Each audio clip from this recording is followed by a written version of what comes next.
great admirer of the impeccable credibility, professionalism, and business savviness of BusinessDay.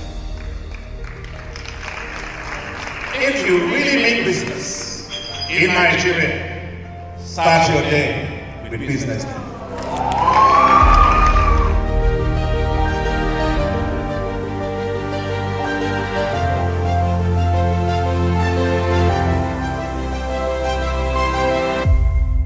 BusinessDay is West Africa's leading provider of business intelligence and information, delivering premium content across diversified media platforms, including online, mobile, and print. Since its inception in 2001 with a weekly newspaper production, BusinessDay has expanded its reach to provide exclusive content accessible through print, mobile, and online channels. Our premium offerings are further enriched with syndicated content from esteemed sources like the Financial Times, The Economist, and the Harvard Business Review. At BusinessDay, our mission is clear: to be the foremost provider of business and financial content, empowering readers to make informed decisions in Nigeria and Africa.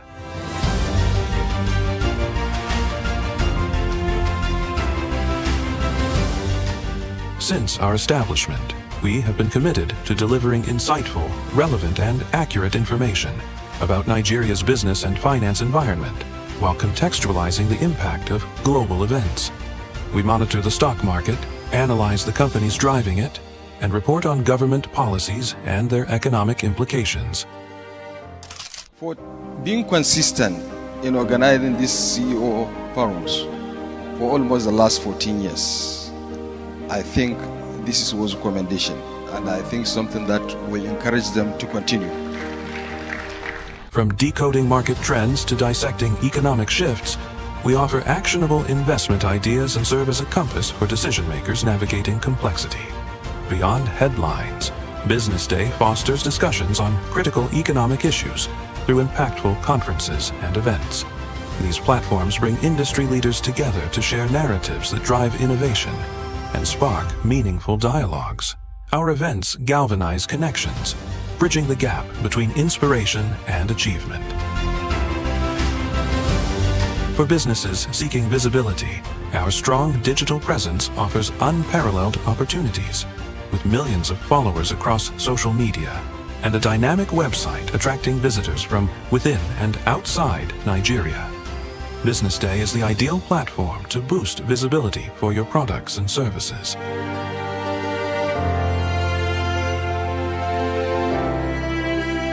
If you're looking for in-depth analysis and expert opinions on Nigeria and Africa's business landscape, BusinessDay is your guide. Welcome to the Real Talk with Pam podcast, where authenticity meets conversations. I'd had 2 lumpectomy surgeries. I'd had 9 months of chemotherapy, 12 months of Herceptin. I had 4 rounds of radiotherapy. Wow. And to God be the glory, we're now, 2014? So I've been all clear for 13 years. There are certain times that I have disciplined my children, and they don't know this, but if they see this podcast, they'll know, and gone back into my room and wept. Because when you punish them or when you withhold certain privileges, you are actually loving them. When you let them have their way with everything, you are destroying them and destroying yourself. Yeah. Menopausal hormonal therapy, or HRT, is the last resort for many women. But lifestyle, no, don't smoke. Alcohol is terrible. You know, alcohol. It's terrible? Alcohol and smoking will increase your chances of breast cancer way more than HRT would. Right. Oh, wow. Now, there's so many things out there. How many are you going to take? Yeah. What about yam? Yeah. So many things you can take. But the problem is, you hear, oh, that one is good, you buy it. This one is good. And then you end up having all these different things. Real Talk with Pam remains committed to fostering authentic conversations that inspire and empower. This is Pamela Igbo. I am your host of Real Talk with Pam show.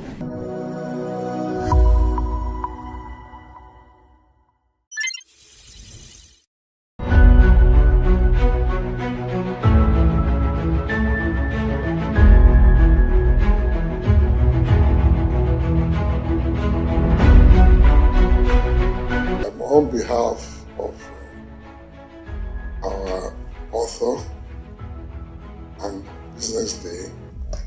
I unveil this book or recommend the book to everybody in Nigeria and Israel. That's a contribution. Thank you very much.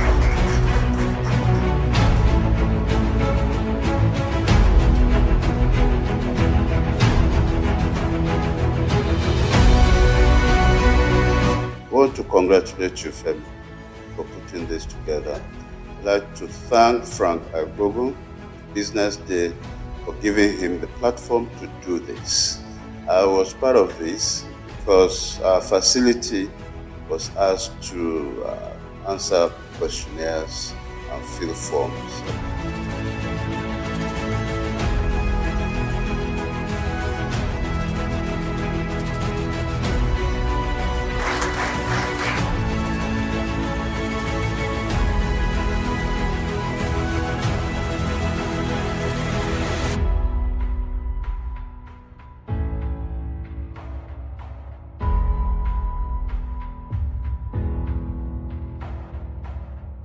There's a ferment in the Nigerian healthcare system. There are a lot of challenges, but there are also a lot of opportunities. And then the fact that the private sector is beginning now to take its rightful place. It's not now being seen as a competitor of government, but is beginning to occupy to create a larger footprint within healthcare itself in terms of funding, in terms of direct service provision, in terms of even creating the aspirations and in terms of supplying the personnel. And that is how it should be. We are developing a customized health service on both the supply side and the demand side that should be fit for purpose in an environment. The supply side is moving fast, but without looking at the demand side and facilitating it, that is the access of the people who need to use the services. There's only so far they can go, or they'll be making investments that cannot be returned in the foreseeable future, and that is not right. People talk nowadays about patient capital. No matter how patient the capital is, that is waiting for a long time to get returns, those returns must be built into the system. That means somebody must be paying equitable amounts of money for the service that is being rendered. It doesn't have to be the person who uses the service. In fact, our aspiration is that it should be the people who are paying out of pocket should be reduced to like a 0% within the context of Nigeria. And yet, everybody who needs that service should be able to get it.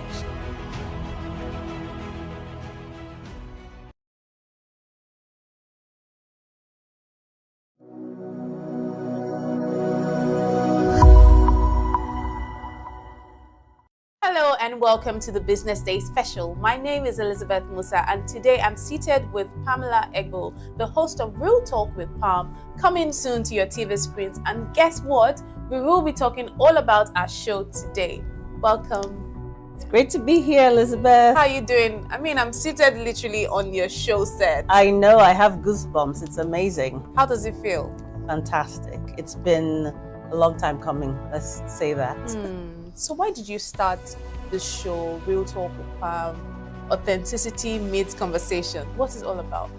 Right, thank you for asking. So I think it's one of those things where they say opportunity meets preparation. For many years, I've had a lot of friends say to me, Pam, you need to have your own show or go and talk on radio, you have the voice. Because anyone who knows me knows I like to talk. I like to talk. I'm one of those people, if I get into a room, I feel very comfortable going to anybody and just starting a conversation. I've always been like that. I can talk to anybody. And so I felt like, and also with my career, I've always had, opportunities to speak. But what's really in my heart is speaking about real issues that affect us as human beings, but particularly women on a daily basis. Think about Business Day. I know you guys speak.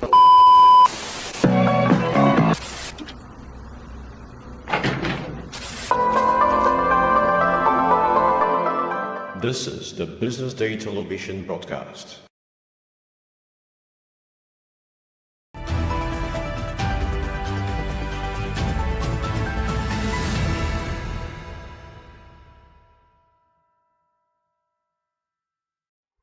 Good morning and welcome to the BDTV Breakfast Show. I am Elizabeth Musa. We've got a packed show lined up for you today, but first, let's see what's making top stories today. Federal government begins payment of 20% pension increment to pensioners. NAS queries JAM over 1.8 billion naira spendings on meals and others. Lagos gets first female House of Assembly Speaker. EU, UK, NATO leaders hold defense talk on February 3rd.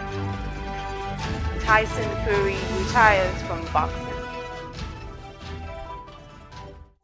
We begin the news in Nigeria, where the Nigerian Union of Pensioners (NUP) has confirmed the payment of a 20% pension increase for retirees under the Defined Benefit Scheme (DBS). The union hailed President Bola Tinubu for the increment and the introduction of a minimum pension of 32,000 naira for retirees. The 20% pension increase, backdated to January 2024, has been paid to many DBS pensioners, while the minimum pension of 32,000 naira approved in July 2024 has also reached several beneficiaries. According to the NUP, this initiative reflects President Tinubu's love and commitment to ensuring pensioners in the country are supported and their rights protected and promoted. In a statement signed by its national president, Comrade Godwin Abumisi, the union praised the president for implementing significant measures to alleviate the economic challenges faced by the retirees under the DBS. The union also expressed gratitude to the Pension Transitional Arrangement Directorate (PTAD) and its new Executive Secretary, Tolulope Odunaya, for ensuring the timely disbursement of the pension increment. Moving on now, the National Assembly Joint Committee on Finance has queried the Joint Admissions and Matriculation Board (JAM) over excessive spendings on meals, refreshment, mosquito killings, and others in 2024. The committee also threatened to cut off the federal government allocation to the board in the 2025 budget. This was after JAM Registrar Professor Ishak Oloyede presented the board's 2025 budget proposal to the Joint Committee of the Senate and House of Representatives. Oloyede said JAM had remitted 4 billion naira to the Consolidated Revenue Fund in 2024, but received a grant of 6 billion naira from the federal government. On his side, Senator Adams Oshiomhole queried JAM over its spendings and asked the registrar to justify 850 million naira spent on security, cleaning, and fumigation last year. Oshiomhole further criticized JAM for spending 600 million naira on local travels. Similarly, the chairman of the House Committee on Finance, Abiodun Faleke, wondered why JAM, a revenue-generating and self-sustaining agency, would rely on federal allocations. Still on now, the Lagos State House of Assembly has sworn in its first female speaker, Mojisola Meranda. Meranda took her oath of office after the impeachment of the former speaker, Mudashiru Obasa, on Monday during a plenary session. She presents the Apapa 1 state constituency in the assembly. Taking her oath of office, Meranda affirmed to be faithful as the Speaker of the Lagos State House of Assembly, promising to perform her functions honestly, to the best of her ability, faithfully, and in accordance with the Constitution of the Federal Republic of Nigeria. Meranda, a Lagos indigene, was the chief whip of the 9th House. Before her time in the House, Meranda served the Apapa local government in different capacities. She also worked in the private sector. She is one of the only 4 women in the 40-member 10th Assembly. And to end the local news, troops of the 6th Division Nigerian Army, in collaboration with other security agencies, have recovered over 60,000 liters of stolen products in the Niger Delta region. The operations, which took place from January 6 to 12, 2025, resulted in the destruction of 32 artisanal refineries, the activation of 14 boats used for illicit activities, and the arrest of 15 oil thieves. He explained that in Rivers State, troops conducted operations in several areas, including Bill General area in the Gema local government area, where 7 illegal refinery sites were confiscated along with over 20,000 liters of stolen crude, adding that the 2 wooden boats complicated in the illicit activities were destroyed. It stated that along the Imo River stretch, 10 illegal refining sites were deactivated with several drum ports and receivers destroyed. According to him, over 19,000 liters of stolen products recovered, noting that the operations were carried out around Asa, Okoloma, Ukwa, Oza, Abiyama, and Oyigbo areas. And on the foreign scene, EU leaders will gather in Belgium on February 3rd for an exceptional defense retreat involving Britain's Prime Minister and NATO's Secretary General. 2 weeks after Donald Trump returns to the White House, the bloc announced this on Monday, extending invitations to EU heads of state and government to the talks at Leman Castle. Antonio Costa, the European Council chief, said Europe needs to assume greater responsibility for its own defense. The talks will come at a crucial juncture, with key Ukraine backers, Britain and the EU, warily eyeing Trump's promises to put a swift end to the conflict after taking power on January 20. The EU's foreign policy chief, Kaja Kallas, reiterated last week that she hopes the United States will maintain its support for Kyiv, but that if not, Europe was ready to take the lead. Costa extended an official invitation last month for British Prime Minister Keir Starmer to join the February meet as his Labour Party pushes to reset relations with the EU after years of post-Brexit rancor. The Council chief said NATO Secretary General Mark Rutte will also attend to discuss the most pressing defense-related issues, in particular the support for Ukraine, as well as EU-NATO cooperation. Suspended South Korean President Yoon Suk-yeol is set to receive a salary increase for 2025 despite being embroiled in an impeachment trial and facing an insurrection investigation. Official documents from the Ministry of Personnel Management and cited by AFP reveal that Yoon's annual salary will rise by 3% to 262.6 million won, and that's about $178,400. Despite being suspended, Yoon retains his presidential status while the Constitutional Court deliberates on his impeachment, allowing him to continue receiving a salary and associated benefits. Yoon's impeachment followed a controversial decision to suspend civilian rule on December 3rd, during which soldiers were deployed to Parliament. And now to sports. Tyson Fury has announced his retirement from boxing with immediate effect. The announcement comes just 2 days after Eddie Hearn revealed Wembley had been reserved for Fury to fight Anthony Joshua in the summer.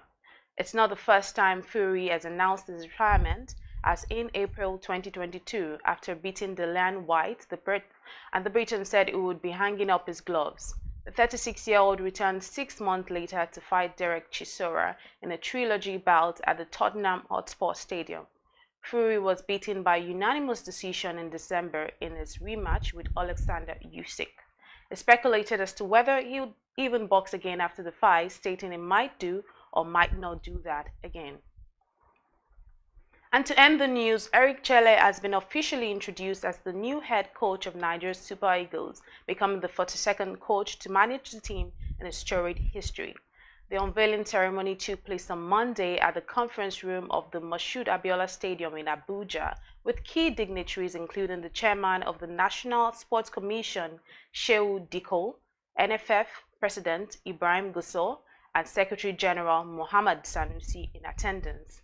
Chelle, a former Mali international defender, steps into his high-profile role after resigning as head coach of the Algerian club, MC Oran. At 47, he makes history as the first non-Nigerian African to manage the 3-time African champions. During his unveiling, Chelle expressed his pride and enthusiasm about taking charge of the Super Eagles. In his words, he is so proud and honored to be the new Super Eagles head coach. He further said Nigeria has a great history with quality players like Ikpeba, Amokachi, Amuneke, Yekini, Olise Eguavon, Finidi, West, Obi, Mikel, and Babangida. He also hailed the new generation of the Super Eagles, stating that he is excited to be part of the journey. Born in Côte d'Ivoire to Malian parents and holding dual Malian and French citizenship, Chelle brings a wealth of experience from his playing and coaching careers in Africa and Europe. Thank you for listening to the news at 10. Do stay tuned for the top stories after this break.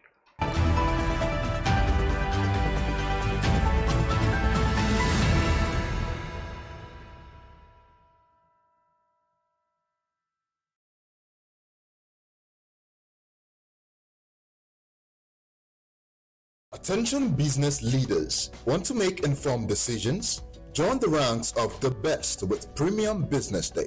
Access in-depth analysis and expert opinions to stay ahead.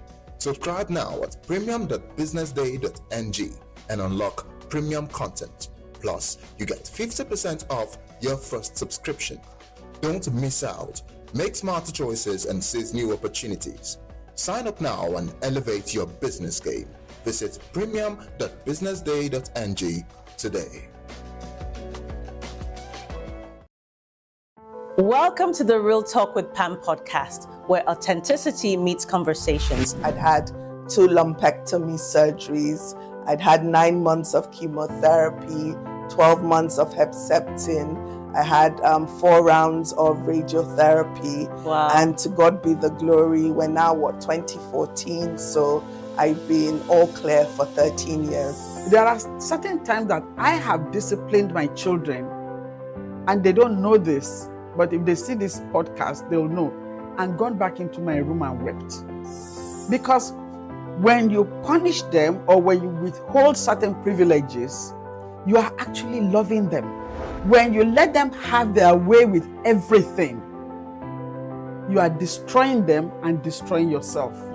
Menopausal hormonal therapy, or HRT, is the last resort for many women. But lifestyle, no, don't smoke. Alcohol is terrible. You know, alcohol. It's terrible?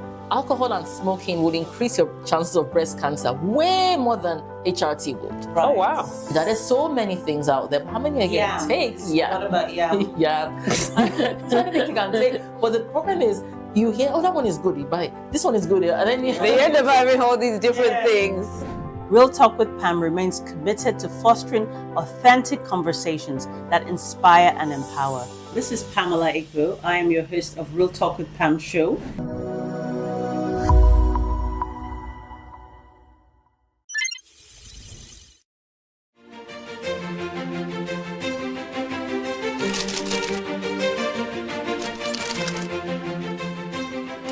I am, of course, a great admirer of the impeccable credibility, professionalism, and business savviness of BusinessDay. If you really mean business in Nigeria, start your day with BusinessDay.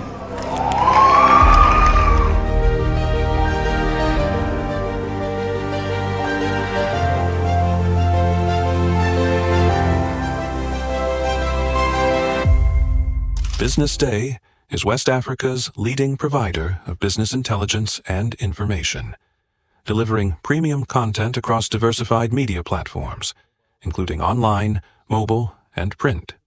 Since its inception in 2001 with a weekly newspaper production, BusinessDay has expanded its reach to provide exclusive content accessible through print, mobile, and online channels. Our premium offerings are further enriched with syndicated content from esteemed sources like the Financial Times, The Economist, and the Harvard Business Review. At BusinessDay, our mission is clear: to be the foremost provider of business and financial content, empowering readers to make informed decisions in Nigeria and Africa.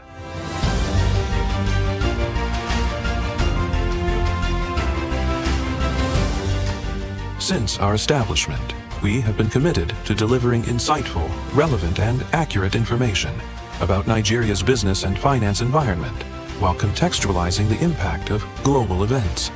We monitor the stock market, analyze the companies driving it, and report on government policies and their economic implications. For being consistent in organizing these CEO forums for almost the last 14 years, I think this was a commendation, and I think something that will encourage them to continue. From decoding market trends to dissecting economic shifts, we offer actionable investment ideas and serve as a compass for decision makers navigating complexity. beyond headlines, Business Day fosters discussions on critical economic issues through impactful conferences and events. These platforms bring industry leaders together to share narratives that drive innovation and spark meaningful dialogues. Our events galvanize connections, bridging the gap between inspiration and achievement. For businesses seeking visibility, our strong digital presence offers unparalleled opportunities, with millions of followers across social media and a dynamic website attracting visitors from within and outside Nigeria. Business Day is the ideal platform to boost visibility for your products and services.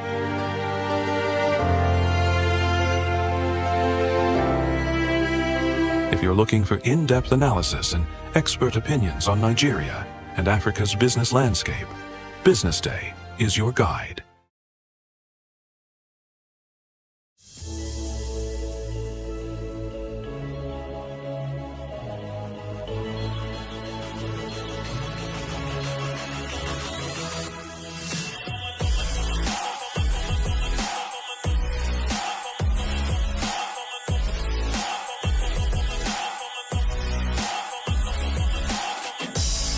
Culinary Delights was actually started to tell innovative, exciting, and positive food stories out of Lagos, Nigeria.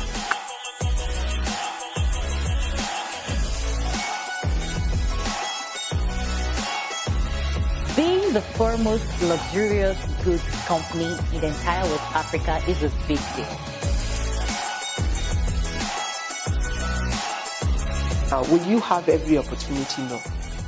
But you see, the opportunities you lose on account of your value system, that's your opportunity cost for what you believe, and it's the price you must be willing to pay.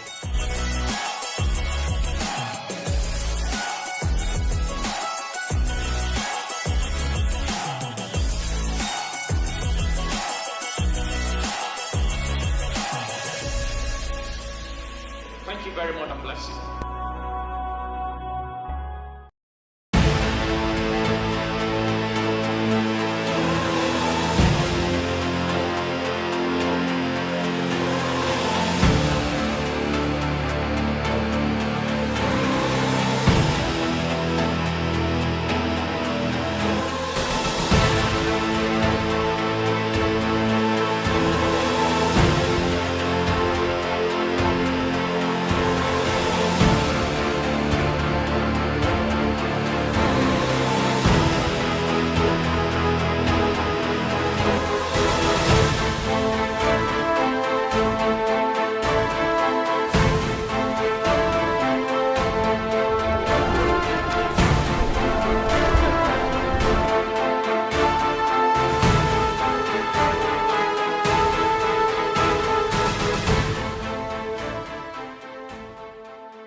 I am, of course, a great admirer of the impeccable credibility, professionalism, and business savviness of Business Day.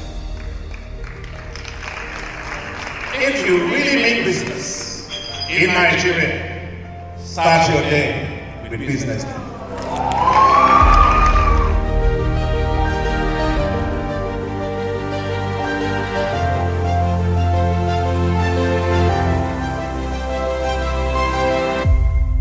Business Day is West Africa's leading provider of business intelligence and information, delivering premium content across diversified media platforms, including online, mobile, and print.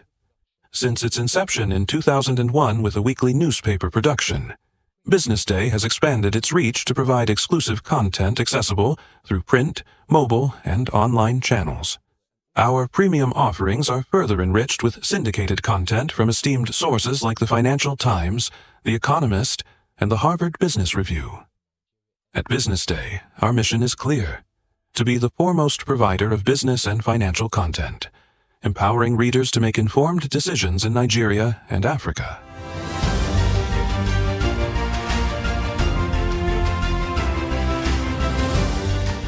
Since our establishment, we have been committed to delivering insightful, relevant, and accurate information about Nigeria's business and finance environment while contextualizing the impact of global events. We monitor the stock market, analyze the companies driving it, and report on government policies and their economic implications. For being consistent in organizing these CEO forums for almost the last 14 years, I think this was a commendation, and I think something that will encourage them to continue. From decoding market trends to dissecting economic shifts, we offer actionable investment ideas and serve as a compass for decision makers navigating complexity. Beyond headlines, Business Day fosters discussions on critical economic issues through impactful conferences and events. These platforms bring industry leaders together to share narratives that drive innovation and spark meaningful dialogues. Our events galvanize connections, bridging the gap between inspiration and achievement. For businesses seeking visibility, our strong digital presence offers unparalleled opportunities. With millions of followers across social media and a dynamic website attracting visitors from within and outside Nigeria, Business Day is the ideal platform to boost visibility for your products and services.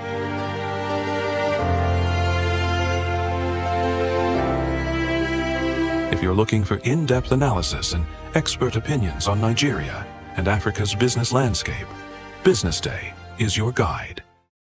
Welcome to the Real Talk with Pam podcast, where authenticity meets conversations. I'd had 2 lumpectomy surgeries. I'd had 9 months of chemotherapy, 12 months of Herceptin. I had 4 rounds of radiotherapy. Wow. And to God be the glory, we're now, 2014? So I've been all clear for 13 years. There are certain times that I have disciplined my children, and they don't know this, but if they see this podcast, they'll know, and gone back into my room and wept.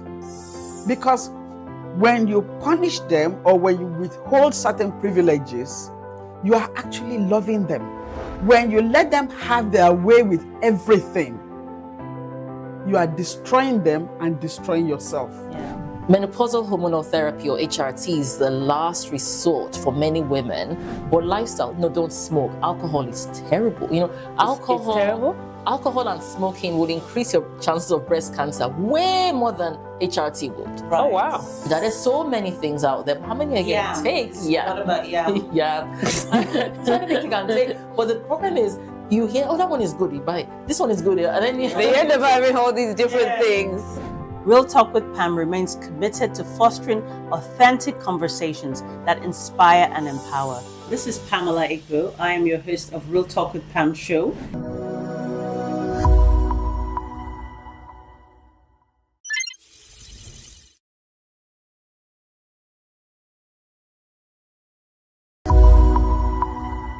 Menopause is the gift that keeps on giving, as far as I'm concerned, because there's so many symptoms. I mean, I have 34 symptoms here of menopause that I'm going to read out to you, and I'd like you to raise your hand if you've ever experienced it. So the first one is night sweats. We've all had it. Hot flushes. Regular menstrual cycle. Decreased libido. Oh, well, I wouldn't know that. What are the other symptoms you've had with, apart from the hot flushes that everyone knows about? Well, I think it was only recently. My kids would say, "Mom, I told you." I'm like, "No, you didn't tell me." So forgetfulness. Oh yeah. And then maybe like 2-3 months after, I'm like, "Oh my God, they actually told me." So now when I have conversations with people, I now make, if they're the ones that are very important and I think I need to remember, I'm now telling myself, you must remember this conversation. I used to get very, very tired, but mostly it was the hot flushes, and they just come like that.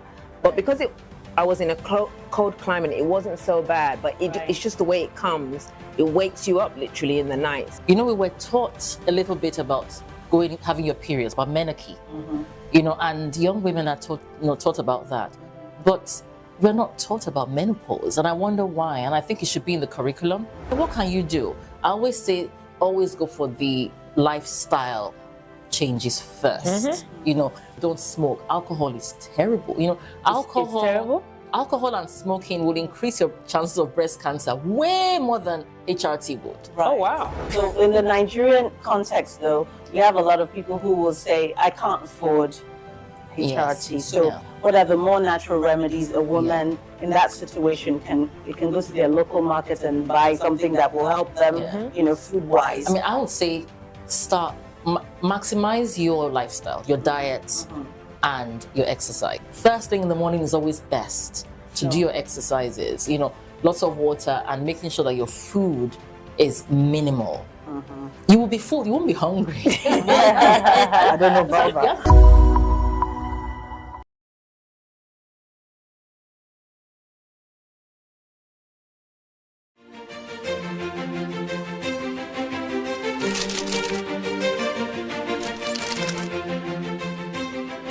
I am, of course, a great admirer of the impeccable credibility, professionalism, and business savviness of BusinessDay. If you really mean business in Nigeria, start your day with BusinessDay.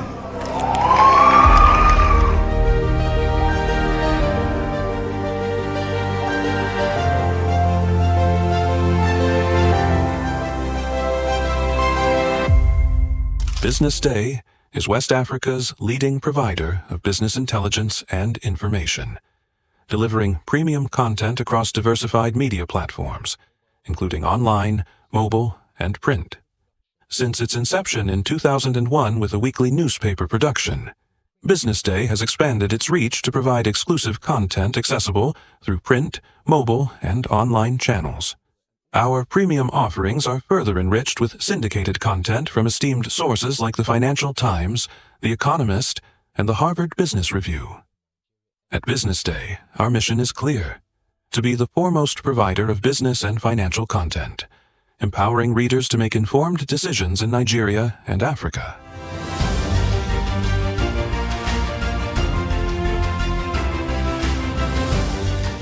Since our establishment, we have been committed to delivering insightful, relevant, and accurate information about Nigeria's business and finance environment while contextualizing the impact of global events. We monitor the stock market, analyze the companies driving it, and report on government policies and their economic implications. For being consistent,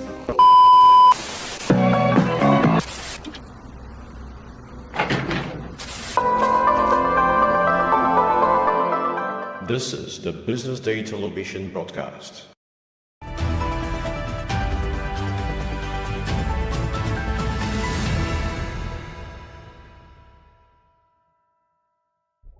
Welcome back. This is still the BDTV Breakfast Show. My name is Elizabeth and I'm here with Mr. Mohammed Akonji. He will be talking with us on the top story analysis here on the BDTV Breakfast Show.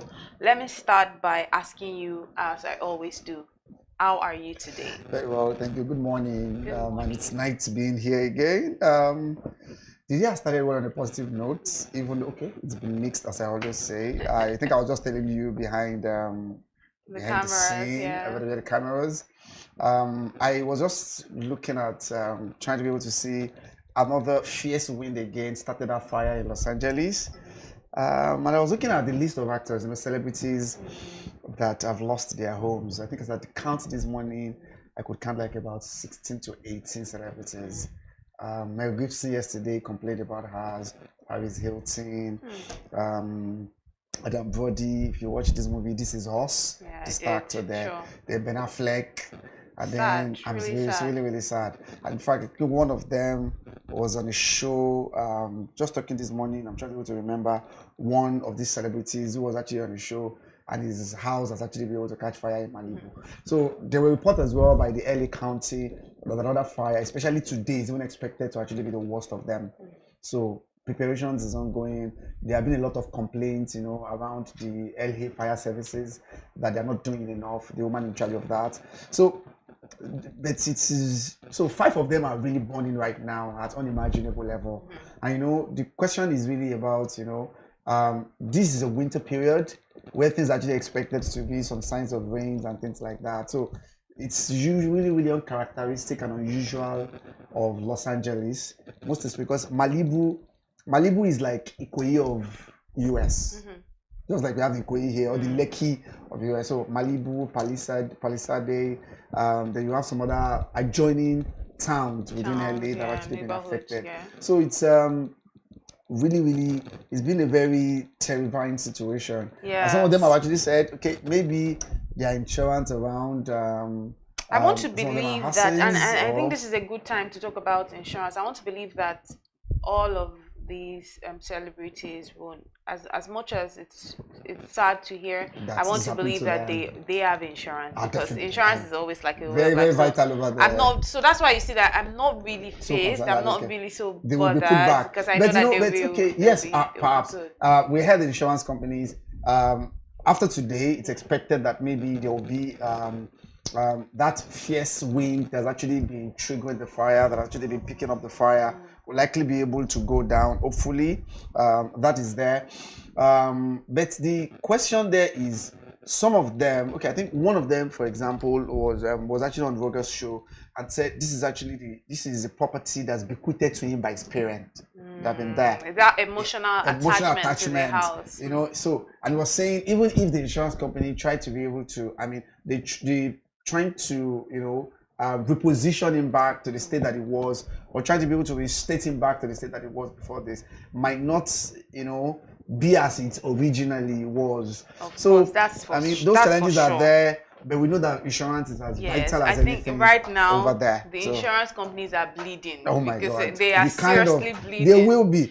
Because they want to start. You know, hopefully when these actually be able to, you know, come down a little bit, and then the fierceness and the intensity has gone down, then we'll be taking stock of actually how much has been lost, and people understand why insurance rates are always high. I had a background in insurance, and then when you're trying to market insurance for people's homes, their cars, and you're telling them the rate, they're telling you why will I pay this amount? What if nothing happens? How will I get my money back? Exactly. What we used to say, our key line, our mantra was, what if it happens? So they used to look at insurance salesperson as maybe prophets of doom. And it's not even like you're a prophet of doom. It's just that. Like we always say that insurance. This is the reality of life. We used to say that insurance is all about. There's a word we used to say. There's something we say. No, like when we're trying to explain to customers, we say insurance is all about uncertainty. Exactly. So guarding against that uncertainty. In a very religious society like we are, they will say, me, I'm God. God has insured me. This and that. God is my insurance and all of that. And we used to say that, but you know, these big churches, the big churches that we have and the big, because I'm saying for the religious, we say even those big churches, they have insurance, you know. But I'm not, if it was in Nigeria, I might be a little bit more worried, because I know that people don't embrace insurance as much. Even it's mostly the companies that do, but individuals, you'll be shocked to see that individuals that you think are well-read, exposed, well-informed, they don't embrace insurance. I'm like, that sum that you're thinking is too much. It's nothing in the scheme of things. Nobody's saying, as an insurance person, you don't say that. This is the way I'm saying, when you look at, let's say, in this general scheme of things, when it eventually happened, the kind of loss, but that's exactly what you need to tell them. The kind of loss that you eventually suffered. Exactly. But I'm saying that term, that word, when, you should not use it. If it's better you say if. They don't want to hear when. It's like when you're saying when, it's as if it's going to happen. You are sure it's going to happen. So because when we even say if, they feel like you're something. Why are you making that remark? I just really pray for them, and I wish that I send my thoughts and prayers hope that to at them least this will be able to get down. Yeah. So like I said, this year is going to be a great year, regardless of it all, regardless of wildfires and whatnot. The weather is good here in Nigeria. Everything is looking good. CBN. There's good news. I see the fuel. I see petrol prices have normalized. I see that the traffic is not as much as it is. Electricity seems like it's more stable. So from my end, I think there's lots of lights at the end of the tunnel. Or maybe we should be. Don't forget, we were saying it should be at the end of the tunnel by now. You know, people are actually able to take issues. We've already got to the end of the tunnel. Yes, we're not bringing the. You know, I saw a post that said that we're going to bring torches. Who put the tunnel? Who put the light at the end of the tunnel? Why would someone put the light at the Why end of the tunnel? Why not inside the tunnel? So, but now I think what I'm telling you is that no, we've already gotten to the end of the tunnel now. Exactly. So there's light, there's hope. I think that's what we want to hear. So that before they be able to like maybe saying that again, I had or second someone. I said we should by now we should be at the end of the tunnel now, or bring the light back into the tunnel. So that let's see the lights there. Let's just hold on to hope that we're there. We're no longer trying to get to the end of the tunnel. That's a long distance. Very but long, you know, let's talk about some of the top stories today on the BDTV Breakfast Show. This one really is what I'm going to start with because I'm all about women empowerment. So Lagos State House of Assembly has sworn in its first female speaker, Mojisola Miranda. And when I saw this news, I was very excited. I was a little bit shocked and taken aback that this was the first time that we're having a first female speaker in the Lagos State House of Assembly. I'm like, why is it now that we're just waking up to this? But like they say, anytime you wake up, it's your morning. So I'm very excited about that one. So that's how I'm going to start. How do you feel about this news? Okay, maybe because I can really see how basking you are and then how happy you are. But maybe it's the background to it that I'm very much concerned about because of what I think I was upstairs. I was in the office yesterday when the news broke around 3 p.m. that the Lagos State House of Assembly Speaker has just been impeached unanimously by his and that reportedly was not around. It was in Atlanta, and then this because she Madam Mojisola Miranda was former deputy speaker to that speaker. We should be able to remember that. So the person that was impeached yesterday, she was a deputy speaker to him.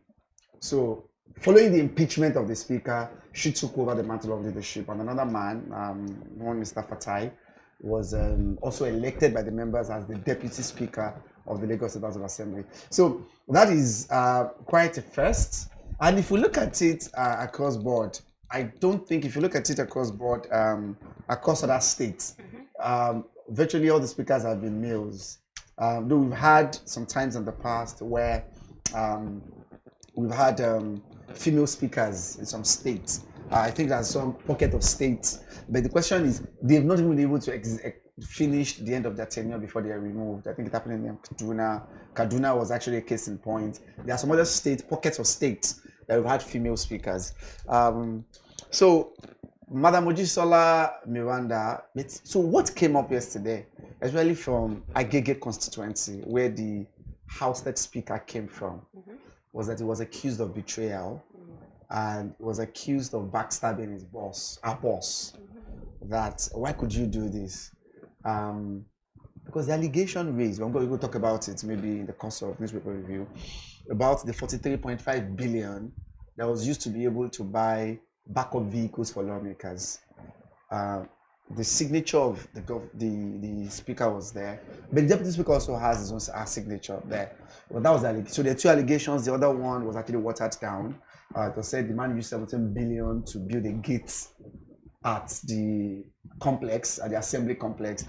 No, that one came out about 4 weeks ago, 5 weeks ago, doing that because it was important that Obasa signed 17 billion to erect a gate. And in fact, the man was laughing. I said, how much was even the total allocation to the assembly itself? That 17 billion, in fact, it was so laughable and spurious, even to the person that was actually accused. So the only viable point that holds water right now is the 43.5 billion that was used, because the question there was that it was actually used to buy backup vehicles for the lawmakers there.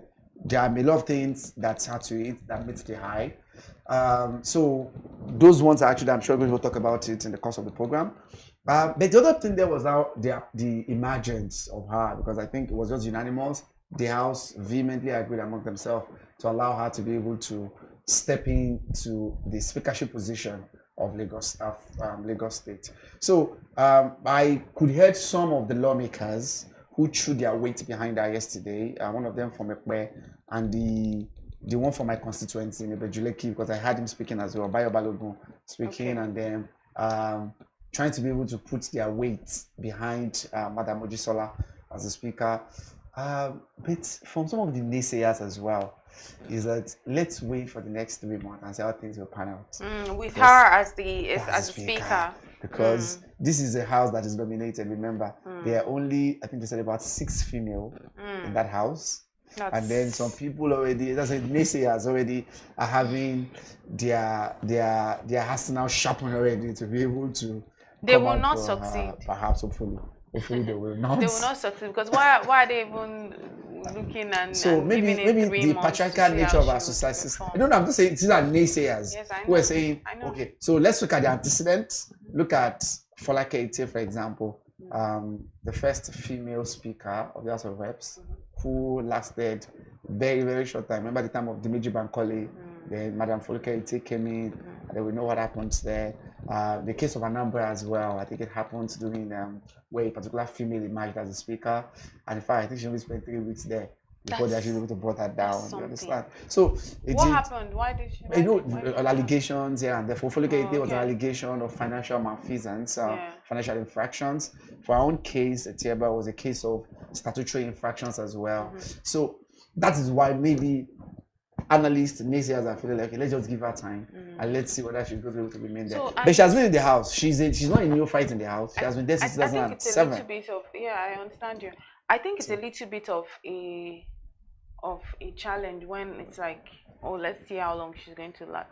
I mean, it could be a man too, and you could as well say, let's see how long he's going to last. But when it seems like, oh, because it's a woman, let's see how long she's going to last. I find it very problematic because I think, agree with you. Is it that you're saying that as a woman, she doesn't have what it takes? Definitely or not. Or are you saying that as a woman she doesn't have the credibility to get that? Because if you're talking from the standpoint of as a person, maybe they're antecedent, like what you're saying, you know, and they're saying how let's see how long this person is going to last, because I don't think this person.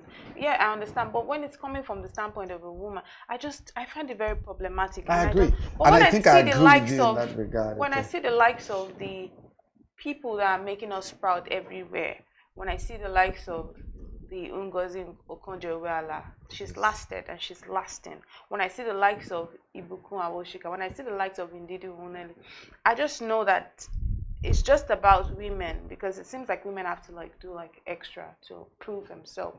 Because it's like the same, it's the same capacity, but it's like women have to do extra to kind of put themselves. So I think political ecosystem. Maybe it's actually where these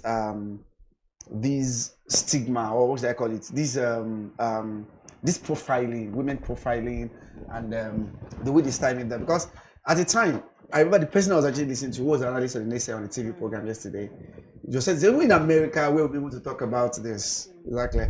We've had, when have you seen a woman president there as more advanced as actually claimed to be? He was talking about that. He was saying, okay, he mentioned the reference to UK.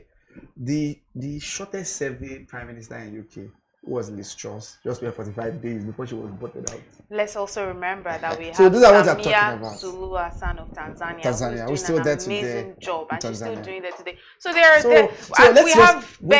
have the what do you call that? What do I call them? Reference points that are amazing. Well. So I don't want because to one thing is the house itself is in. Because as I said, so some of them are people in Agege were accusing her of betrayal. You know, that's why could it be the time? Because the man was still in Lagos. I'm talking about the ex-speaker, the House Speaker. The ex-speaker. Just traveled to Atlanta. The House resumed yesterday, and upon resumption yesterday, the very first item on the agenda was to be able to pass a vote of no confidence and then embark on the process of impeaching the speaker. How he did that himself, sometimes people feel it's a self-inflicted own goal. Some say there are a lot of other things. But perhaps some people feel like it should have been a mass, the executive should have been dissolved together. Why should you single out the speaker because you dissolve the other members of the parliament. So if that is dissolved and elections took place, why not both of them be able to go together? Or is it like, because at the time we've been seeing the speaker and the deputy speaker I'm talking about before yesterday, you know, the 43.5 billion was accused or was jointly signed by them. That was actually the report. That's so right. what could have happened, that's you know? Correct. So there are a lot of political dynamics, political undertone. Yeah, but you know what? Let me just say, I'm going to wish her the best. The very best. As she does what she's doing, and I hope that she has the wisdom to navigate that seat that she has in a very credible way by the special grace of God. This one is the next one I'll be talking about today. The federal government begins payment of 20% pension increment to pensioners. And like I said this year is starting on a good note. Because now we have the federal. You are laughing. You seem like I'm stuck on this positivity. Of course, it's good. I am really happy about it. I'm laughing 20%. because I'm happy that at least you stopped your gun and still missionary. And I'm really prayerfully hoping and thinking through that it's going to be able to happen. Yes. But remember I was talking about teachers the other day. We're talking about teachers. I was having a conversation about even my grandma with you about pensions and how it was nothing. So I was really excited to see this one as well, a 20% increase, because I know that the pensions they get, it's really nothing. So when you see a 20% increase, it's a step in the right direction. It's not. We're not talking 5% here. We're not talking 10. We're not talking 20%. A double digit increment. It's good. Yes. So the announcement, we should remember, took place in October last year. When the minimum wage was eventually approved and signed. So the National Salary and Wages Commission, so it is expected because the minimum wage has actually been approved. So it has to be able to be a consolidated and a comprehensive increment that will be done across board. So the president asked the National Salary and Wage Commission to embark, to be able to make input and contribute, to be able to make suggestions as to how the pensioners would actually be impacted as well with the current increment in emolument and remunerations generally. So that 20% amounts to about 32,000 at the minimum was actually suggested, and the payments effectively begin this year. So they're going to be able to backdate it from October 1. October 1. So, but maybe we still need to go out there and ask whether people actually received this. Because I said their signing was done in October. The implementation just about to start now. It's about to start. So now. I don't think anyone has received yet. We don't think so. Sometimes you would see the memo further made adjustment. It's a consequential adjustment. Then you go 30,000 benchmark. It's depending on the level you retired with or the grade you retired with, you can be able to receive even higher than that. So it's part of maybe this administration will still be able to take commendation for how they feel like some of the savings from petrol subsidy, from floating the naira, some of those savings are actually diverted into be able to make impact on the lives of the people. So this is actually a good step in the right direction, just like you said. And we'll be days ahead. We'll see how this payment, and then we'll be able to, journalists will be able to go out there and ask, can you confirm that you have truly received this amount and then the pension, and more importantly, the increment. Thank you. Have you truly received the increment?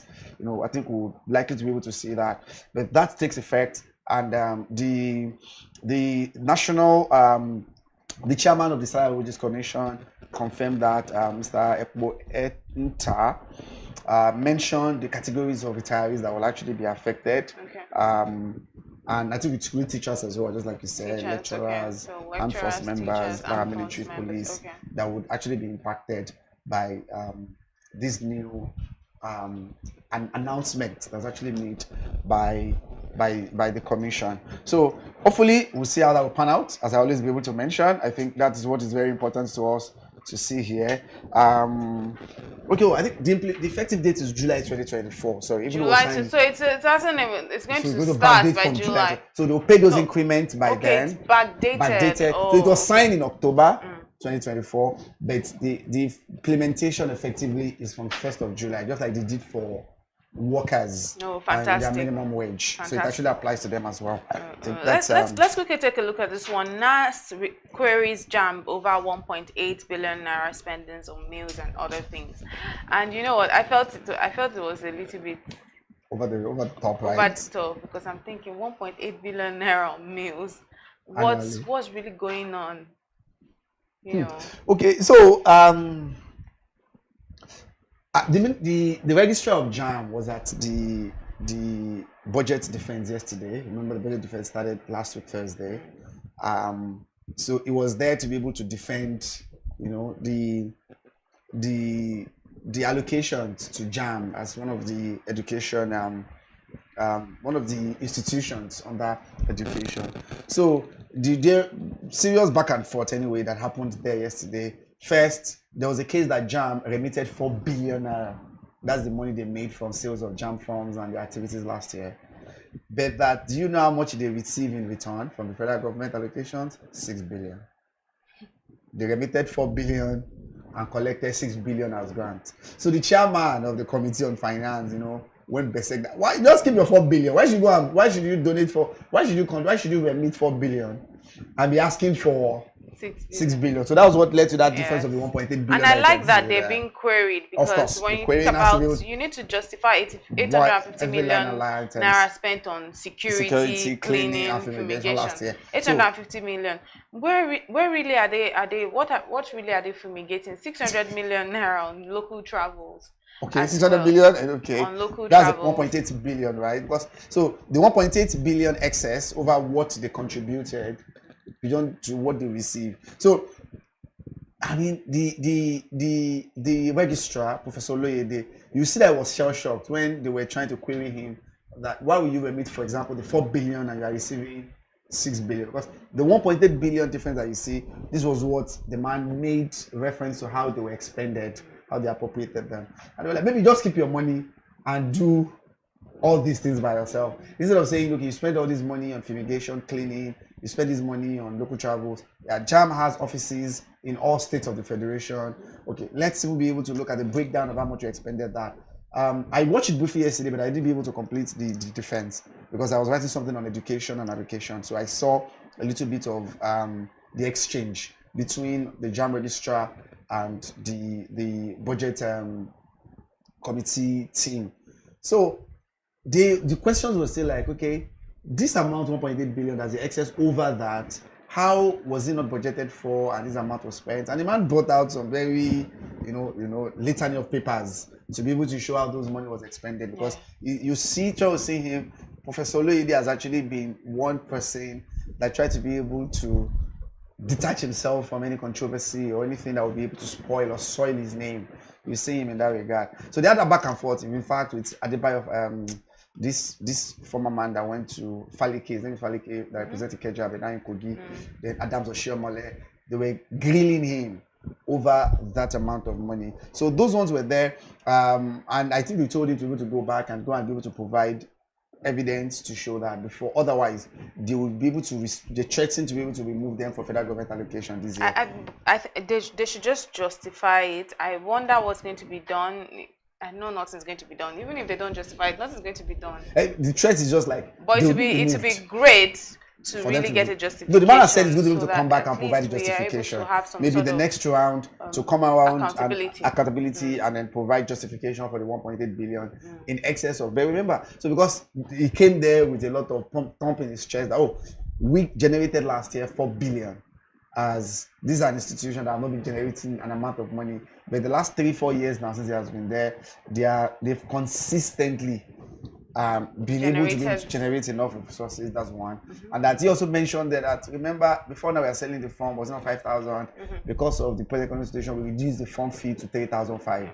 So we needed support, supplementary support from government, because when people are complaining, 2 million, about 1.7, 1.8, 2 million applicants every year, and then we reduce the money to this amount. So the amount may not be enough for them to be able to prosecute some of their cost line items. So they will still need the government to be able to, in that regard, according to him anyway. But he promised to come back and provide justification to that excess over the amount they generated and remitted.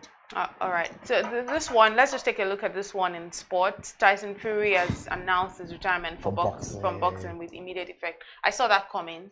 You saw it? Yes, I did. There was a discussion that there's supposed to be a fight with Anthony Joshua. No, I saw that coming. He has paid his dues. He has done. You know, he has retired before. Yeah. So I'm sure he might still be able to. He has announced retirement at the time before he came back. He came back. So after again. that, he took him fought with Edward Dillon. I think. So he announced then that was 2022. Came back again, but you know he has lost back-to-back fights against Usyk. So maybe that was what it was at the time. I really reckoned with his you know he's an heavyweight with the size of the kind of what he has as his heavyweight. I think he has really done well as a boxer. But he's actually handling it. You know, those back-to-back losses that he had. He has had. He actually be able to put a 10. So his promoter at the head was one mentioning that promoter of Anthony Joshua was even saying to Sky Sports that announcement is imminent to be able to organize a fight between him and Anthony Joshua at a point in time. So are you saying? Are you thinking that because he has lost back to back, you're thinking he should probably retire when he has at least one huge win? Maybe that I want to do. He might wanted to be able to do that. You understand? I think it might. So Sky Sports made an announcement quite imminent that he's retired with immediate effect. So when Eddie Hearn, who is the promoter of Anthony Joshua, is saying, "Oh, there is a proposed fight in place between Anthony and him," people have been expecting it. You know, the battle, they call it the battle of the Britons. The two Britons coming out before this announcement. I'm sure in days ahead we'll still be able to know. He cited his own reason that he has paid his dues to the sport and he has given all his best. I think he has really done his time. It doesn't matter if he has lost at this time, but when he was riding strong, he rode strong and strong at that time. So I think that's really what's important. Because at the time, you know, initially he was supposed to retire after. Oh, he has that already. He has that. You know, I think this is the second time he's retired. He has announced that in 2022. He went back again to the ring and then made some fight Deontay Wilder there. But eventually, before they organized some other ones, then with this Mexican guy. Before the Ukrainian man who knocked him out, who was able to beat him the first time and then the second time as well. So people are still expecting maybe there will be a third fight, you know. So well, let's see if there's still going to be a third fight. But that's how we will bring it to it. That's how we have to bring it to a wrap on the top story analysis here on the BDTV Breakfast Show. It's always a joy speaking to you, Mr. Mohammed Akonji. Thank you very much for having me. Thank you all for staying with us on the top story analysis here on the BDTV Breakfast Show. Up next is the newspaper review. Stay with us.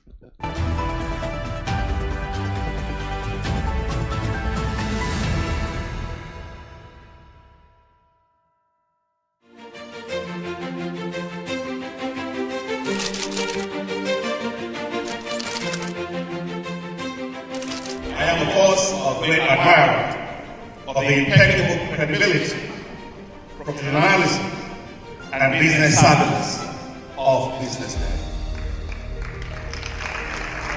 If you really mean business in Nigeria, start your day with BusinessDay.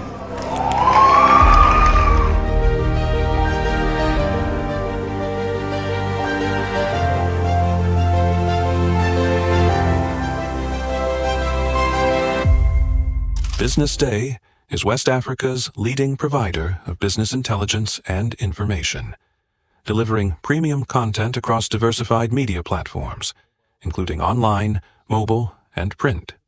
Since its inception in 2001 with a weekly newspaper production, BusinessDay has expanded its reach to provide exclusive content accessible through print, mobile, and online channels.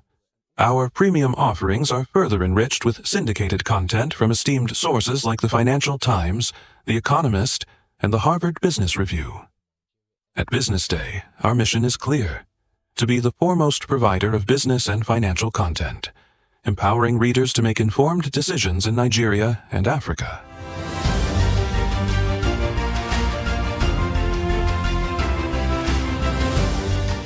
Since our establishment, we have been committed to delivering insightful, relevant, and accurate information about Nigeria's business and finance environment, while contextualizing the impact of global events. We monitor the stock market, analyze the companies driving it, and report on government policies and their economic implications. For being consistent in organizing these CEO forums for almost the last 14 years, I think this is a recommendation, and I think something that will encourage them to continue. From decoding market trends to dissecting economic shifts, We offer actionable investment ideas and serve as a compass for decision makers navigating complexity. Beyond headlines, Business Day fosters discussions on critical economic issues through impactful conferences and events. These platforms bring industry leaders together to share narratives that drive innovation and spark meaningful dialogues. Our events galvanize connections, bridging the gap between inspiration and achievement. For businesses seeking visibility, our strong digital presence offers unparalleled opportunities. With millions of followers across social media and a dynamic website attracting visitors from within and outside Nigeria, Business Day is the ideal platform to boost visibility for your products and services.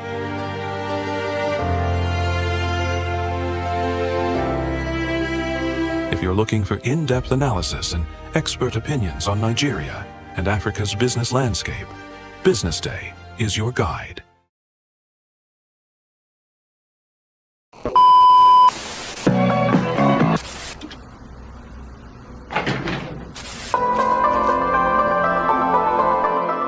This is the Business Day television broadcast.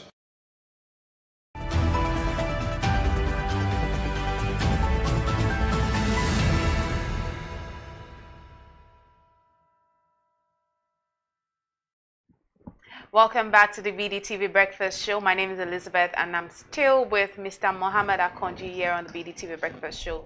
We will be going to look at our newspaper review here and we're starting with The Punch. The Punch today has a big story. It says, Inside Story, How Aubrey's Intrigued Power Play Sealed Obasa's Fate. And the writer here says, Deputy Speaker Miranda sworn in as Lagos' first female speaker. Sanwo-Olu claims innocence. That's the big story here on The Punch. At the top left, it says, again, Boko Haram strikes in Borno, kills 40 and abducts scores. And this is still on insecurity. We spoke about this yesterday. Page 22 has port rehabilitation delayed despite $700 million loan. Page 21 says tariff hike. Telcos, ICT firms owe banks 1.69 trillion naira. And page 21 has this. It says depots raise petrol price to 950 naira per liter. Now, this is in light of we talking about fuel price normalizing and all of that. On the bottom left says coronation date fixed as Alafin designate gets staff of office. Page 4 and 5 says gospel singer arrested with severe core members head in Nasarawa. We'll talk about this on social listening now. Page 17 says tax bills. Senate meets federal government team and plans public hearing. Well, I want us to start with the big story here on The Punch, which says intrigues, power play, sealed Obasa's fate. I know you have a lot to say about it, so okay. I'm just going to let you do your thing. Okay, thank you. So I think we mentioned it during the top news stories analysis, and it was actually like the top story that happened in the nation yesterday. So there is an inside explainer, a detailed analysis that was actually done by Punch about how, because at the time, so the man was seen as an emperor in himself.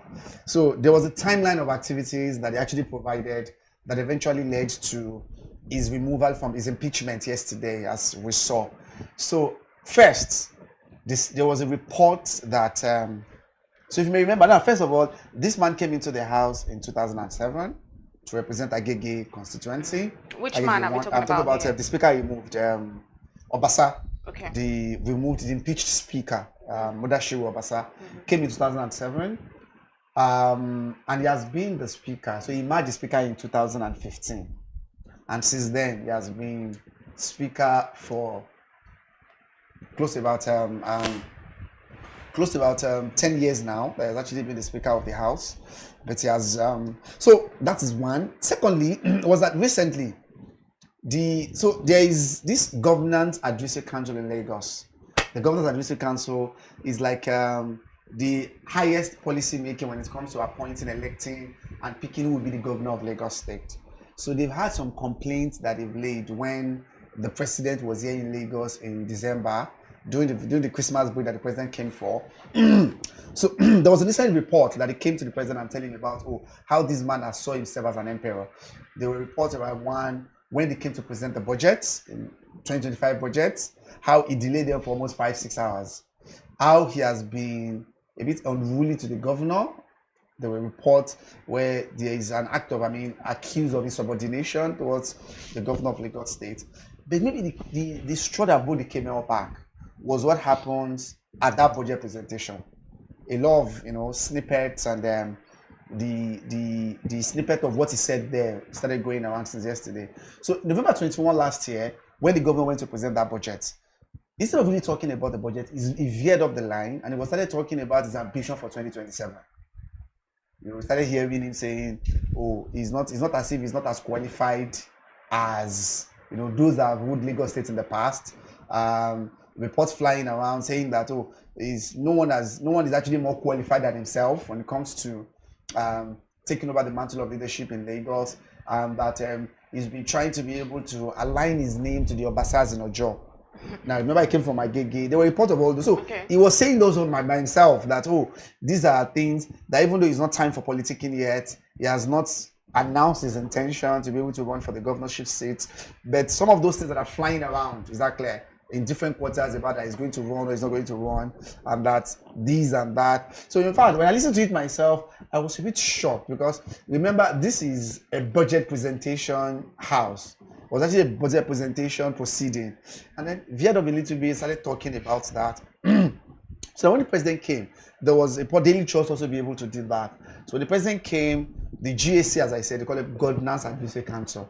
So one of the head of that is the man called Alhaji Tajuddin Olusi, who led the member of that council. So it is the council that tends to be able to make decision on who will be the next governor of Lagos on the platform of the APC normally. So it's just like we have different groups under APC. So this GAC is a very powerful block. They are the ones that are able to there are different reports in different quarters that they were responsible for the removal of Ambody during the second term, and that for suggesting or for recommending Sanwo-Olu to Jagaban, as the governor of Lagos State, and that allowed him to be able to run the second term. Yeah. So those issues were there. So they complained about him to the president, complained about how he has turned the Lagos State House of Assembly into his kind of his domain, and where he can be able to do whatever. So that's one. Another thing they said recently, he made that there was a bill he sponsored about scrapping the LCDAs. Remember, we have local governments. Yes. Then we have the local council development areas. Yes, that was the one that sponsored a bill to scrap those LCDs. Whatever intention he has with that, and that didn't sit well with a lot of people. Okay. That how could you? These have actually been very, very pivotal. These LCDAs have been very pivotal to socioeconomic development of Lagos State. So maybe he has his cup full, but in the final analysis there were reports from quarters that maybe he's a bad student of history. Why did I say that? Why are you saying that? Because people in the past that have attempted to be able to go shoulder to shoulder with Tinubu in Lagos, we all know what ended them. Look at during this time, 2 deputy governors were removed while he was the governor of Lagos State. The woman deputy governor then, Madam Kofowala Bokna, was removed when she attempted to be able to be a woman of her own and align to go to align. During the second term of the same person, Femi Pedro, it was a very popular name, was also removed. Sanwo-Olu, when he's trying to be able to become a man of himself, was not given second term. And that's what people say there is a bad. So these are antecedents that have happened to people that have attempted to be able to checkmate. Because that statement about, I'm going to be able to run the name of Obasa and things like that, people were seeing it as an affront to Tinubu, because that name was actually being used as a propelling force to get into the Marina House. So you making that assertion, that I'm going to be able to run in Abasa, that he has not been going to Ikoyi or someplace, Oniru, to go and align with them to be able to be the governor of Lagos. So, and those are the hubris. So that's what about the hubris. Hubris is that, that pride they've seen in him and intrigues. And of course, there have been cases, and that's why Sanwo-Olu was there. So cases about confrontation between himself and the governor. He has never been the one to be able to give the governor, even though in the pages, I mean, even though in public you hear him saying, the governor, there have been reports where he has had face-off, confrontations with the governor. Not least, we all remember the case of the commissioner in 2023. In fact, he rejected the list that was submitted by someone. Someone submitted the commissioner list to the House of Assembly, and this man said, "No, you'll not be able to, railroad us to be able to approve the list of commissioners that you appointed." So I think those have actually been the issues, and in days ahead. But remember, when impeachment was done yesterday, there were reports that he's not. So he was accused of financial malfeasance and statutory infractions to the tune of about 43.5 billion naira. That was the allegation. Because why it was removed, a lot of people believe that was this more politics or more substance? I mean, the substance fact, gross misconduct. Was that the reason why it was removed? The issues are still out there. So people that are very vast in Lagos politics, some are lining more that it's more political move. Why some are saying it as, this is what was done. But if that truly was, because now if it comes back now, we expect that maybe by the end of the day he should be back because of what has happened. He's still a floor member, don't forget. It's not like he's been moved out of the house. He's just been impeached. Okay, still he's just a impeached floor as a member. speaker. So, but if those allegations are substantive enough, we expect the FCC to swing into action and ask questions. 43.5 billion, that could have been the budget of Lagos State some years past. That's a lot of money. Thank you. It's not talking about millions here. A whole lot of money. Let's say 43.5. That's almost like a budget of Lagos sometimes some years ago. So but remember, so they said this money was used, like I said earlier, to buy backed up vehicles for the lawmakers. So these are the same lawmakers, you can see them. Of course, we also have them there. These are the same lawmakers that they said he bought vehicles from. And they're the ones that went back and were impeaching. It is not adding up. That was the allegation. 43.5 billion to buy backup vehicles for lawmakers. Whether they are the ones that are buying the backup, what do you mean backup vehicles? Okay, it's like those things that they are moving with. We don't know what it means, but it's still the same people that went out yesterday unanimously. They are not even, the only opposition to it came from his own constituency in Agege, who maybe when they heard about it quickly rushed down to Alausa. And we saw that they were arrested. As you can be able to see the Black Mariah. They were arrested and saying we are APC youth. Yeah, because they arrested them because they just be able to station this there. When they wanted to be able to force their way into the Lagos State House of Assembly, the Black Mariah with that inscription brought them and they got arrested. And they were saying we are APC youth. They are his own constituents, youth from Agege, who quickly rushed down there maybe to see what if they can be able to put a stop to what they were doing. But nevertheless, Madam Mojisola emerged yesterday. She is, as of this morning, she's the speaker of the Lagos State House of Assembly, and we know that a lot of things will still unfold. We have not definitely. I'm looking forward to so many of the drama that will actually be able to happen. So, secondly, we heard about the depot raise prices. I think I woke up, I saw that this morning, and I am really, really hopeful, and I am really, really banking on your hope and your expectations. So we just had that depot prices again was 903 naira, 899. That depot, that's not at the fuel station. So that's what it's more or less like saying where they buy it. More or less like saying you are buying from the warehouse, where they are going to be able to truck it to the pumps. So as of yesterday was 900 naira. Most of them, so wake up this morning, they said all of them are adjusted their pump prices to 950 naira per liter. So which is more or less like that's like the cost of production, purchase price. So that means that the fuel stations at the pump prices might likely because we don't know. Dangote is still normal. Dangote is still 899 naira, but other pumps, I mean, what's it called? Punch mentioned some selected pumps that they visited, and they saw that they've adjusted the depots. I'm talking about the depot, which is more or less like your warehouse where you get the fuel from. They've adjusted their prices. But you're still banking on my hope, yeah? I'm very, very hopeful. So they were saying, what's the reason? The price of oil, rose to about steadied to about $80 per barrel. Okay. So oil has increased in international markets. And because remember that the market is actually following that force of demand and supply. So that's what forced a lot of them. So because it means that oil prices has gone to the international market, the cost of what they get to has also increased. And that is what pushed some of them to increase this. So that's one. I think yesterday we talked about the Okay, well, I thought you want to talk about the telcos, the ICT firms, owing banks. Owing banks. I think I was thinking about the PD I want to talk about initially. So the Minister of Digital Economy, Bosun, exactly, was one that made that announcement yesterday. In an attempt, we are expecting anytime soon this recent increase in data and call cost. It has been on since December. And I say it's going to be increased by 100%. So the present prevailing economic environment cannot allow them to be able to carry on the operations. So that's what Bosu was trying to be able to justify, that increment might be needed. But to how long, to how much, by what rate would it increase our call costs and our data costs? I'm sure they have been following Twitter and social media blogging. Like, I've been saying that one data, 1 gig would be this amount. I don't always mention that, but it was crazy. And he has come around to be able to douse that. People are still saying it's going to be like around 40% increase. And that would be crazy. So hopefully we're expecting that should be imminent. Do you actually, I want to ask you this question. Do you actually track how much call and data cost? How much you make, how much expenses you make on calls, weekly or monthly? Okay. Do you also track how much expenses you make on data weekly or perhaps monthly? So, of course, I mean, if you want to, no, I don't do it. You don't? Okay. To be honest, it's bad, but it's just a whole lot. I don't like when it's done. Okay, it's not a good thing. It's just the way because now what I'm saying is why people could now be able to now. I want to just know. On an average, how much do you spend? So so on the average weekly, I use like about 10 gig. 10 gig. That's little.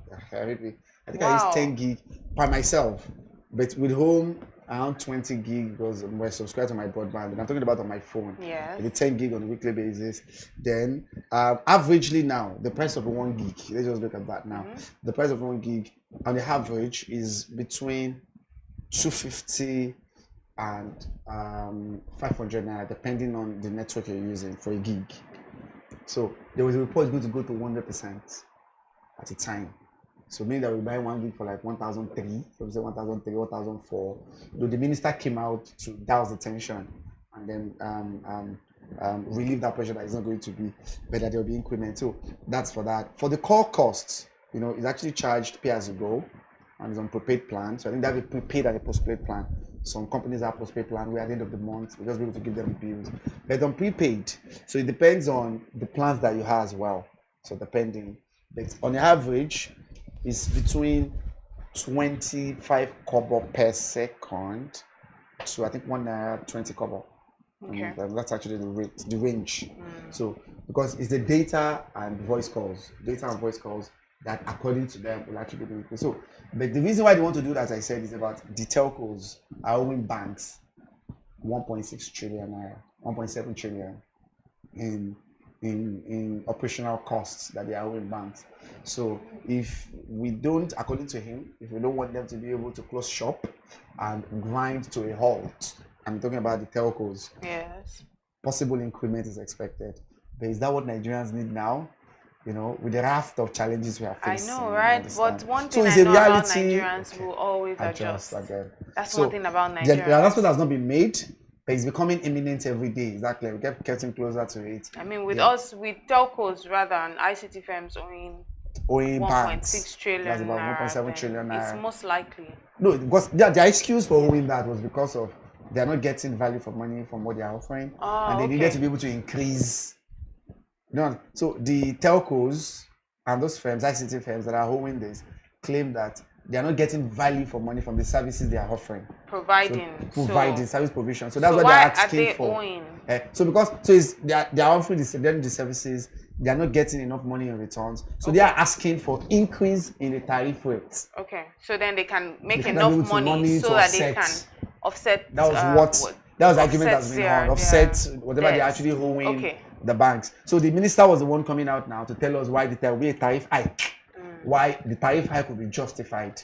As I said, the tariff hike is just for data and for voice calls. Okay. So it has not been announced yet, the actual amount, but it's becoming imminent and inevitable every day.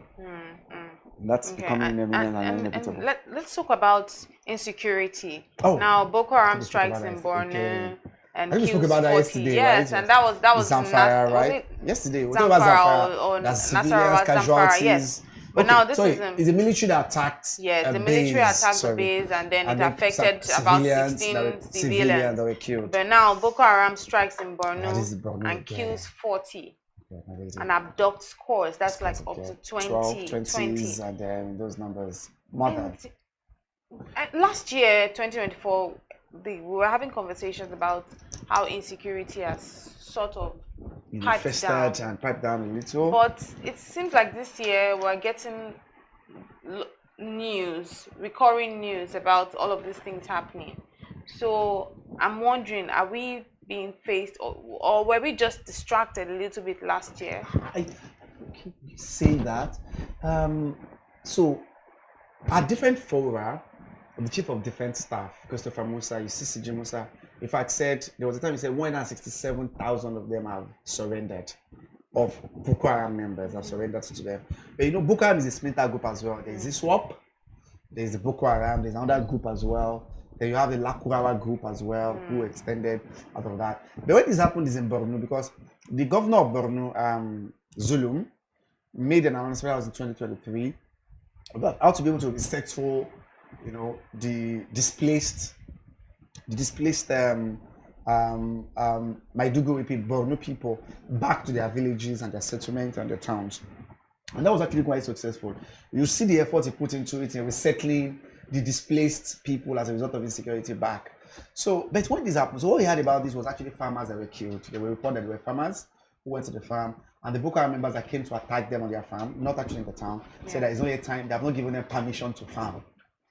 So in the report, if you had what they mentioned there, some of those that escaped, because they were even someone with a gunshot wound that was trying to narrate their experience, so that they came to them on their farm, started telling them, where did you get the permission to farm?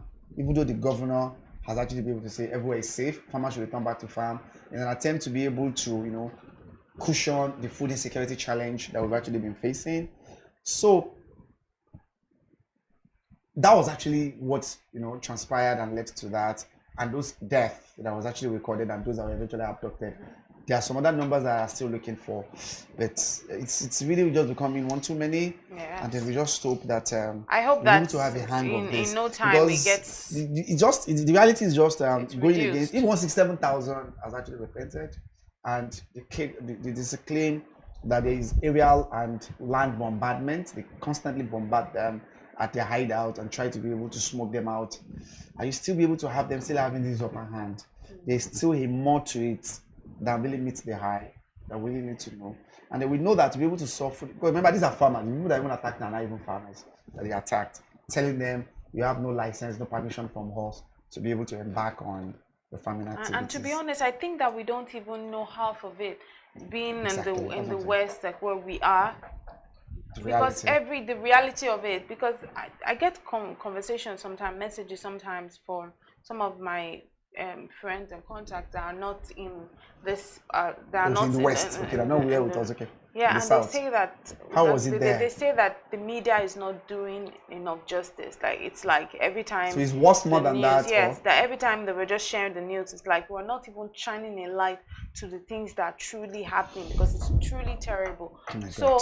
I think this is just even a tiny fraction of what is actually going on. And I think it's very unfortunate. Something needs to be done about the insecurity in Nigeria, because we can't have this insecurity on the rise. We can't have the Boko Haram and all these people still having a strong in the. So that's what I'm saying, that the numbers is just becoming endless. Their numbers. You understand? The numbers just becoming endless from their end. Where are they really flushing out from? Maybe there are some external forces, of course. Internally, their recruitment, because at the time we're looking at cut off the recruitment network, try to be able to adjust socio-economic indicators that could be an attraction point for people. It seems like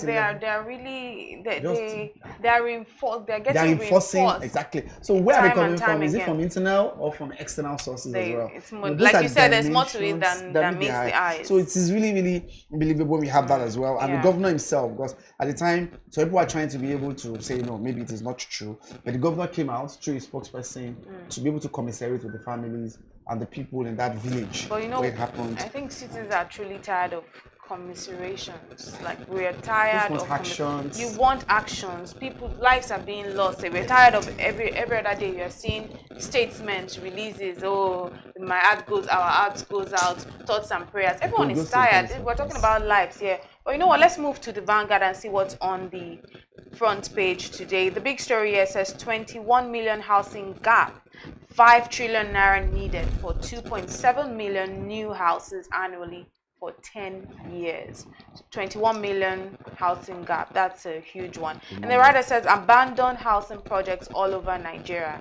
Developers blame insecurity for abandoned housing projects. 20 more, I mean, I've said that already. 21 million more houses needed. Houses being built for those who already have homes. That's the problem. Federal government is planning to deliver 50,000 units. What government should do? This one was by Ashimolowo, then adds what he thinks that the government should do. But then for me, 21 million housing gap is a lot, and you even need 5 trillion naira for 2.7 million new houses. And if there are people that have 10 houses, right? There are people that have 5 houses, there are people that have 15 houses, and there are people, there's homelessness on the rise. So if we have this housing gap, but then we have people that have several houses, and then they're still building more. And then we have homeless people. If you are around on the street, you see the bridge, you see people lying there, wondering, they sleep here over the night. So sad. Outside us here at Mobolaji Johnson Road here, I think it was this morning when I was going to mosque to pray, I just saw 2 people who were lying down, And look, and you really there. Just want. I was like, did you sleep over here? And in fact, the person was in crutches. Yes. Just be able to put the crutches by the side and just lie on those And you are filled with so much compassion, because you think about it. We've been talking about the Amatan season starting again. You know how cold it is, and you see these people on the bridge lying down. With no clothes. They don't even have a cover cloth. They don't even have. Imagine those bridges you be under your duvet. You would close the windows. You still say that it's cold. It's cold, and then they're out there. And then we are talking about housing gap, and then there are people that houses are being built for those who already have homes. So this number, I need to be able to put some perspective to it. Yes. So I remember at the time in LBS, the former Minister of Housing, Raji Fashola, former Lagos State Governor, was in Housing there. Because as at then, the UNDP claimed that there was 17 million before it became 21 million. Like there was 17 million housing gap. And he was even questioning that is not true because of all these abandoned houses that we have around and things. He was saying that because he said he traveled, he looked around and said, these are houses that are available here. So what is happening? Okay, things in that regard. But I think this is just an inside analysis that was actually done by Vanguard to be able to give us a sense of the housing deficit that we have in the nation. And how many number of houses, 2.7 million houses, we need to be constructed every year. I mean, new houses annually, of course, to be able to meet up that gap of the 21 million. Can we truly build 2.7 million new remember, houses? This is just a projection and analysis. That's a lot. That's a but very, very let's big look lot. at this one. This one catches my eye. I must say, I really like the spread today on the Vanguard newspaper. This one says federal government raises inmates feeding to 1,125 naira per day. First of all, my first comment is, really, maybe 5 years ago, I think, maybe I don't know, but I think that's like 5 years late, because if you want to, these days, I don't know what does it take to eat, feed 1,000. It's 1,000. Does 1,000 really do the job? Like on an average, really these days. Okay. Let's say we're just talking about eating from the roadside. But you remember this is per day. This is morning, afternoon, night. Oh my good. There's not morning here. Oh, per day. So because I know you're looking at it. I was even looking at. I was talking about a meal per meal. So because it was 750. Because the question was, remember it was even 750. If not because some of the senators, hanged out and then tried to be able to challenge the National Correction Service director, the general. They come to like, okay, that even their dogs. I think I finished the dogs for 800. 125 now. Why can't they round Why can't they make it a round figure? So when it was presented the budget, I know, okay, this is just like an average, how much each person per day, they multiply by the total number of the prisoners that we have there. So I know it's disheartening, because we had a case where the dogs, because now, if it's because of the growls that they raised from the budget performance of 2024, that they raised it from 750 to 2,000 to 1,125 naira. It's really, really sad anyway. It is. And that's why sometimes when people complain about the quality of food, exactly, the quality of food that they have there, it's really, really unimaginable. Because just like you said, even just one meal, sit down one meal, how much 1,125? I was even thinking about a meal per now, day. in fact, they were even basking yesterday there. This is an increment. This is like, because they're saying they have done about a 50% increase for them to be able to have this amount from what it was, to what it is. Then I think the PDP case that you did. But we need to truly quickly go to the Business Day newspaper. But this one up on the Vanguard paper says 2025 budget, no end in sight to national grid collapse. We said that yesterday as well, and no end in sight. So we will keep getting this. One of the ministers, I don't know, was just saying because of the state of those infrastructure. The minister said that yesterday. That's really Mr. Adelabu, about that we are not likely going to be able to see the end of that yet. It's still going to be a really sad. And this one also says federal government to blacklist 18 banks owing telcos almost 200 billion naira. Those telcos that we mentioned. Yes, those ones we mentioned. About the tariff hike is what they feel is the only way. Instead of blacklisting them, maybe they should be able to do tariff hike, and that would allow them to be able to get into that space. Right. Business Day newspaper today, which is where we are. Business Day on the front page of the Business Day newspaper today.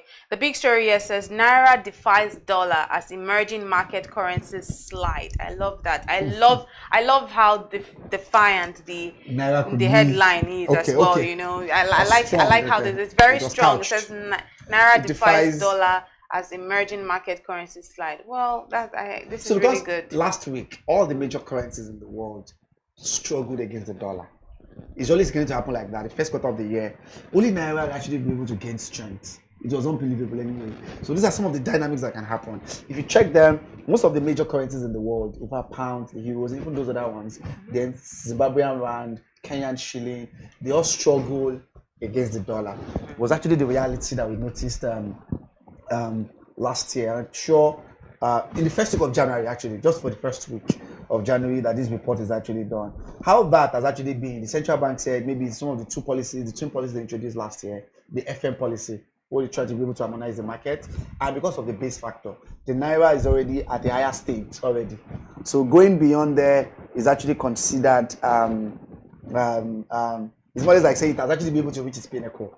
So in Gaza, you see that, in fact, the Naira even gained strength between yesterday and today at the NAFEM. Okay, there's a NAFEM market. Yeah, the NAFEX market. Then you have the parallel market. You have the parallel market, or the gap has closed. The Naira still be able to gain strength as a result of that. And that is unconnected to the increase in the price of oil. But if we have our listeners go through the content of the article, the paper, you see how some of those other major currencies, how they have struggled, right, over the intervening, because the Naira has actually tried to be able to maintain is 1,585 Naira for the first week. So that means that Naira is performing fairly well. We're just talking about 1 week analysis. 1 week analysis. So let's be careful. Let's be careful. Our hopes so high. I always like to raise my hopes. It's good. Very. Let us raise it so high. So we're only talking about the first week of 2025 and how currencies has performed. So a lot of dynamics will happen. These are intraday things. A lot of things happen between. The fact that we saw on that week yesterday, anything can happen in the next so it's just like few those hours, first week, the Naira tried to be able to maintain its stance and then defies those because a lot of activities are just picking up this week, remember, even globally. So that's the reason why other activities in other currencies struggled a little bit against. But let's look at this one quickly, then go to the cartoon of the day. Healthcare costs pushed Nigerians to poverty, just as the cost of all those things expected. They said going to hospital now costs you an arm and a leg to do that. Someone was telling me, what is the cost of this thing I used to buy? Asthma, some of these are asthma pump, the asthmatic patient. Some of those are pumps. And we're saying, was it not 5,000 2 years ago, 2023? That as a last year, it has gone to about 18,000 or 21,000. So I'm sure it's a reality as well. It's a so sad touch base I mean, it touches virtually everywhere. All the different segments of the economy has been heavily affected by that. To wrap up our Business Day newspaper review today, let's look at what the cartoon of the day is saying. The cartoon of the day is always very interesting. We always have truly interesting pictorial representation of some of the things happening. This one says stop. So what do we have here? We have, is that a well okay. or a pool? That's what I'll be. No. It's like a well. Is that a well or a pool? It's like pool, people are pool in some water. Yeah, so it's a pool. The pool of hunger and insecurity. So you can see skulls, dead skulls, and then you can see people crying for help, trying to get out of the water. So basically, they're trying to get out of the pool of hunger. Then you have the man on the left. Who did you call that? I don't know who you said that is. Anyway, so then it says, stop sending me death threat messages. And then you have the other man in the APC man, obviously with the hat. It says, me too, I have death threat messages. But then these people are up there, and then the people down are screaming for help, and they don't really care about those people that are screaming for very crying for help. In the pool of hunger and insecurity, they are talking about death threat message. That's a very powerful. No. I mean, it's a fallout of what happened last week. Remember, Peter Obi came out. The APC national. I think we talked about that here. We spoke about it. So I think it was the death threat that was actually not unconnected to that.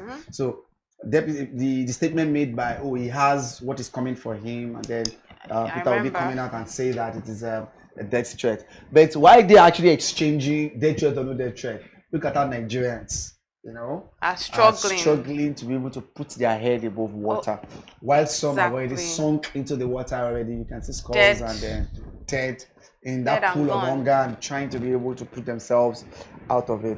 So I think it's actually a very important one. That's a very strong message. It has a very strong message. Strong message.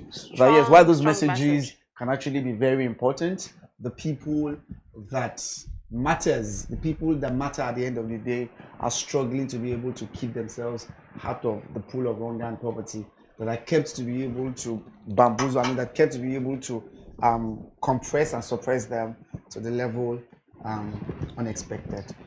So I hope the people that need to see these messages see them, because they definitely see it. Definitely hope they'll be able to see it. They need to take action. Action must be taken. This is actually important. That this is definitely important for Nigerians and for us to actually how Nigerians are actually struggling day by day. But I just like I said, as we started with, I would try to be able to recline towards the hope, and we hope that people will be able to get out of the water. Keep your hope strong for the year 2025. This year, what's the mantra for this year? There's a mantra for this year. Day for you. Yeah, I think that's the mantra. That's the people's mantra. But the government mantra is a restoration year. Restoration. The government has its own restoration. So there's a lot of mantra hope. Is day for you. There's a lot of hope there. But I think there's another one. It's not just day for who, day for you. I'll share with you when I remember. No problem, it's fine. But thank you so much for joining me here today on the newspaper review. It's always a pleasure speaking with you. And thank you to our viewers for staying with us today on the newspaper review. Just stay with us. We'll be right back.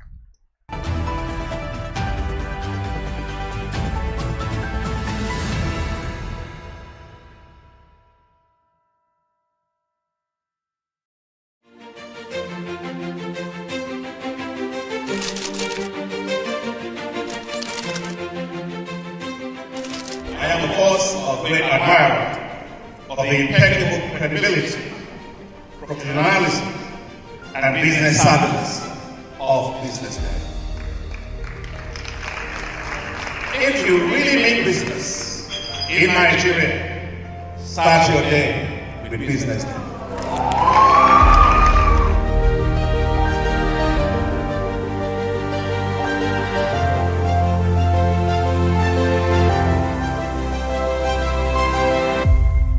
BusinessDay is West Africa's leading provider of business intelligence and information, delivering premium content across diversified media platforms, including online, mobile, and print. Since its inception in 2001 with a weekly newspaper production, BusinessDay has expanded its reach to provide exclusive content accessible through print, mobile, and online channels. Our premium offerings are further enriched with syndicated content from esteemed sources like the Financial Times, The Economist, and the Harvard Business Review. At Business Day, our mission is clear: to be the foremost provider of business and financial content, empowering readers to make informed decisions in Nigeria and Africa.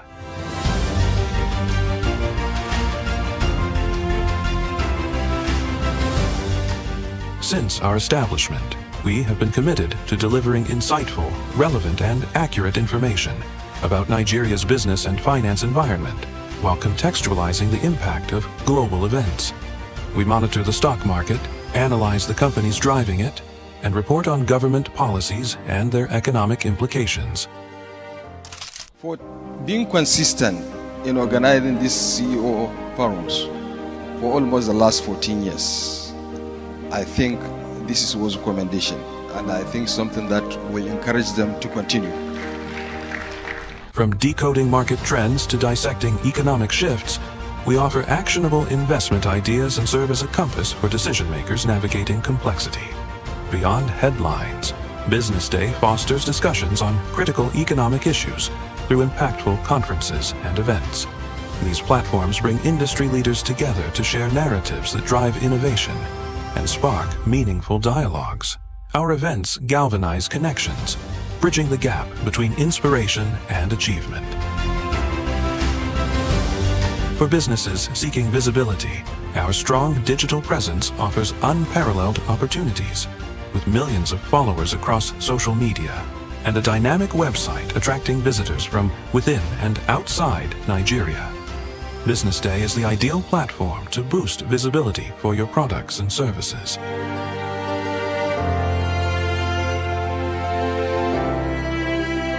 If you're looking for in-depth analysis and expert opinions on Nigeria and Africa's business landscape, Business Day is your guide.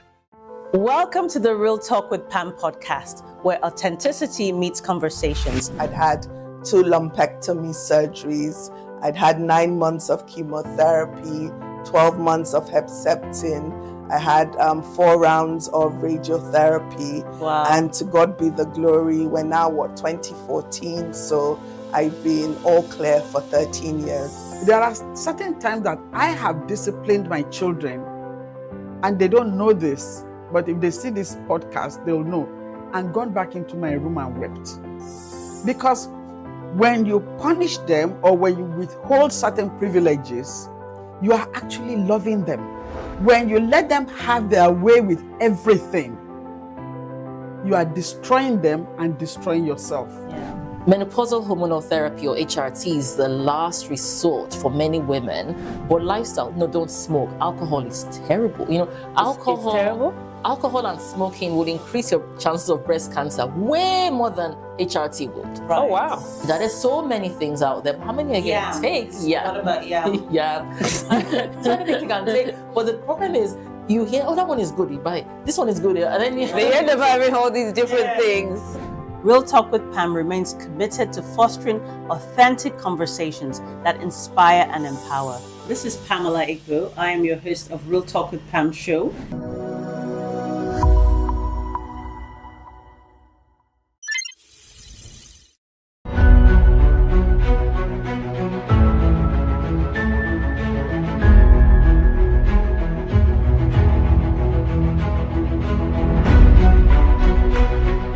On behalf of our author and Business Day, I unveil this book, or recommend the book to everybody in Nigeria and elsewhere.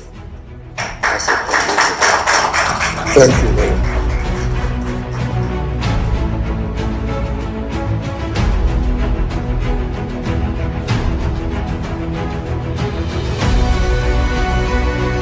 I want to congratulate you, Femi, for putting this together. I'd like to thank Frank Agbogu, Business Day, for giving him the platform to do this. I was part of this because our facility was asked to answer questionnaires and fill forms.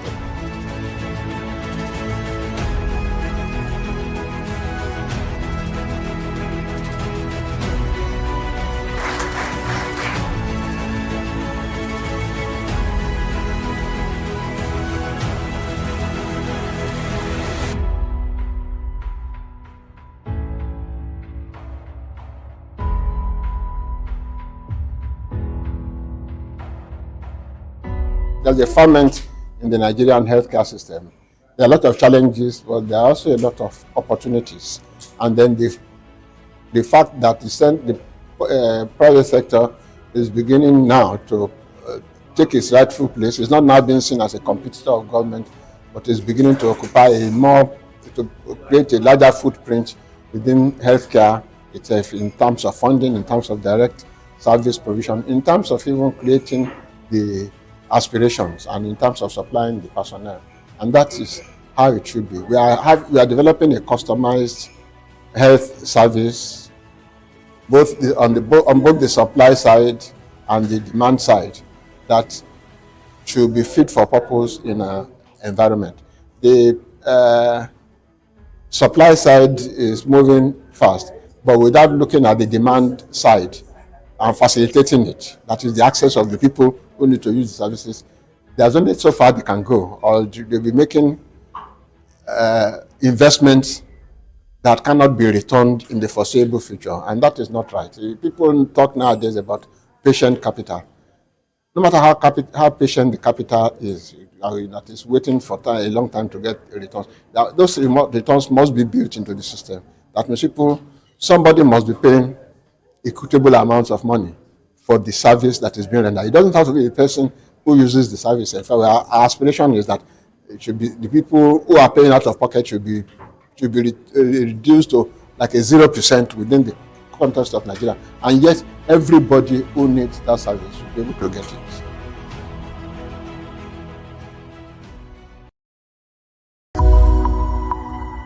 Menopause is the gift that keeps on giving, as far as I'm concerned, because there's so many symptoms. I mean, I have 34 symptoms here of menopause that I'm going to read out to you, and I'd like you to raise your hand if you've ever experienced it. So the first one is night sweats. We've all had it. Hot flushes. Regular menstrual cycle. Decreased libido. I wouldn't know that. What are the other symptoms you've had apart from the hot flushes that everyone knows about? Well, if I think it was only recently, my kids said, "Mom, I told you." I'm like, "No, you didn't tell me." So forgetfulness. Oh yeah. And then maybe like 2-3 months after, I'm like, "Oh my God, they actually told me." So now when I have conversations with people, I now make, if they're the ones that are very important and I think I need to remember, I'm now telling myself, you must remember this conversation. I used to get very, very tired, but mostly it was the hot flushes, and they just come like that. But because I was in a cold climate, it wasn't so bad, but it's just the way it comes. It wakes you up literally in the night. You know, we were taught a little bit about having your periods, about menarche, and young women are taught about that. But we're not taught about menopause, and I wonder why, and I think it should be in the curriculum. What can you do? I always say, always go for the lifestyle changes first. Don't smoke. Alcohol is terrible. Alcohol. It's terrible? Alcohol and smoking will increase your chances of breast cancer way more than HRT would. Right. Oh, wow. So in the Nigerian context, though, we have a lot of people who will say, I can't afford HRT. So what are the more natural remedies a woman in that situation can go to their local market and buy something that will help them, food-wise? I mean, I would say maximize your lifestyle, your diet, and your exercise. First thing in the morning is always best to do your exercises. Lots of water and making sure that your food is minimal. You will be full, you won't be hungry. I don't know about that.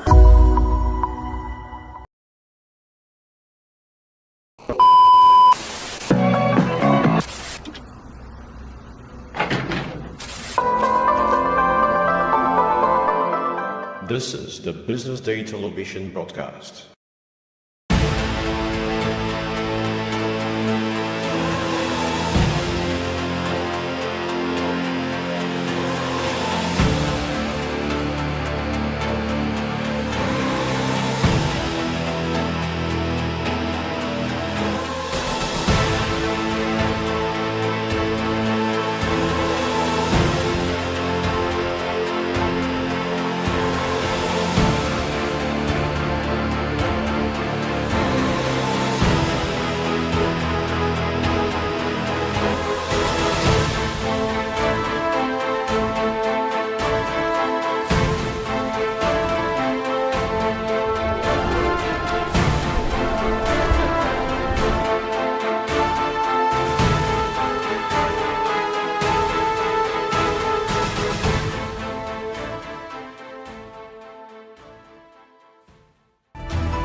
Welcome back. This is the BDTV Breakfast Show, and this is The Big Story, your trusted platform for breaking down the key issues shaping our economy, industry, and nation. My name is Elizabeth, and it's always a pleasure to have you start your day with us.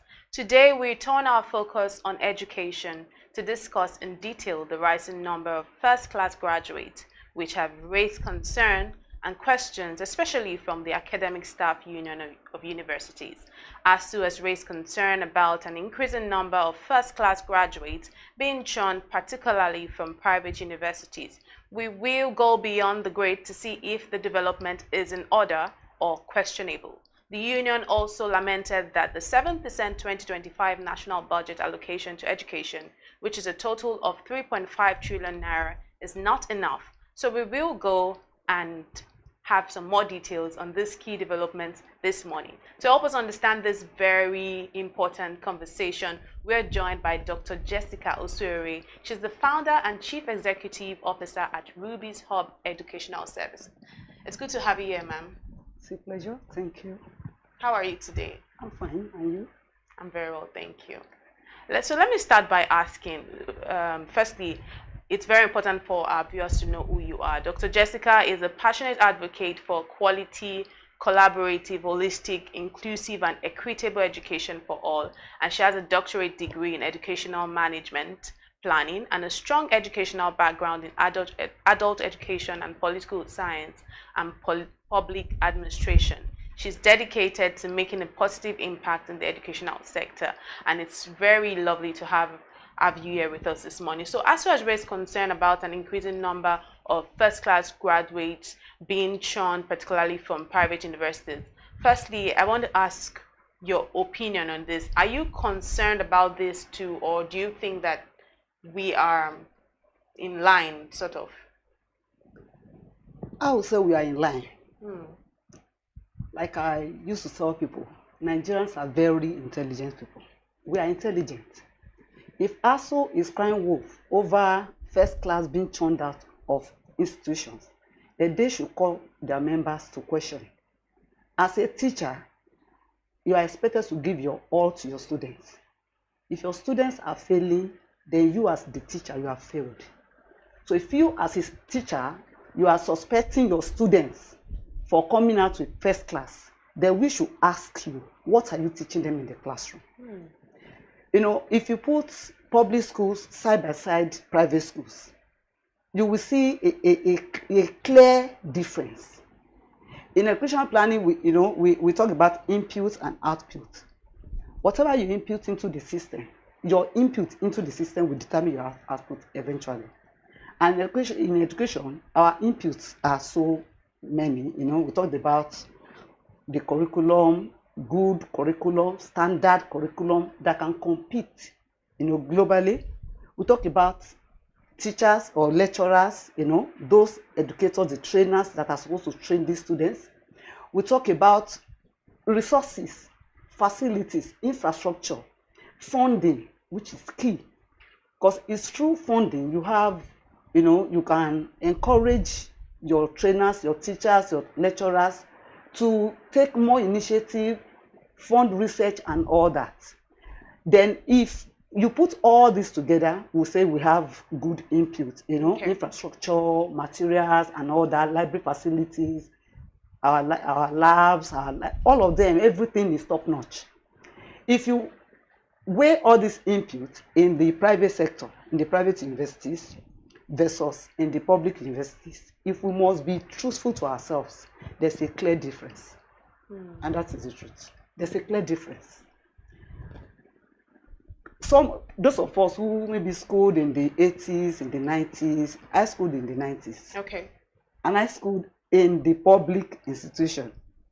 I entered school, I think 94, 95 session. I didn't graduate in 1999, which was about 5 years for a 4-year course. As soon as I entered, we went on a very long ASU strike, which is not so in the private schools. It's not. It's not so. Every child in the private school and that child in the public school, there's a clear difference, and that is the truth. When we were in the university, so many things speak for the private schools. So many things in their favor.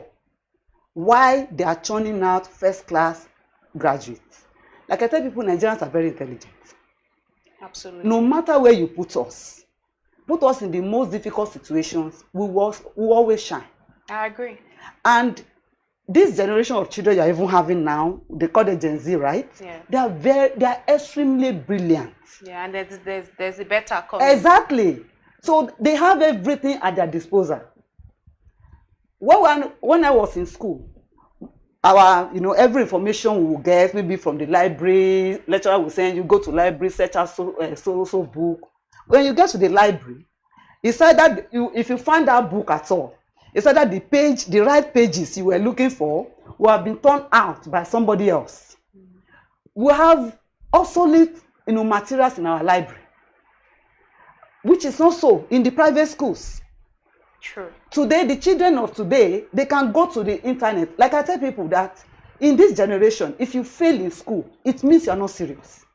Because every information you can ask for is right there out there on the internet. You can have your entire course content from year 1 to final year on the internet. You can have all your materials, everything you need to read. The children of today, they are not the children you will hide things from, You can't hide anything from them. They know everything. So why won't we churn out more first-class graduates? And let me tell you, we have intelligent children across board, either in the private schools or in the public schools. But if we will not deceive ourselves too, in the public school we know some of these lecturers in the public schools, they are like, they carry this like sadistic behavior. They will tell you, I've heard lecturers telling their students, A is for God. B is for me. If you manage to get a C, just go and thank your God. And what does that mean?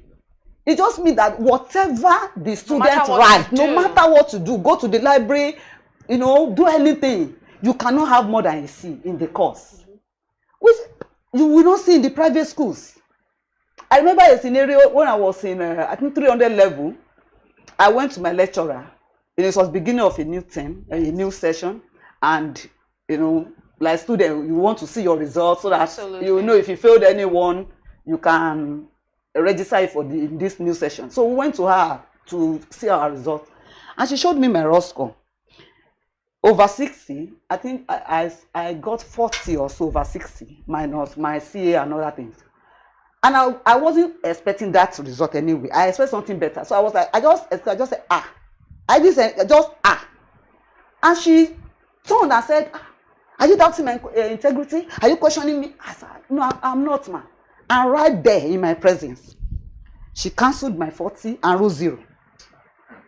In my presence. Not that somebody told me, it happened to me. It happened to you. And I cried begging, I went to call my other lecturers, they came, they begged. And she told me, if you like, go to the VC. I'm taking this course again, so go and prepare for a carryover. I'm taking this course again, I will still fail you. That's such a sadistic approach. And that is how most of those lecturers behave. They see themselves as God. Demigods. You cannot know more than them. Even our Bible, the Holy Book says, you will know more than your teachers. So I expected my students, and I still expect my students to know much more than me. Because that is what my God teaches and says to me, that I know, that I believe. So if your students do not know, there's a problem with you as the teacher, as the lecturer. And one thing again that favors them in the private school, they don't have the type of crowd we have in the public schools. In my 100 level, our classes were so large that in fact we had to contribute money to buy public address system so we could hear our lecturers. So you can now compare a child who went through such, who will either sit on the floor during lectures or hang on the window or, tired, stressed out, trying to hear what the lecturer is saying. You want to compare that child's output eventually with a child that sat maybe inside AC and air-conditioned room, and the lecturer is talking to them like father to children, like mother to her children. You want to compare their output? No. True. So that is why when ASU is crying wolf over first class and all that, for me, I don't think it's like I heard somebody saying it's those people who will not pass JAMB that are in private schools. It's a lie. I've seen children with high scores. My son had over 300 in JAMB. Oh, It's in a private school. Wow. Not because I'm wealthy. I'm not wealthy, you know. I'm not rich. But it's just sacrifice that I cannot let this type of intelligent child go to a public school where he will start and you won't know where he's going to finish. Yes, that's always the problem. The problem is when the ASU strikes and then you find yourself still in school. Still in school. And most of those children, during that strike, the public school children, they will come home. Some of them will join bus drivers, you know, as conductors. Some will be in the market trying to, you know, just get something to take back to school eventually when, you know, just to keep themselves busy. And you want to expect such a child returning to school. Somebody, 2020 ASU strike was 10 months. So a child who was out of school for 10 months, how do you think that child will get everything he was taught earlier? Before he went on that strike, he could get them exactly, you know, and do better than somebody in the private school that did not even go on any strike that was there, you know. Absolutely. So there are so many factors that are responsible for this. Like I've told you, intelligence one. Yeah. Our children are very intelligent, and that's the truth. Very intelligent. I agree with speak for myself, and I can speak for so many other children I've interacted with. They are very, very intelligent. We know there are some exceptions, there are some little cutting corner with some people, but majority of our children, they are intelligent. So we must not take that from them.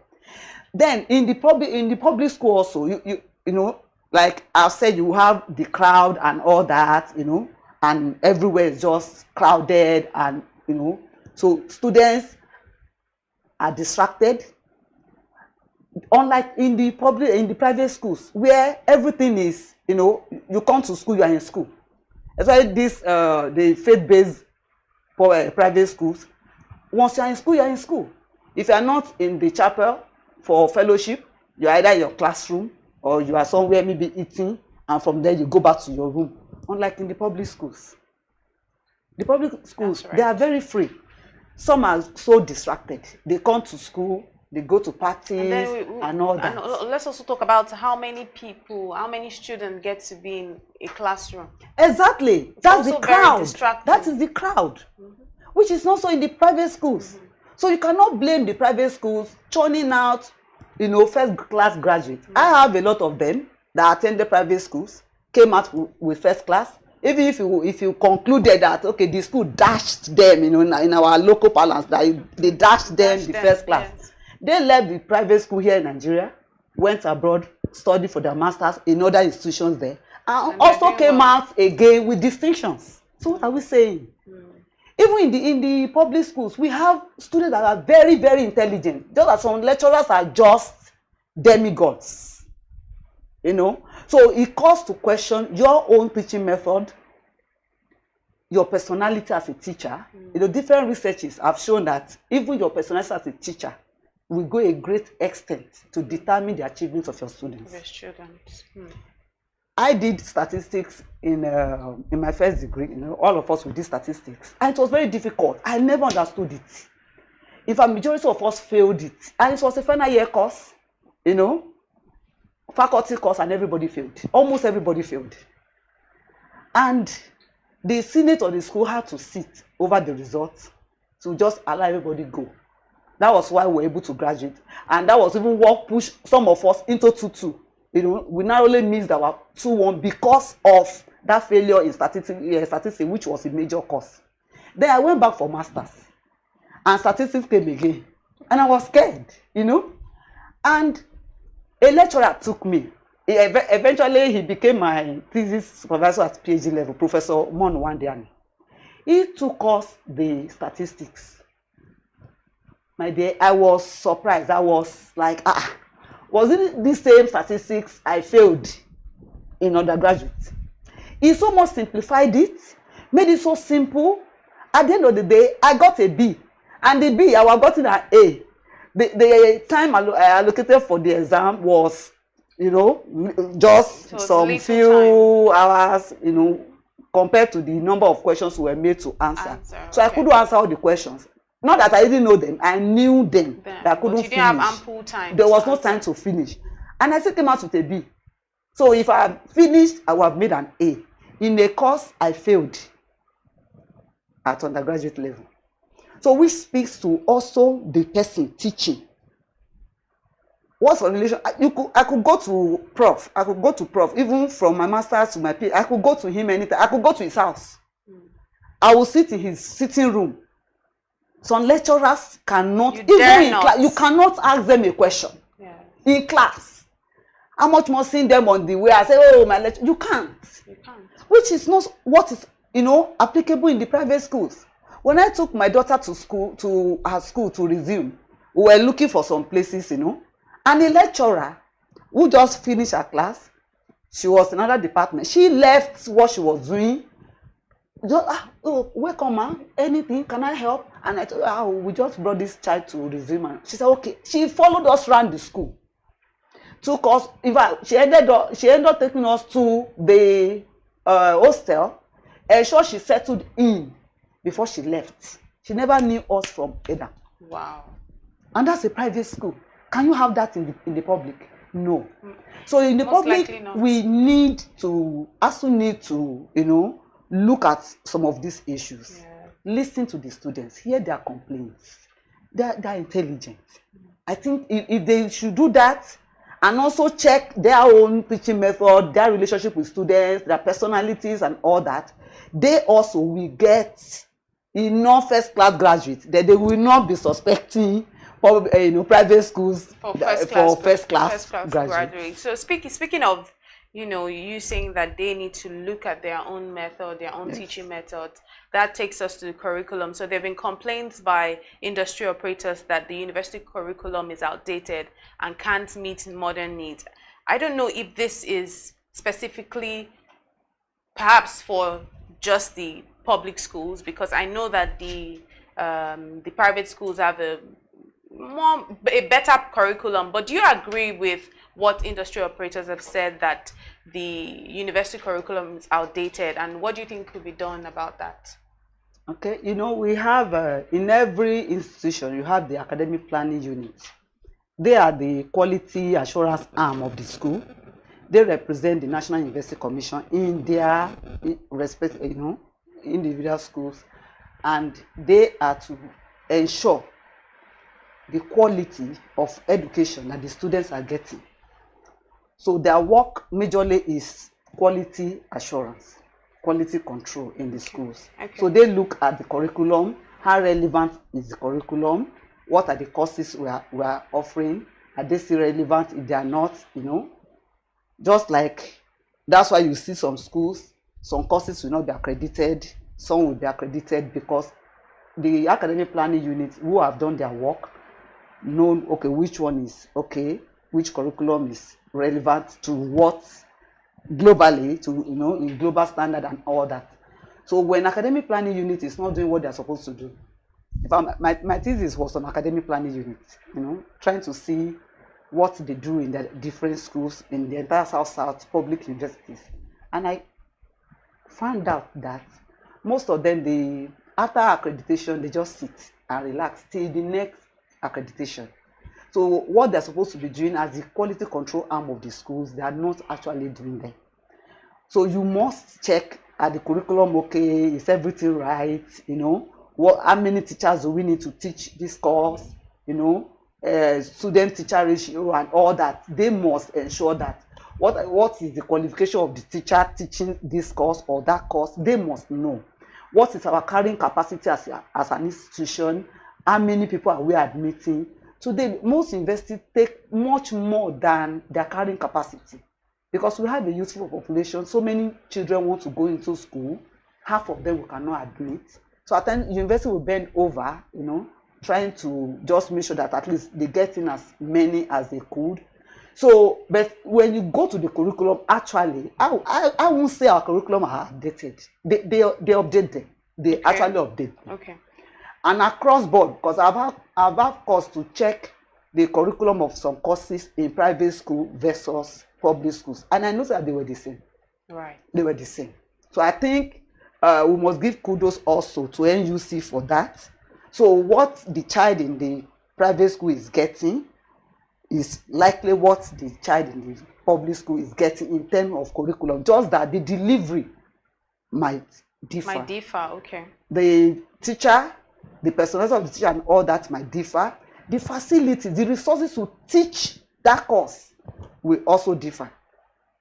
You can imagine engineering department, some that we call mechanical engineers, that cannot even, put things together in public schools. But if you go to some of these private schools, I can tell you they really invested in their schools. Like I tell people, education is cost intensive. It involves a lot of resources and funds. So you cannot just put anything there and you expect a great result, which is what is working for them in the private school. Though we complain that the fees are high and all that, but I, as an educationist, I know that education is cost intensive.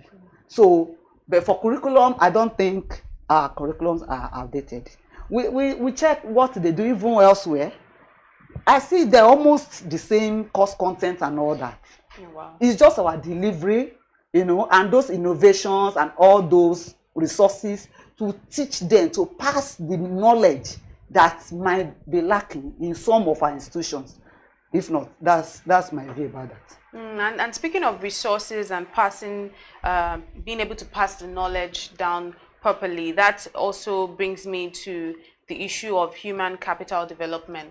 How do you think that this can be improved upon? Because you've mentioned in the conversation about how you'd get the same, aside from the resources available in terms of making it more practical, you find that the way teachers in the private school might pass on knowledge is different from how those in the public school pass on knowledge. So that says that there is an issue of human capital. How do you think this can be improved upon, especially in the public universities? Thank you. It was Abinci that said that human capital, not natural resources, not income, not material resources, constitute the wealth of nations. So the human capital, we must focus on human capital, developing the human capital in our nations across. And that is the essence of sending our children to school. Absolutely. That's the essence of we having teachers. You cannot develop human capital without looking into teachers. Who are our teachers? Are they motivated?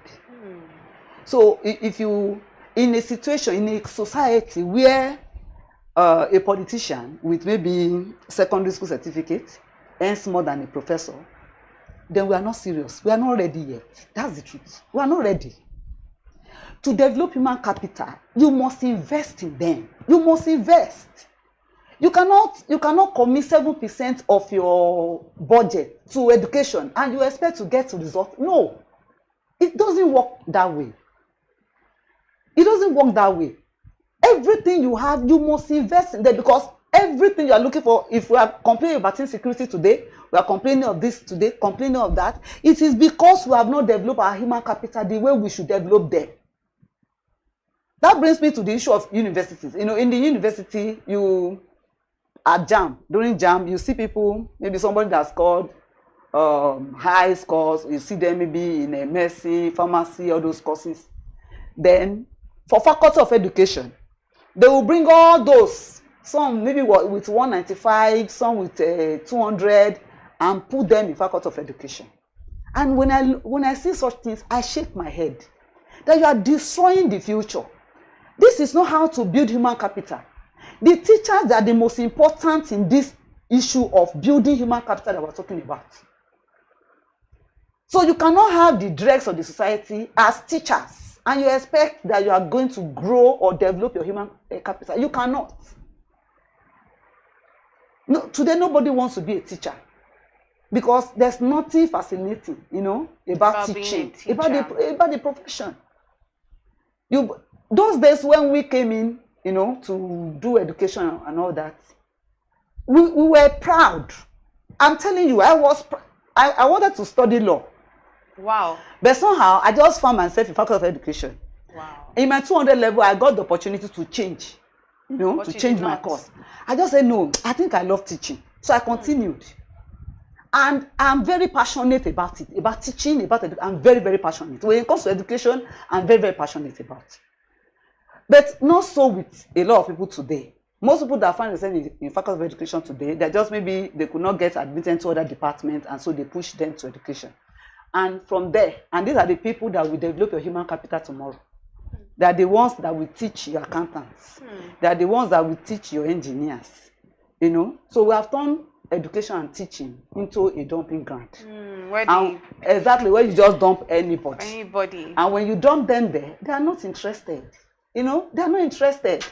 Somebody said, she's a teacher, she read education, but she doesn't have patience with children. And I looked at her and said, so what are you doing as a teacher? You can't be. You have to be patient. So obviously somebody like her came into the teaching profession just because maybe there's no other thing to do. So to build human capital, back to that question, to build human capital, we must work on our teachers. We must get the best as our teachers. We must invest in them. We must motivate them. You cannot pay a teacher salary today, cannot buy a bag of rice. And that's terrible. So what do you expect from the teacher? The teacher will go to class and unleash his or her frustration on the innocent child or the student. And that's at times where we talk about our lecturers at times in the public schools. I try to see from their own, from their own perspective, that some of these things they do, it could actually be because they're not really motivated. They're not motivated because you're not paying them well. You're not paying them well. Really some come to class when they have the class, the whole rest of the week, they are nowhere to be found. And that's why a teacher will say that A is for God. Exactly. A lecturer, rather. I have people teaching in private schools. From Monday through Friday, they are in school. Whether you are having a class or not, you are in school. So you can interface with your students at any point in time, which is not so. So we want to build human capital. Let's work on our teachers. Let's encourage our teachers. Teachers should not be the lowest paid people in a nation. We won't grow. Go to countries that are grown. Their teachers are like, they honor their teachers. They respect their teachers. Today, to tell somebody on the street that you're a teacher, it will be very difficult for you to say from your mouth. The only place where somebody will regard you as a teacher is maybe within the school environment. Yeah. Oh, teacher, oh, prof, oh, doc, within the school environment. But outside, how much is your salary? What are you being paid? What's your take home? So they're not motivated. So we must focus on teachers. Because no society can grow above the level of its human capital. So if your human capital are all, average, your society will continually be average. I love that. That is the truth. So you can't grow above them. So that's why we must invest in human capital, spend money, train teachers. Some teachers, they go from Monday to Friday, they are in school.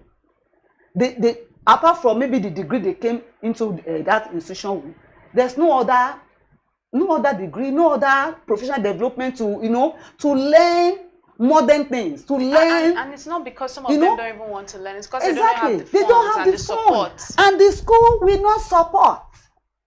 If you go to most of these private schools that's in the secondary and in the primary, they just use you, pay you anything they like, and whatever you want to add to your knowledge, you have to go and get it by yourself, which is not so. In other industries, in banking industry, in other industries, they spend money to develop their staff. It's not so in the teaching profession, and it is wrong. Very wrong. That is where we should focus. If we must grow our human capital, please let's focus on our teachers. Absolutely. And if there's something that you've said that really stuck out to me, is you saying that there's no society that can grow beyond the level of its human capital, and that's really profound. So the 2025 national budget allocates 7%, which is about 3.5 trillion naira to education. Now, ASU says this is not enough. Do you agree or disagree with ASU? Totally, I agree with them. It's grossly inadequate.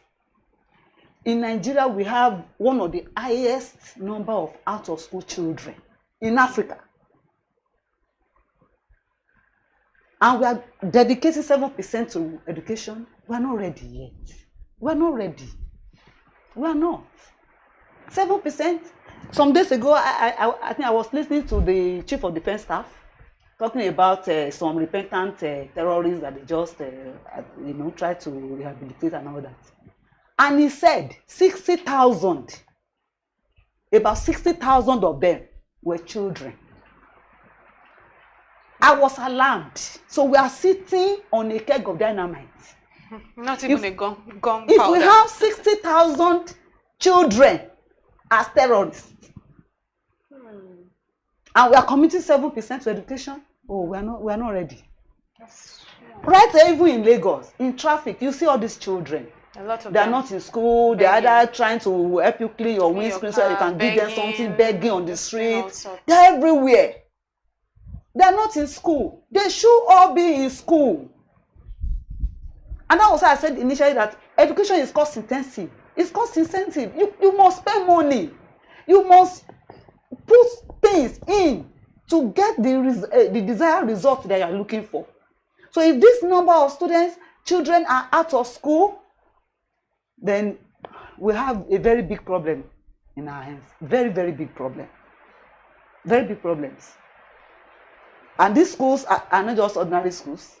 They are schools, you must pay their teachers, you must put facilities, you must do everything. So it's not just then just going to a school and just learning ABC. No. There are a lot of things you need to put there. Facilities and all that. So that money, to me, that budget is grossly inadequate. Even countries that are developed are committing more to education. We that are not, and we are having all these numbers of out of school children, we are committing less. We are not ready yet. I completely agree with you when you said we're not ready yet. So there's a lot of work to be done, but thank you so much, Dr. Jessica, for your time. Those insights were very valuable, and I know that we would like to have you some other time again. Thank you very much. My pleasure. Thank you. This has been the big story on BDTV Breakfast Show. It's been a delight speaking to you here on the show. My name is Elizabeth Musa. Do stay with us.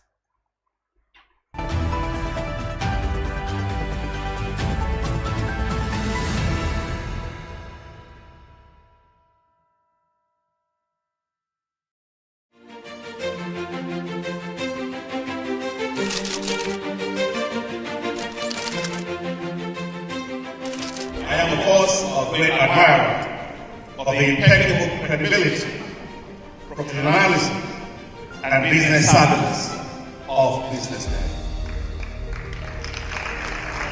If you really mean business in Nigeria, start your day with BusinessDay.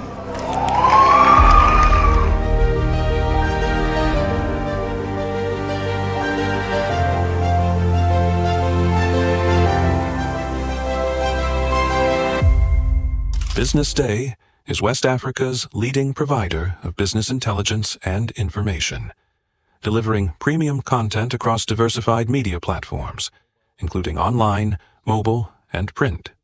Since its inception in 2001 with a weekly newspaper production, BusinessDay has expanded its reach to provide exclusive content accessible through print, mobile, and online channels. Our premium offerings are further enriched with syndicated content from esteemed sources like the Financial Times, The Economist, and the Harvard Business Review. At BusinessDay, our mission is clear: to be the foremost provider of business and financial content, empowering readers to make informed decisions in Nigeria and Africa.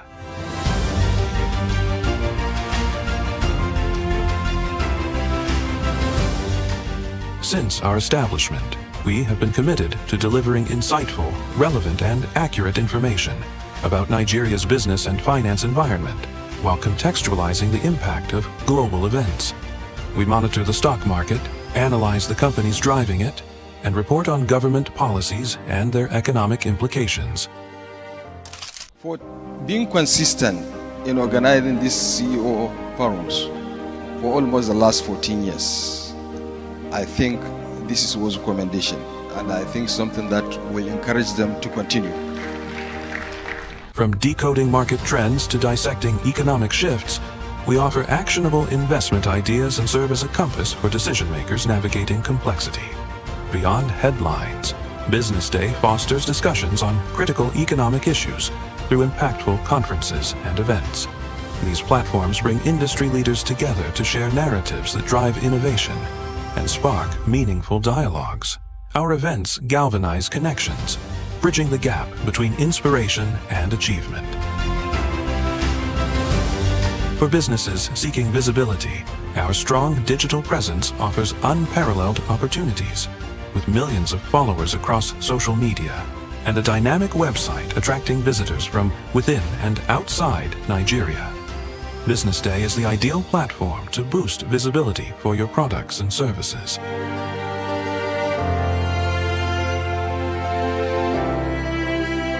If you're looking for in-depth analysis and expert opinions on Nigeria and Africa's business landscape, Business Day is your guide.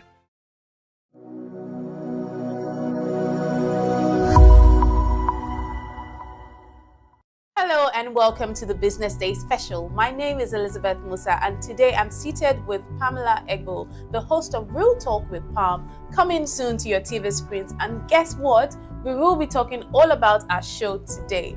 Welcome. It's great to be here, Elizabeth. How are you doing? I mean, I'm seated literally on your show set. I know, I have goosebumps. It's amazing. How does it feel? Fantastic. It's been a long time coming, let's say that. So why did you start the show, Real Talk with Pam? Authenticity meets conversation. What is it all about? Right, thank you for asking. So I think it's one of those things where they say opportunity meets preparation. For many years, I've had a lot of friends say to me, Pam, you know, you need to have your own show or go and talk on radio. You have the voice. Because anyone who knows me knows I like to talk. I like to talk. I'm one of those people, if I get into a room, I feel very comfortable going to anybody and just starting a conversation. I've always been like that. I can talk to anybody. And so I felt like, and also with my career, I've always had, you know, opportunities to speak. But what's really in my heart is speaking about real issues that affect us as human beings, but particularly women on a daily basis. Think about Business Day. I know you guys feature a lot of great women doing amazing things in the industry, in the business world.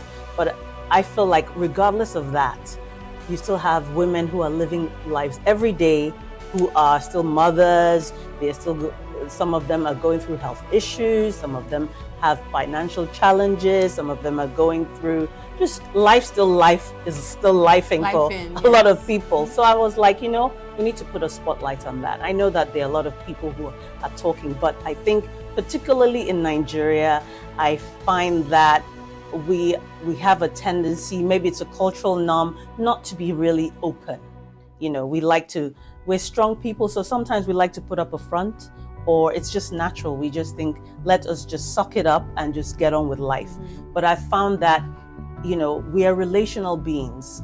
That's the way God made us, to be able to support one another. And I thought that having a show where we can really be authentic, it's not about just talking for talking's sake, but really thinking about what are the real issues that women deal with. It's predominantly a show for women, although I might have some men along the way, but it's predominantly a show for women to be able to share their lived experiences and say, this is what I'm going through, this is how I've been able to overcome it, these are the challenges. Inspire one person, even if it's one person I inspire that says, you know what, if she can go through that and is still standing, then I can do that too. So that's predominantly why I started this show. I'm very, very excited for you. I'm excited for this show. I'm just looking forward to seeing the conversations that will be stemming from this show, shining a spotlight on these conversations that could now lead to a solution to this problem. Exactly. Yeah. So who are the kind of guests we're looking to see on this show? You've already said that women. So do we have a sneak peek to the kind of women that will be? Well, to be honest, I want to put the spotlight on the everyday woman, to be honest. I might have a few celebrities on, a few people who are well known in their field, who are doctors, or I might have an industry person, but predominantly it's your everyday woman who is going through things, or who wants to just share about what they're doing. So whether you're an entrepreneur or a person who's been through, a bereavement or been through a health challenge or have something to say about, what has helped them be the woman that they are today. So it's going to be a plethora, a cornucopia of different types of women. So yeah, I'm looking forward to that. Wow. When are we expecting the first episode of this show? So we've already started filming, and I'm hoping that, very soon we'll start bringing out teasers. But the first show is going to air second week of January. And hopefully people will connect and basically be inspired, and will get great fellowship. You know what? Tell us precisely. You've spoken to us about, you've just been giving us, it's more like you're just giving us teasers, like the show is going to be about women, shining light on certain conversations. Do you want to just pinpoint certain topics that the viewers should expect? Okay, so far, viewers, we have shot a show on the menopause. For example, we have talked about health and fitness for women, particularly women who are over 50s or in the perimenopause phase. We'll be talking about today, as I speak, I'm on set, we'll be talking about women who've gone through divorce and life after divorce. We'll be talking about people who have gone through bereavement. I'll have entrepreneurs on the show to showcase what they do. We'll be talking about relationships, particularly in the Nigerian context, and we know how that is. There will be no conversation off this table, to be honest, but we just want to be authentic about it, not sugarcoat it. And nothing is off. Nothing is off the table. We're going to be talking about, dating. We're going to be talking about sex, but not in a sleazy way, obviously. But yeah, real issues that affect real people, flesh and blood. Yes. So how do you feel at the end of every show? So far, so good. You've been able to shoot some episodes. How do you feel?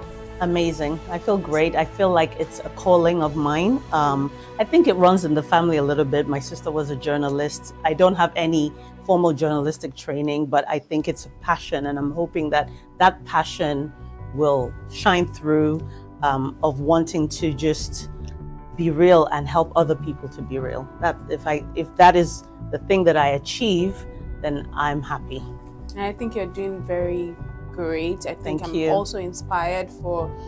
Should I be saying this year? Because people will know, like, it's like she's seen a few episodes. Because I've seen a few of the episodes that you've done, and they're really amazing. And I can't wait to see how the audience, how the viewers that Real Talk with Pam will get. I can't wait to see how they accept this show. But what do you want to tell the viewers as we close?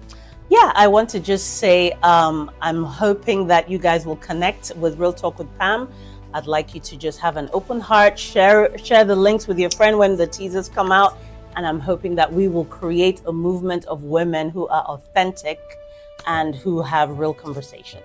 Thank you very much. Thank you so much for watching. This has been the Business Day special, and I've been speaking with Pamela Egbo, the host of Real Talk with Pam, coming soon to your screen on Business Day TV. Keep watching.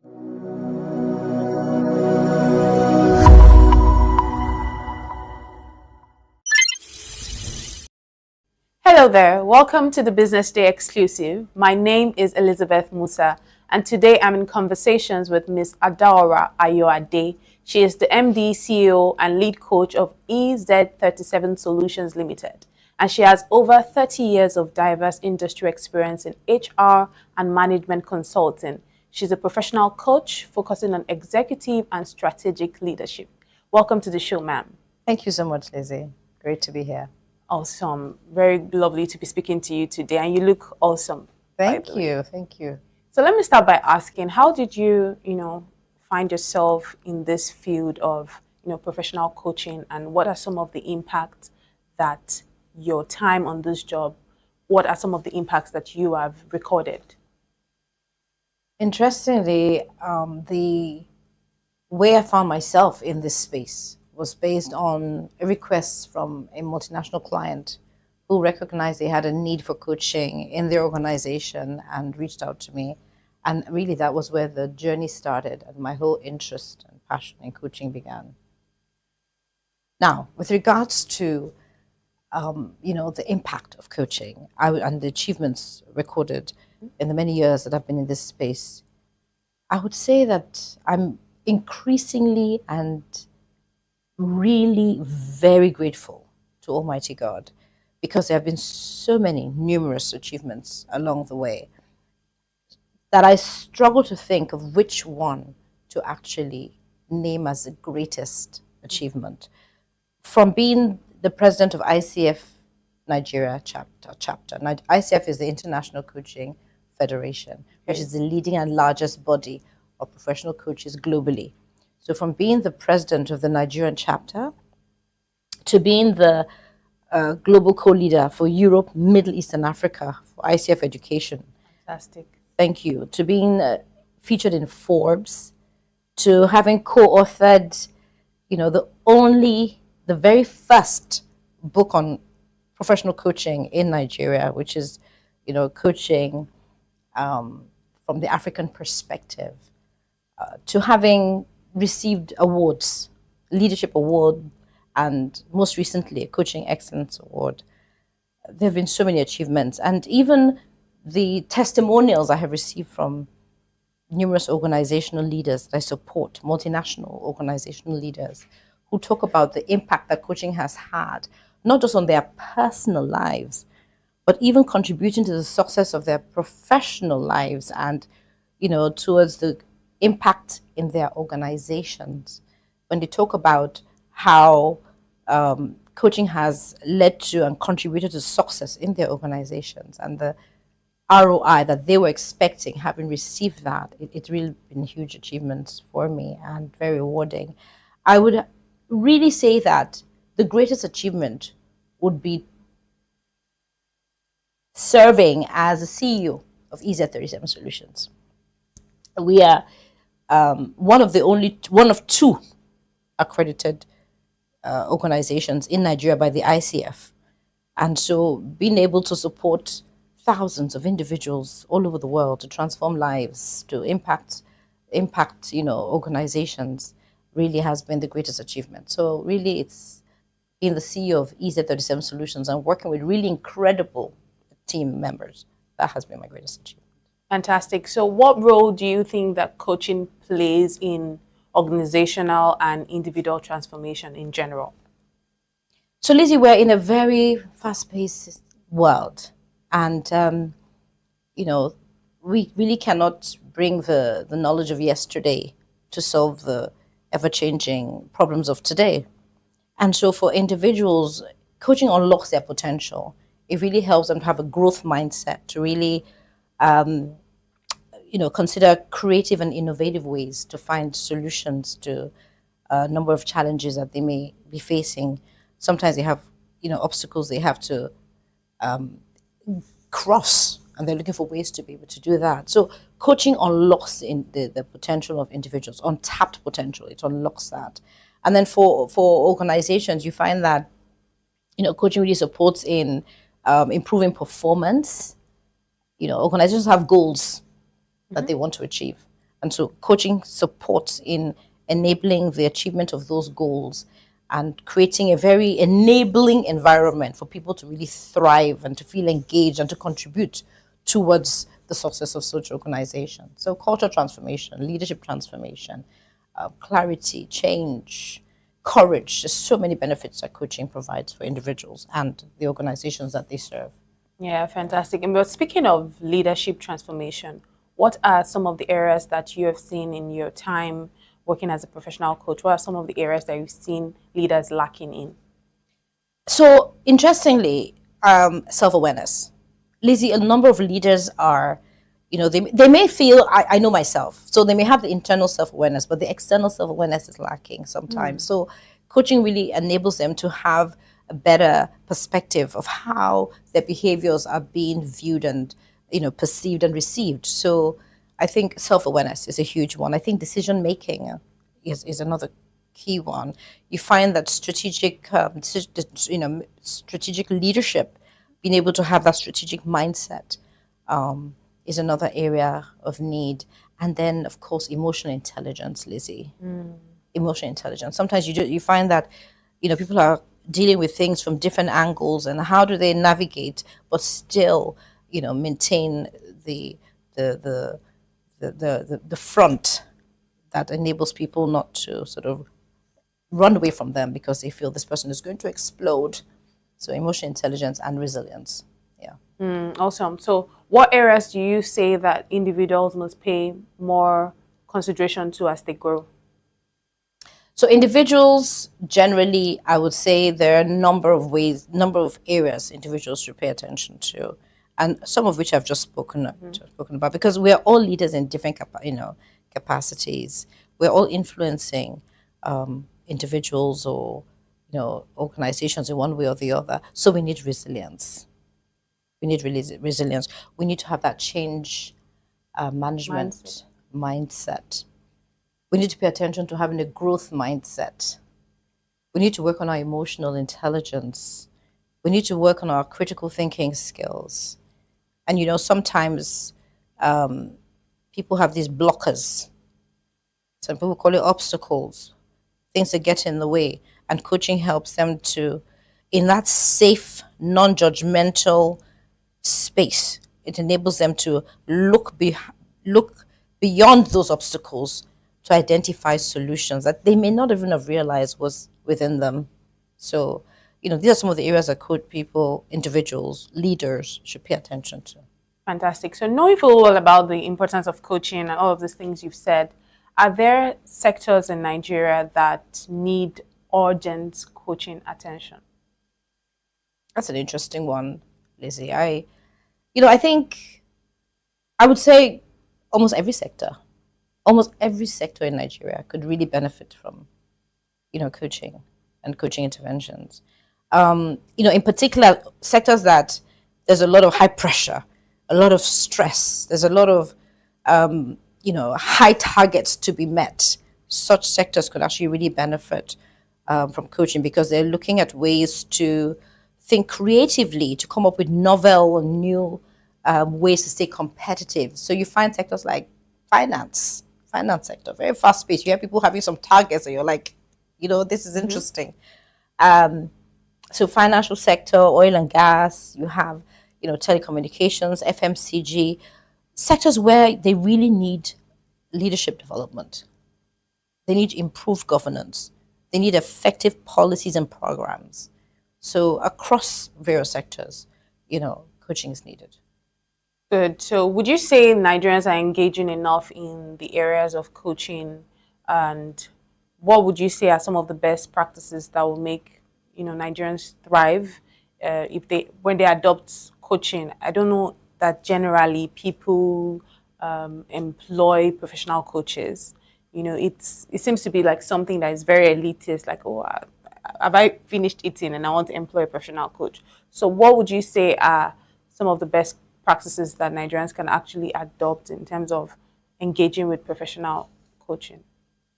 So I would say that, the awareness of coaching is growing in Nigeria, and I really want to applaud BusinessDay and, the efforts being made to create the awareness around coaching, because there's still a lot of room for people to recognize the transformational impact, the benefits of coaching.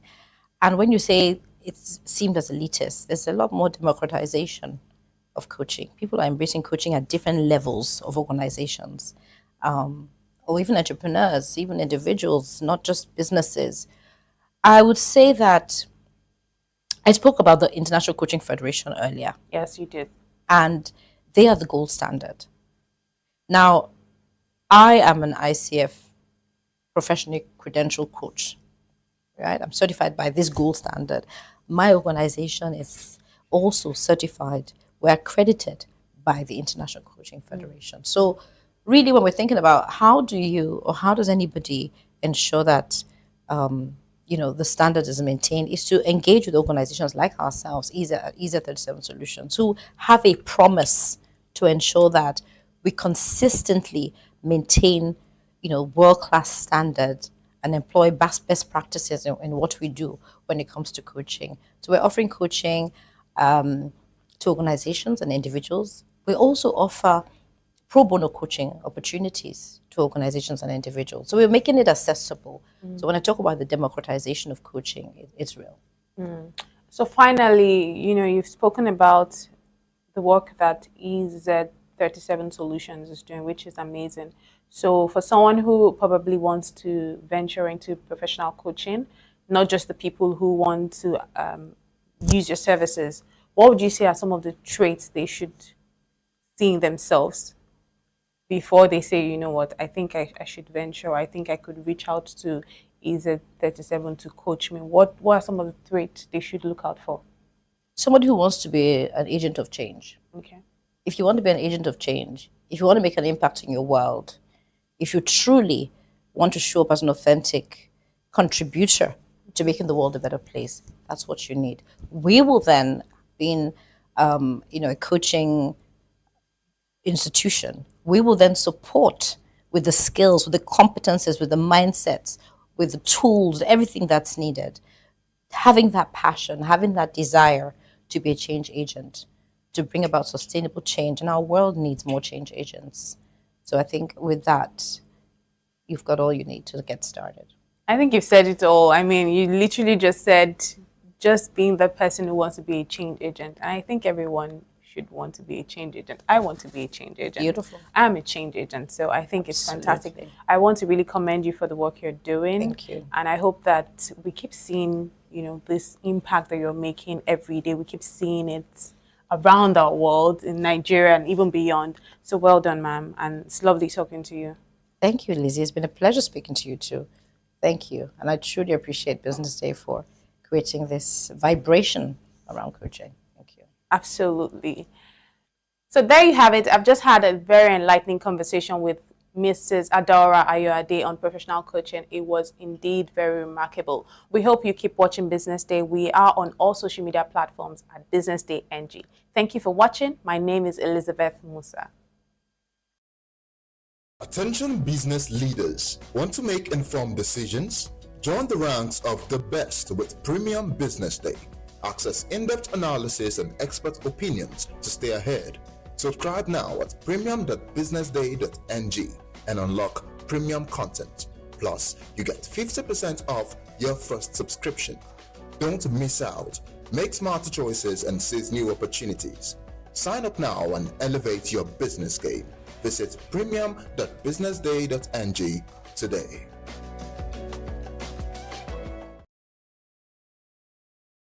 My name is Raymond Ezeku. I work for Dabodani Microfinance Bank, DDMFB. I head the business development of the bank.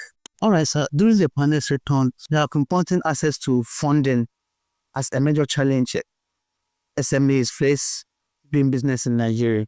So as someone in the finance and banking states, what are your suggestions? What can be done to address this challenge? Okay, you see, from what the panelists have been saying so far, SMEs have been facing a very huge challenge, okay, in Nigeria. And one of the key issues is access to funding, all right?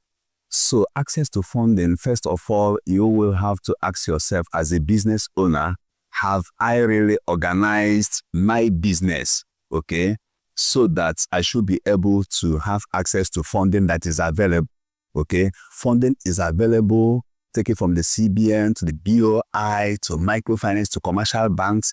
Is my company prepared to access this funding? So what do you need? You need what we call the structure. You have to set the enabling structure in place. You have to formalize your business for you to have access to this funding. At DDMLB, we are a microfinance bank, having been in the industry for the past 10 good years, okay? We have understood the key challenges facing this sector, and to foster financial inclusion in Nigeria, that is why we are in business. So we are known for what we do in the SME, okay? So what we do is to develop products tailored to address the needs of these SME businesses, all right? We have our savings, okay? We have our loans. We have several classes of savings that we have, okay? We mobilize this deposit from these SMBs and then also deploy loans, okay, to these SMEs, depending on what you think. So our loans, okay, are tailored to address that critical need, taking your business to the next level. So we also provide this financial advice to our customers, explaining what they need to know, okay, in the sector, how to access this fund, how to apply it, okay, and we communicate everything in details. Here the offer that we issue to them. How do you see that like this addressing most of this, bringing solutions to others? Okay, I have been here since morning and it is quite impactful. Okay, I have listened to the panelists. In fact, the organization. I thank BusinessDay for organizing this particular event. It is a very big plus, and I look forward to seeing this very often because they need to address the needs of these small and medium scale entrepreneurs. It is something that should be a top priority by every responsible government. Okay, so we have a country, we are in a very deep when it concerns the economy right now. Imagine the unemployment rate. Okay, our inflation is in excess of 32%. Okay, and you have a sector that has contributed more than 50% to our national GDP, suffering due to the current economic crisis that we find ourselves. So organizing this kind of event is something that should, all the SMEs should leverage on what we have achieved today, okay, and see how they can take advantage of it to take their businesses to the next level, okay. We have the finance experts, we have the SME experts. Listening to them tells you that there is opportunity. Even in the present crisis that we find ourselves, there is still opportunity in this land with a population of over 200 million. So Nigeria is, a fertile ground, for people to grow. Despite the pressure, the economic pressure, you see this SME is still pushing, still thriving. So that is it. So it's a very good opportunity. Can we know more about the DDMFB? Okay, DDMFB, formerly known as Dabodani Microfinance Bank, has been in existence for the past 10 good years. We are a state microfinance bank, okay, licensed to operate in major markets in Lagos. As we speak, we are in 11 major locations, key markets in Lagos, where we do our business of microfinance bank. What we guarantee our customers is that financial freedom and prosperity in all we do. So we do that in aspect of our savings. We encourage customers to save. There's a product that we call SOL, where you save and make. So it is a product that we do every year. At the end of the period, customers go away with very quality prizes they have won for themselves, in addition to fantastic interest rate that we pay to these depositors. Okay, we have other savings products. Okay, we have our target savings, our personal savings. We have special savings. Okay, where customers save and enjoy our quality rates. Very fantastic and very competitive in industry. We also have our loan products. Okay, and that is where the deal is. Our loan products, we have SME, we have micro. Our SMEs, we do that to take the businesses to the next level, okay? We have fantastic interest rates, okay? Our tenure, we drop these loans on a tenure, okay, that is, one, affordable and attractive to you, okay? So our loan ranges from 1 to 12 good months, okay? For other businesses like schools, okay, we drop these loans on quarterly basis or termly basis to enable these schools have cash flows to do what? Pay when the schools are in session, all right? So we have businesses out there in Alaba, Trade Fair, Ikeja, all the major markets in Lagos. DDMFB is playing real time, big time there, okay, for SMEs. Okay, so why only in Lagos and what are your expansion plans? DDMFB is a product of a successful buyover of one unit microfinance bank. So having gotten the state license, okay, our 3-year strategic plan is to expand our horizon to see how we can foster this, our pursuit of financial freedom and prosperity to our customers, nationally, okay? So we are looking at leveraging on technology, okay, seeing how we can deploy technology to our tools where you can sit at the comfort of your home, open our accounts, make application for loan and have the same loan disbursed to you without leaving your debt. We are going to do that. Yeah. Okay, thank you very much, sir. I'm Peter Chinedu Warfare. I'm a tax partner and also the head of tax at Forvis Mazars in Nigeria. The panel session is centered on funding as a major constraint to the development of Nigerian SMEs. Okay. What can be done to address these challenges? If you listen to quite a lot of people who've spoken, you'd see that the issue about funding is a serious issue for SMEs. One of the things that stood out for me was when they said that the people who house these funds, the commercial banks, even the funds that come from Bank of Industry, Bank of Agriculture, even the grants that come from international financing organizations, they majorly go to the commercial banks who are supposed to redistribute these funds to SMEs. The problem is that these commercial banks do not understand SMEs. They are not interested in funding SMEs. I mean, you can see a lot of them say, oh, we have a table, SME desk. But who is willing to sit down and see that, you cannot change the SMEs in Nigeria. I mean, the SMEs in Nigeria run a particular model that works for them. So if they have a job, if they want to do their business a lot of informal way, how can we come to their level, fund them at their level, and then make sure they receive this money and then scale their businesses? So for me, I think the problem is, let us change the model through which this funding comes. For now, the commercial banking model of funding SMEs is not working.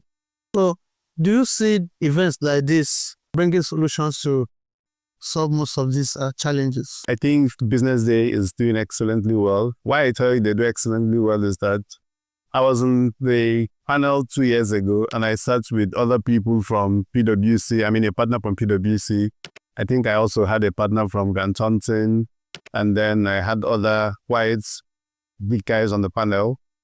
Last time I also saw Ayo from Caladium speak passionately as he has spoken today. I saw Nelly from Niger Branch. These are people who SMEs cannot afford to talk to normally. I mean, yeah, we have a desk for SMEs in our firm, but I know it was quite expensive too. And how much of our time can we give to SMEs? We can't really give a lot of our time to SMEs, especially if they come to us in bits. But I'm happy that we have a platform, and I'm happy that Business Day has been consistently doing this to gather speakers, to gather people who can speak to SMEs on how to scale their businesses, whether from the leadership or business management side or from the compliance side, as you see them talking about taxation. Yeah, so they're really doing a good work. And I feel quite sad that we don't get to see a lot of SMEs attend these events.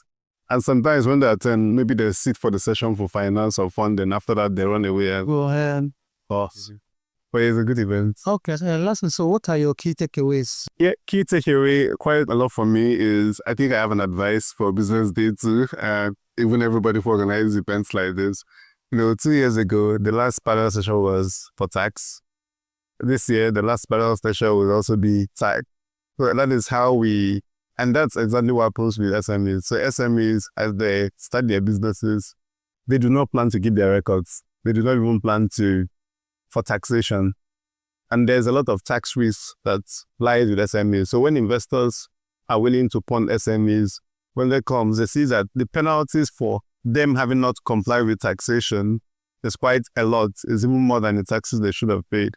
So you see that the same culture of keeping taxation at the rear is what you see with SMEs. So they don't talk about taxation until the tax authorities come and say, oh, you have a fine. So for me, the takeaway is that we should give tax the priority it deserves.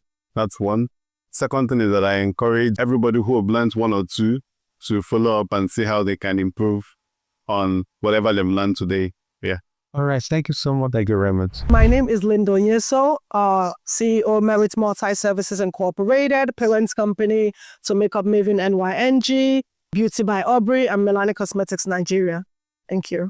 Okay, good to have you. Now, so during your panel section, you highlighted access to digital tools and documentations as one of the challenges SMEs face. So, and that brings me to digital literacy. One thing is to have these tools, another thing is to handle them. So, what can we do to ensure digital literacy at the grassroots level? For digital literacy, I would say educate yourself. Read. Social media is a basic tool. Google is an important tool. I highlighted the fact that SMEs, especially the mom and pop shops, the smaller ones, you don't expect like the market woman who's selling it to have all this certification and to have all this. But I feel as you grow a business, as you develop a business, you have to get the basic certifications. You have to get the basic skill. You have to keep your paperwork. You have to keep a paper trail. And a paper trail, I believe, means you have to be able to keep records to how you pay your taxes. A lot of times you want to apply for, even the funding, the basic grants and all. They're going to ask you for track records. I say to every SME or to every business owner, open something called a black book. Get a folder. Get all your basic information into, scan it into your phone so that anytime anyone asks you for it, you're able to forward it effortlessly. Your ability to be ready, and when I mean ready with all the tools and all the information that you have to progress any kind of registration, progress any kind of qualification or anything is a very big and interesting approval status for anyone who's seeking to get anything for you. Another process I always say to anyone is people look at your credit worthiness. Your credit worthiness is one that you pay your taxes regularly. Your credit worthiness is how are you able to even supply to people who are buying from you. Your readiness to and your ability to even want to grow your business in any way all adds up to you being like and we have our mothers who were market women. So for some reason, they had a paper trail for their monies. They knew what their profit margins were. They knew what kind of ROIs and were, expecting to people that they did business with. So it's a process that SMEs have to develop themselves, educate themselves, most importantly on. Okay, access to funding remains a persistent issue when you talk about SMEs. So what can be done to tackle this system challenge? As we discussed it, access to funding is relative. What are you looking for the funding for? A lot of people are not even qualified to get funding. I've had early in business funding that literally almost got me in trouble because I didn't know how to manage. So are you getting funding because you need the funding? There is an urgent need for it. Do you want to do supplies? Are you getting the funding because you need it to develop your business, to expand your business? Are you getting your funding for your own personal need? Those are two different things. So funding is relative. You have to go into your space and look at the growth of your business. And in all fairness, with the global inflation now, COVID, every business suffered. If you have a business that is still standing after COVID, that survived COVID, I want to applaud you, because that was a strategic and it was a systemic process to end a lot of businesses. But a lot of businesses are still standing now. Some had to restart.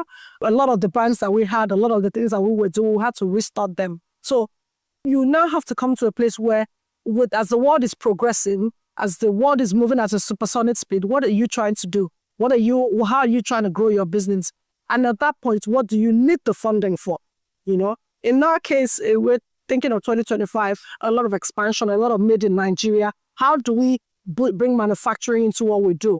How do we get all the qualification, get all the NAFDAC, registrations to be able to produce some of our products since we, want to start exporting out of Nigeria? So it's relative, very relative.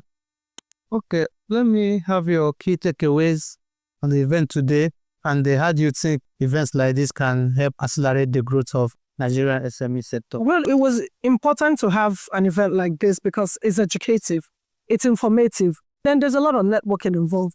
So you're meeting people who can, and we're talking about collaboration, partnerships. How are you going to learn about collaboration and partnership if you're not coming to events like this? How would I have met Ayo? Or how would I have met Sheila OJ today? Or how would I have met Mr. Usu if I didn't come to an event today? To know that there are literally bodies and organizations and agencies that are very interested in giving out grants, looking for funding, helping you to document and package yourself to go seek funding from across the world, globally. And it's global business we want SMEs to do going forward. My name is Paul Chibuzo-Soho. I am the head of SME business of Z-Banks Finance Limited. Okay, sir. Access to funding has remained a persistent challenge in the sector. So what can be done as someone in the finance space to address most of these challenges? A lot actually needs to be done first from the financial service provider, which is those of us in the financial service sector, from the SME part also, and also lastly from the government side. So let me start from the financial service provider. For SME financial service provider like the banks and Z banks, today we have been able to do a lot when it comes to helping SME businesses to have access to funds.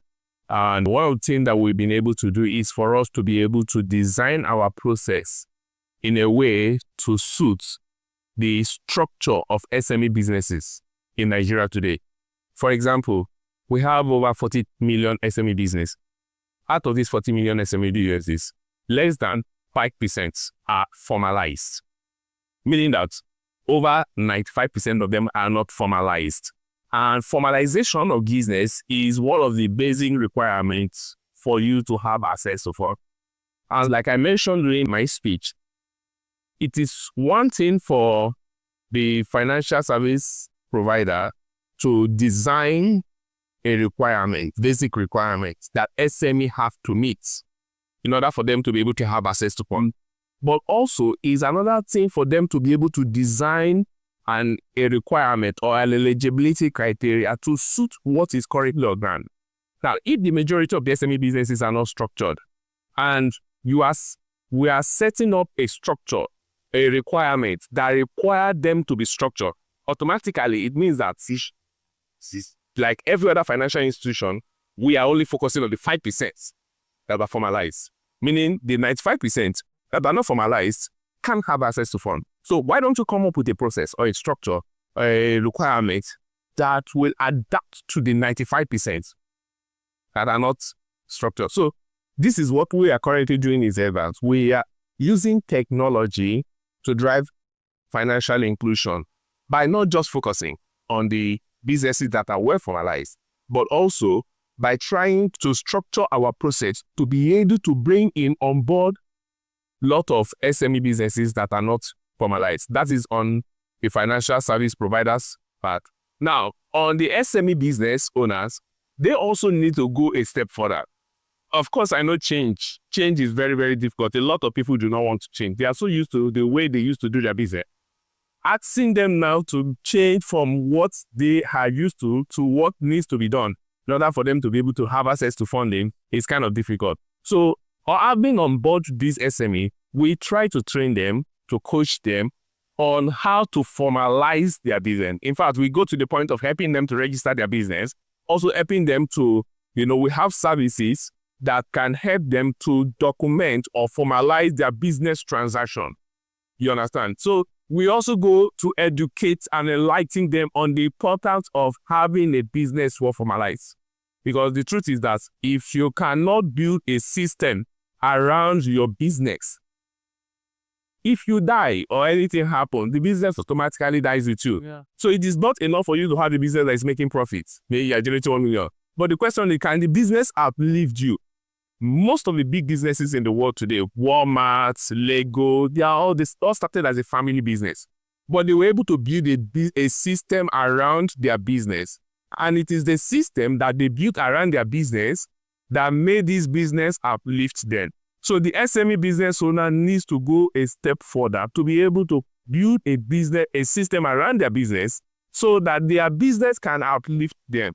By so doing, they will be able to have not just access to funds, they will have this assurance that, okay, even if tomorrow something happened to you, I'm no longer, in the business, I am 101% sure that this business will terminally uplift.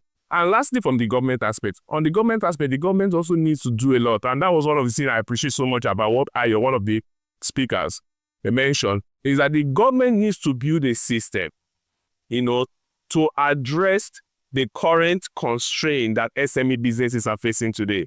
Unfortunately, what the government is doing, they are trying, but they still have a lot to do. So the government cannot just continue the way they have been supporting SME business and expect SME business that are contributing more than 84% to the country GDP to be able to strike. So one of the things government needs to do is that government needs to come up with a program that will address the current challenges that SME businesses are currently facing. And I'm sure that if these three things are put into consideration, SME business today will be able to strive and have easy access to funds. And the truth is that there are trillions of dollars out there looking for businesses, looking for home. People may use the word, home. And if SME businesses do not have the required structure, they will keep complaining that, it's difficult to have access to funds. The reason is because structurally, they are not even positioned, to have access to this fund. So the financial sectors have a big role to play. The SME business owners have a big role to play, and the government also have a very big role to play in order for us to be able to achieve this collective goal. All right, so lastly, can we get your key takeaways from the event? Okay, my key takeaway is just what I mentioned, is that every one of us here today, the SME, the financial sector, and the government, everyone have a very big role to play if we must succeed. Because there's no any economy in the world today that can do without SME. It's practically almost impossible. The truth is that we all know government has no business in business. Government needs to create an enabling environment for business owners, for SME business to be able to strive. So the best government can do is just to create an enabling environment. And that is where the private sector needs to actually come in. And for me, every one of us, the private sector, the government, the SME, everyone has a very big role. So one of the things I gain here is that we all have to play our own role. Everyone must play his own role properly. And in addition to that, everyone must understand the government, the financial service provider, which is the banks, and the SME needs to understand the pain points of each other. The government needs to understand what are the challenges the SMEs are facing. The SME needs to understand what are the challenges that the government are facing that is making the governments not to be able to provide this enabling environment. The same thing, the SME and the financial service provider needs to understand the pain point of each other so that everyone can structure their process to align with each other's pain points in order to be able to address these unique needs. Thank you so much. My name is Dr. Femi Egbeshola. I'm the National President, Association of Small Business Owners of Nigeria, known as ASBOS. Okay, sir. The panel discussions today are centered on funding as a major constraint in this space, and you're a big player in that space. So, your own view, what can be done to address this funding challenges of this space? Funding has been one of the major challenges of MSME, N for nano, M for micro, S for small, M for medium. So it's been one major challenges across board for all of us. And we feel that government needs to approach it with a different model. The current model has been on for many years, and it has not been successful. Successful in the sense that 12% of MSME are able to access funding over the years. At the same time, too, with all the many intervention fund of government, we have not seen tangible impact in the MSME ecosystem. It means that something new needs to be done. One of the things that we feel needs to be done is that government really need to collaborate with critical stakeholders in the MSME ecosystem for whatever policy they want to do, including funding policy and intervention programs. If government is able to cooperate and at the same time collaborate with critical stakeholders in the MSME sector, we will be able to co-own, co-create, co-implement, co-monitor, and co-evaluate the funding process. And that will give us a different result. Again, also is the fact that the major segment of the MSME ecosystem is the nano and the micro sector. They form about 85% of the MSME ecosystem. The funding model we have now does not go in tandem with their capacity. And the structures available now is not accessible to this particular set of nano and micro business owners. We need to begin to draw down and look at how we can rejig our financing policies to be able to accommodate these vulnerable ones and bring them on board for funding.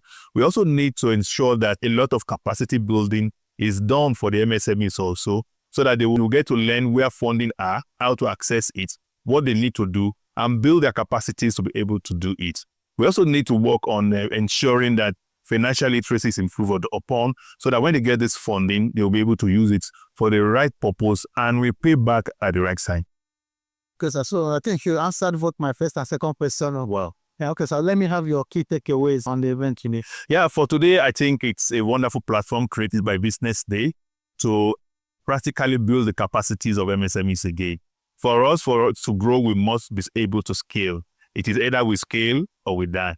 And this event has given us a lot of insights, a lot of nuggets on how we can scale our businesses. We want to begin to see actionable plans coming up from the MSMEs that are here today to take away what information they've gotten here to improve their businesses, such that 2025 and beyond, we see business scaling up and coming back to give testimonies that these are some of the things they learned while they attended Business Day SME 100 Conference 2024. All right. Thank you very much. You're welcome. Thank you. My name is Kehinde Oluwayemisi Omojigbe Ifebogo.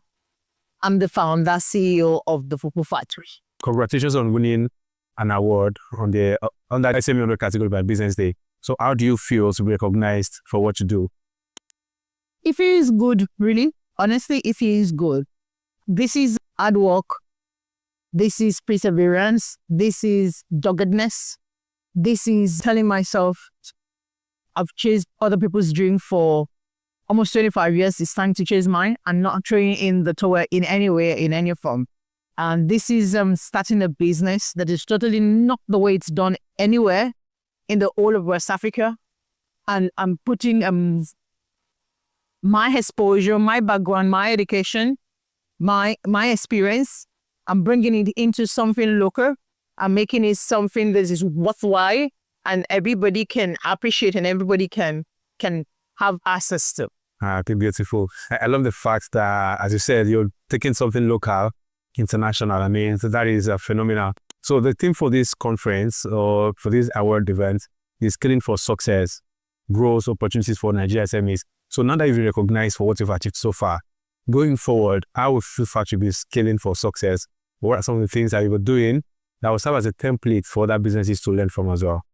For us, this award is just like our springboard, our starting point, because this is saying we're just starting. Being recognized, it's not the success. It's sustainability of sustaining the capacity to be able to sustain that success. That's what this is for us. Telling ourselves that, look, in 10 years' time, in 20 years' time, in 40 years' time, when you come back, we're still there. And for us, part of what we're doing, we're scaling up. We've invested in machines and equipment. We're looking at having more branches for our business. We're looking at working more with distributors and online platforms to be able to get our goods more easily accessibly. We're looking at working with logistic companies because for us, customers' experience is the most important thing for us. As long as the customer is happy with what you get from you, you'll always be sure of having a repeat business. And for us, a returning customer is our joy, is our pride because it's full. You eat every day. And so for a customer to choose us over and over and over again, that's the biggest thing for us. And that's our staying power, that when you buy from us, you have a good experience for you to want to come back. And for us is for Fufu Factory to be an household name in the whole of Africa and beyond. And that's lovely. Thank you very much for your time. And I look forward to the great and outstanding feat that Fufu Factory will be achieving onwards. Thank you so much. It's an honor being here. And thank you for this. I appreciate it. My name is Nsikak Akwan, and I'm the founder at ChipFest Limited. Now, ChipFest is a travel agency specialized in arranging packages, amazing packages, study packages, and vacation packages, hotel reservations, flight reservation with exclusive rates, and everything you need in the travel industry. So first of all, congratulations on winning the award tonight. And I'm sure you've done a lot of things to be here. So the theme for the event today is Scaling for Success, Growth Opportunities for Nigerian SMEs. So what has ChipFest done, or how did ChipFest fit into this theme, Scaling for Success? ChipFest has actually done a lot, especially in the travel industry, because we try as much as possible to offer the best rates possible to most people that reach out to us. Most of our clients, in fact, they're always very happy based on the fact that they reach out to us and we get them fantastic deals. And we also try to also portray the country in a very good way, of course, because we know things are happening, the country is the way it is, but, you know, we still try as much as possible to give the best service that we can do from our own end. You know, business is, you do well, you do the same to the other people that are reaching out to you and everything. So ChipFest has been there to ease the process. In fact, our slogan is travel with ease. So you get to travel with ease, conveniently, there's no scam zone, so we can just get you exactly what you need at SS. So that's it. Okay, beautiful. So, going forward, what should we be expecting from TrueFirst? Okay, TrueFirst, we have an amazing thing coming up, right? We are working with a lot of travel agencies to get the best deals. We're working on a platform that can actually give Nigerians the best deals from a lot of travel agencies that are currently existing. But we've seen a lot happening. You don't need to go too far. We just search, do a random search, and you get to see everything you need from every travel agency. So you get the best rates. TrueFirst are actually be there to ease everything that has to do with travel, to make it cheaper, more affordable. You can see it anywhere you are. So that's what we'll do at TrueFirst. So, and that's what we're looking at doing next year and the coming years. So last question, just tell me about the taste of Nigerians for traveling. The what? The taste of Nigerians for travel. The taste of Nigerians for travel, of course, everybody knows how Nigerians everybody wants to live, right? Everybody wants to live. Most people will go for study, some will go for visits. We do have lots of requests coming in, every time. Just that these days, the whole thing with the dollar has made some people lay back. But then we are still getting Nigerians, a lot of Nigerians want to travel. And we on their end, we actually see some other people saying they want to actually come back. Yeah, there are instances that will tell you, no, I can't stay here anymore. I want to come back and see how I can continue here in Nigeria. But yeah, but the rate at which people are living, of course, is way, way higher than ones coming back. All right. Thank you very much. Okay. Thank you very much, sir. I look forward to more from TrueFirst. My name is Adebimpe Osointi. I am the CEO and founder of Dear's Delight. Dear's Delight is a healthy treat manufacturing company in Lagos, Nigeria. And we offer a range of healthy treats from dairy, dried fruits and snacks to consumers who are looking to build a healthy lifestyle and just a healthier journey in general. Okay, good to meet you, ma'am. And first of all, congratulations on, winning the award this evening. Thank you. So the focal points of us for our discussion this evening for the award is scaling for success. And you play in the manufacturing part, a lot of challenges, a lot of headaches, a lot of, different, as you're solving one problem, another is coming forward. So despite all of this, how have you managed, or what have you done so well to scale for success to make sure that you give your customers what they want, not cutting back on quality and quantities? I think for us, then obviously we have to focus ultimately that we want to drive quality. Yes, there's been challenges, energy for going up, even your staff and all the other issues. But what we have done is planning, always forecasting into the future, knowing the Nigerian economy in general and knowing how things have turned out. We always forecast way ahead to kind of do for ourselves for what might come. So what that does is even when prices shoot up, they're not shaking all the time because you have kind of buffered for that. So I think another thing that has worked for us is carrying the team along.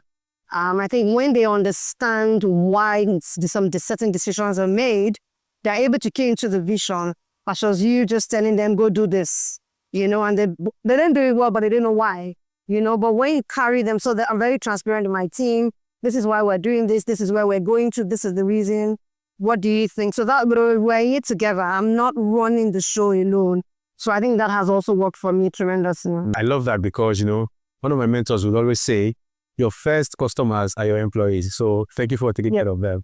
Right. So I want to ask you a question I've not asked anybody, which is, how was 2024 for you? And then you never thought about, okay, maybe at the end of it all, you'll be getting an award. For me, that is like the icing on the cake. Well, how was the journey for you? And then how do you feel to have won an award despite all? I definitely didn't think, it wasn't in the plan.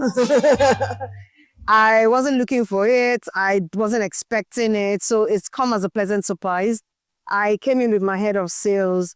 It's just like, they're recognizing us. So they are seeing what we're doing. And I was like, yes, this is not about the product in the store. This is about the business being recognized. So that is a big deal for us. And it's quite exciting. I mean, in terms of the year, I think for everybody, it took us all by surprise. What you thought you knew or you went into 2024 with a fantastic plan was all shaken. We see ourselves every month. We're like, so what are we changing, forecasting and all of that. So it was tough, but it ended on a very good note. I think for us, we worked really hard. A lot of the stores we supplied, for some of our products, it looks like premium. So when you think of the Nigerian environment, the first thing is like, that's the first thing people would stop taking. Like they need to eat bread and rice first before they think of Greek yogurt, granola, cranberry, all those premium things like, but I would say it was still a very good year for us. Against all odds, yes, it was still very good for us. And to that, I'm thankful to all our customers. Yeah, it was a good one. All right, thank you very much. And I wish you a more beautiful 2025. Thank you too. My name is Dr. Olayinka Jibuno. I'm a consultant psychiatrist and psychologist. And I run a center called the Freudian Center, which is a healthcare practice that caters to the mental health care of Lagosians. We care for individuals across all age groups, from children to the geriatric age group. And we also take help with addiction disorders. Congratulations, for winning a well-deserved award, because 2024 was a roller coaster year for all businesses. Well, I want to hear from you. How was 2024 for you? Wow, like you just said, it was roller coaster. We all know that there's been an economic downturn, and because of the reform going on, and businesses are feeling the impact of the reforms that are ongoing. But, with uncertainties, it forces you to innovate as a business. Yeah. You don't have a choice, but you have to innovate to meet the prevailing conditions. So that's what we had to do, practice, What had to incorporate other businesses into our core business just to help us to survive the economy. So there is a rumor I'm hoping you will help us, dispel tonight, which is that when it comes to anything mental health or psychiatric solutions, Nigerians withdraw because we believe we are tough enough. So is that really the case, or are people, opening up about their mental health issues or challenges from your own point of view? So with westernization and globalization, the culture is changing. People are now more aware. They go on the internet, they read more. So they're now more aware about these things, and they actually come out and seek for help themselves. And the interesting thing is that mental health is silent until the individual starts to portray certain behavioral issues. So sometimes family members might be silent about it, but when there are outright behavioral issues, they have no choice but to seek for help. So truly the culture is changing. We're getting people come out to seek for help, and the patronage has been improving over time. How do you feel about this award tonight? I'm glad. I'm happy that the work we've been doing is being appreciated and is being noted by other people. And I thank BusinessDay for this opportunity. And thank you for, this is an applause for my team. So I'm receiving this award on behalf of my entire team. And I thank you for recognizing us and the work we're doing. Okay. So the last question now. Nigeria's entire 2024, not knowing that fuel will move from 200 to 1,000. Now we're on the brink of entering a new year. So how should we prepare for any shock that will be coming, F-wise? Truly, irrespective of where you live in the world, whether Nigeria or even outside the country, the economic challenges we're facing is actually a global issue. Because I believe because of the war crisis in certain parts of the world and the oil issues across the world, it's a global problem. So we have to, irrespective of where we live or work, we have to learn to be more resilient as humans. The more resilient we are, the more strengthened we are against whatever economic challenges we face. So for me, I'm just going to preach resilience. Learn how to be resilient in the face of adversity, in the face of challenges, and you make it through no matter what. All right, thank you very much once again.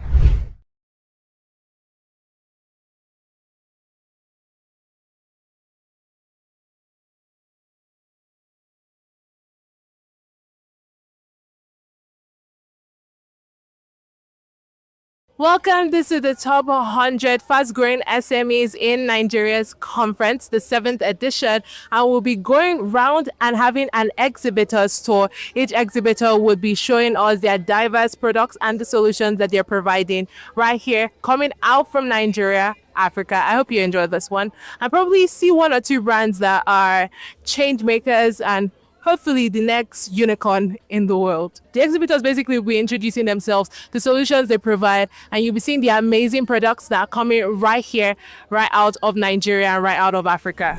Welcome to Seaway Ventures Limited. I'm the CEO of Seaway Ventures Limited. My name is Keke Peshwa. Yes, Seaway Ventures, we manufacture Seaway herbal range of products. We have air cream, we have body products, we have body soap.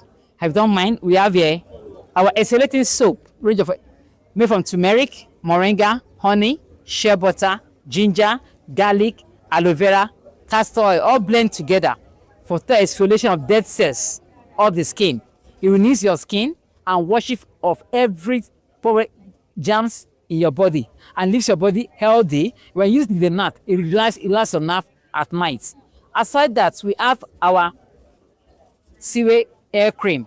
With this hair cream, helps to boost your hair, enhance your hair, fight against dandruff, fight against any form of dry scalp, hair falling, or any hair problem. So they make your hair to grow on daily basis. So you can come over and pick up yours. At the same time, bring out the life that you need in your hair. We have here our Moringa Body Cream. With Moringa Body Cream, it's anti-sunscreen. We have sunscreen in it. It's anti-aging. At the same time, it boosts and moisturize your skin on daily basis. With this, you look younger. It's anti-aging. No matter your age, you go for this and you get the result that your skin is on daily basis. They are all natural. They are all natural products. So call on Seaway Ventures, on Instagram, Seaway Habas, on Facebook, Seaway Ventures, on LinkedIn, Seaway Ventures, on Twitter, Seaway Ventures. Thank you very much. Hi, my name is Precious and I'm from Londia. We are a company that produces organic food products. We sell Nigerian rice. We grow them in Nigeria. We don't use chemical fertilizers on them. We have them in different sizes. We have them in 1.5 kg. We have them in 500 grams. We have them in 5 kg, 10 kg, and this is the 5 kg rice too. And then we have in 10 kg, we have it in 25 too, and in 50 kg. All our products are grown in Nigeria. And then we have our dates powder too, is a substitute for your sweetener. Please come and shop at Londia, your verified organic food products. Thank you. Hello, this is Karima from Nature's Goodies. At Nature's Goodies, we have 100% solutions to your health. Here we have our date syrup. Our date syrup is 100% dates, no added preservatives, no added sugars, nothing. We also have fruit snacks like the pineapple, the dried mango, and dried banana. We also have pitted and clean dates. We have dates powder. Everything here is 100% natural. We don't have any additives added to it. And with our date syrup, you get all the nutrients of the dates and the sweetness refined in sugars. So it's a perfect replacement for sugar in all your meals. For our dried fruit snacks, you can use them on your parfaits. You can eat them directly like that. And you can also give them to anybody who is concerned about the intake of their food and what they put in their system. Thank you. Hello everyone, my name is Vera and this is Matmas Food and Wellness. This brand is dedicated to producing high quality food produce and also essential oils for overall wellness of the body. So right here with me is the sesame seed oil.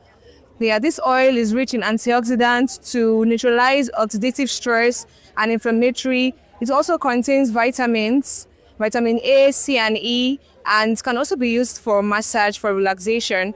So we also have spices. We have a chia seed, we have a flax seed, fennel seeds, and other series of seeds for the overall wellness of the health. Thank you. Happy to be here.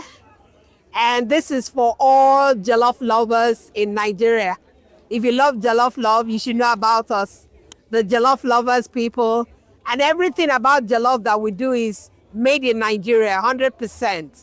We have jollof rice that is well spiced up for you to have a sun-dried tomatoes from Nigeria, and then you infuse it with fish and prawns. Who say that your food cannot be delicious? Gelmus is making all healthy meals to be very delicious and quick to cook. Even the guys can whip up a very delicious spag and jollof rice, quick time. Thank you. We hope to see you connect with our brand. Good afternoon. Good to be here. We are at a stable event center having an event with Business Day. This is Brand P food stand. And here I have my seasoning replacement. This seasoning replacement is natural. For those who want to live healthy, they don't want any chemicals in their food. So we recommend this. It gives your food the taste you desire without having the seasoning cube. Thank you. Hello, my name is Joyce Ijaneme. I'm the CEO of Zama Solutions. I'm a solar energy service provider. I have 13 years hands-on experience in the space. I provide solar energy for communities, for homeowners, and we provide retail solutions for small business owners and communities, and they also provide high-capacity solutions. For our retail solutions, we have solutions like this with me. This is a 38-watt solution that anybody can use, and it provides you energy. We also have solar kits ranging from 30,000 to 400,000, and then we also have mini grid solutions, street light project solutions, and the rest. So another thing we offer again is payment in installments. So in case you have you want to buy a solution and cost is the issue, we provide that solution for you. Thank you so much. My name is Genevieve. I am the CEO of Amit Food Enterprises Limited. Our brand is basically a natural brand. We have Tiger Nut brand. We want everyone to eat healthy because our motto is a healthy living, wealthy living. If you eat well, you live well. So we have a tiger nut, and this tiger nut is a blend of tiger nut with date powder. We have ginger in it. We have clove in it. We have cinnamon, which is very good for your health. You can use it for your creamier. You can use it for your smoothie. You can use it for your normal tiger nut drink. You can use it for your pap. It's very delicious in your pap. Try this. You will enjoy it in pap. We also have we have oats. This oats, you can use it for your oat swallow. You can use it for your smoothie. You can use it for oat flour, for anything you wish for. And we have spices. Our spices is blended with top-notch herbs, which is good for you. It's good for the health. It's good for the health heart.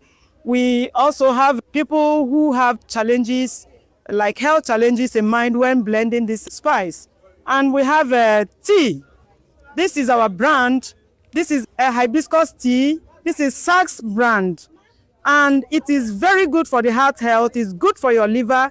It is filled with antioxidants, and enjoy it. So we basically supply to the nations, both here in Nigeria and abroad. Try us and you'll love us. Saks to the world.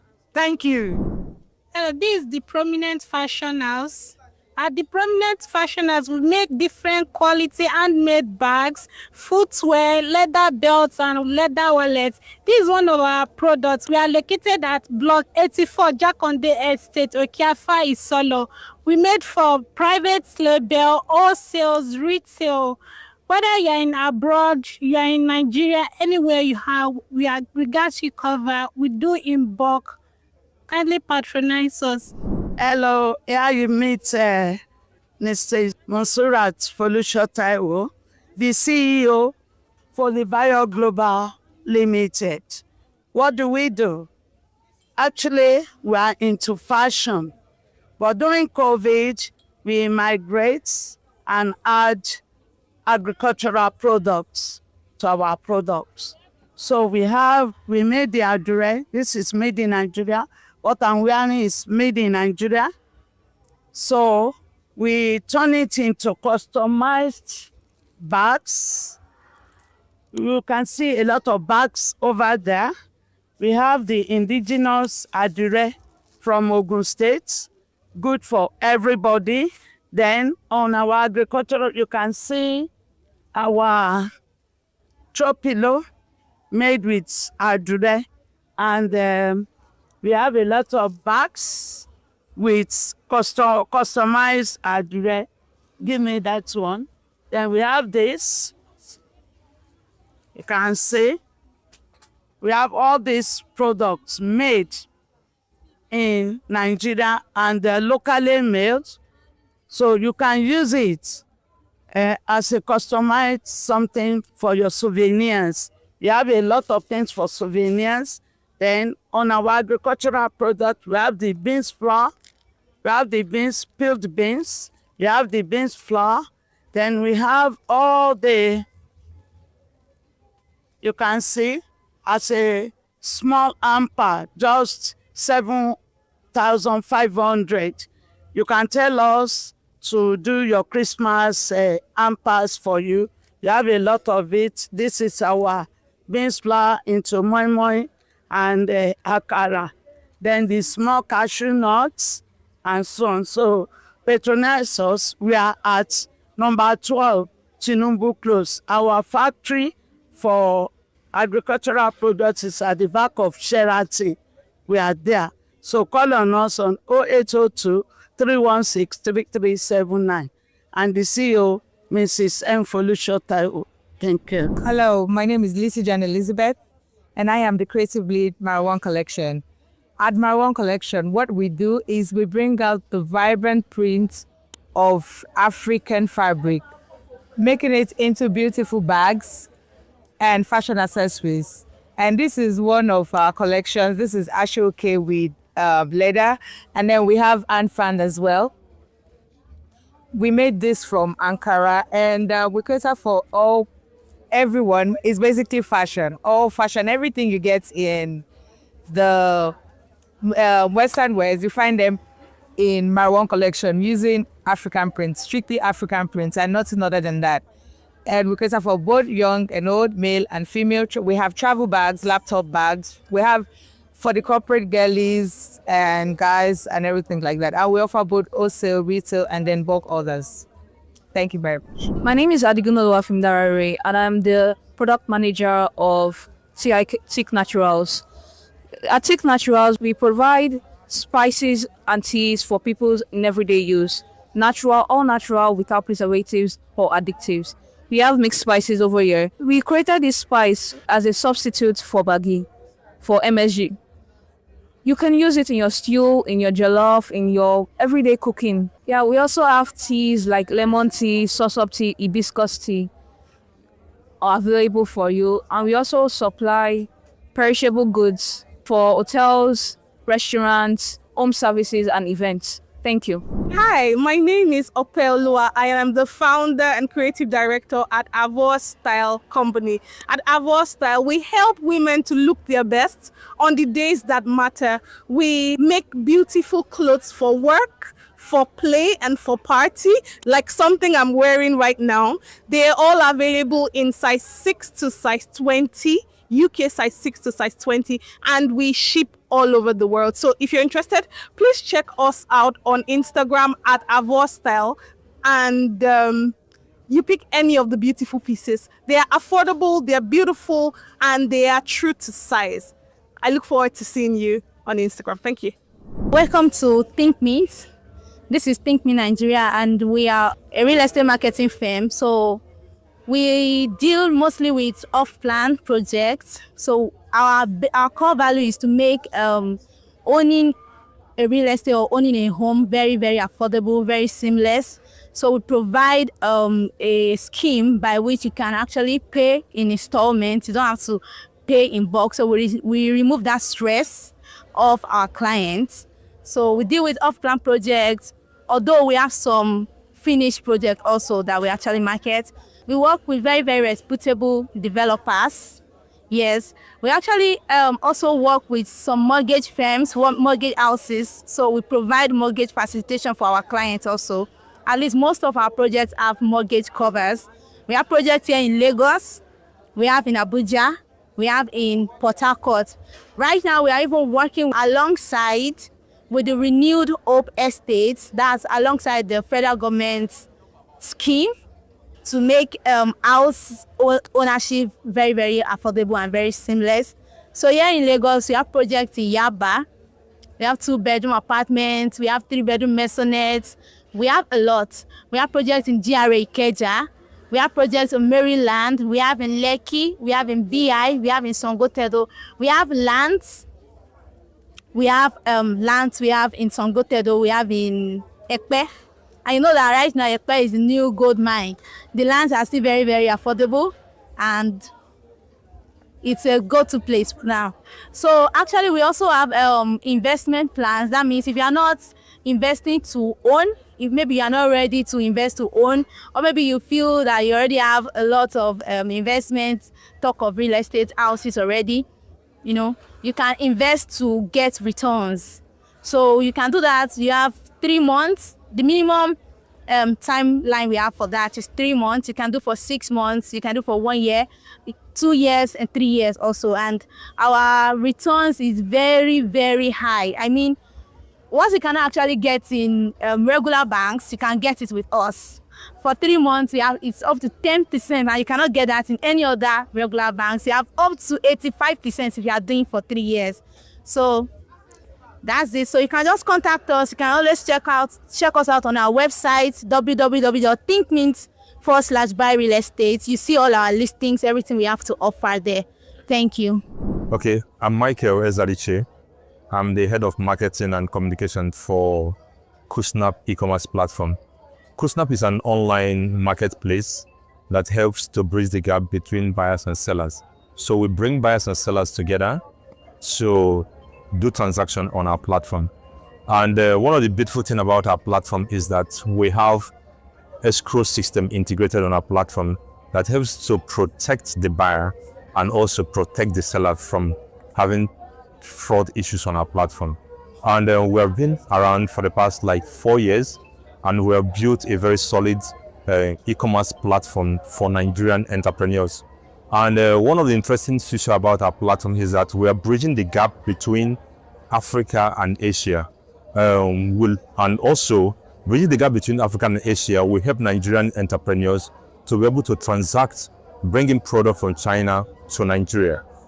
And we have millions of customers transacting on our platform on a daily basis. And we believe that with our platform, a lot of Nigerians are going to achieve success in their endeavor. Yeah, thank you. Hi, my name is Shia Luka, Regional Sourcing Specialist at AMI.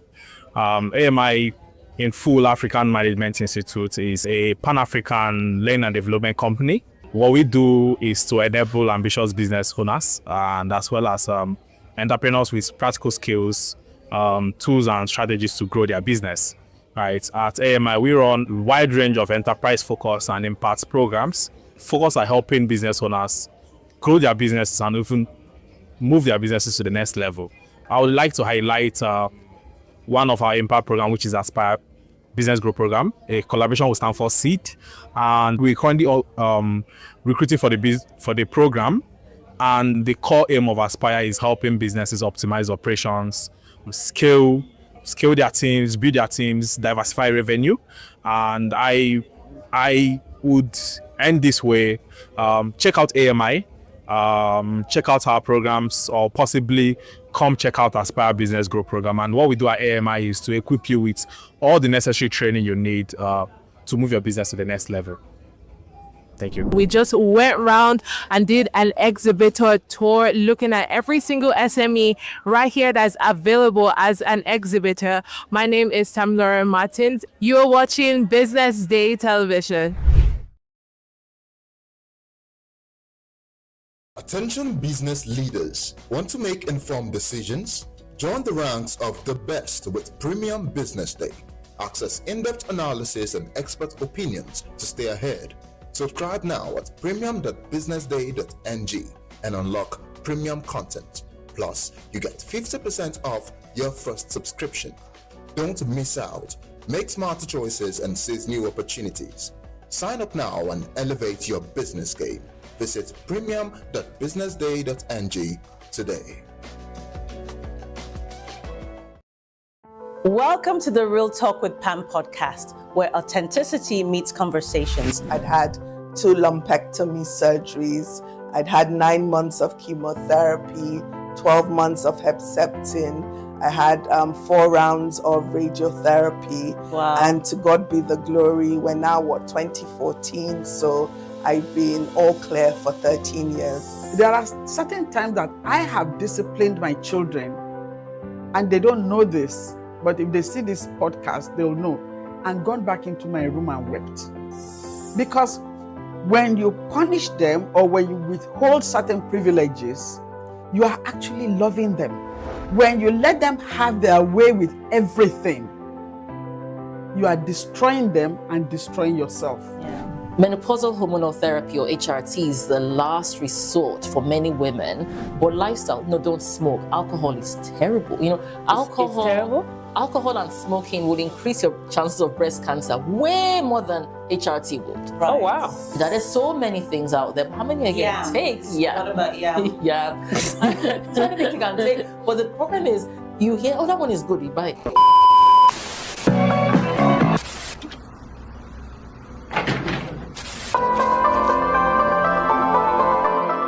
This is the Business Day television broadcast.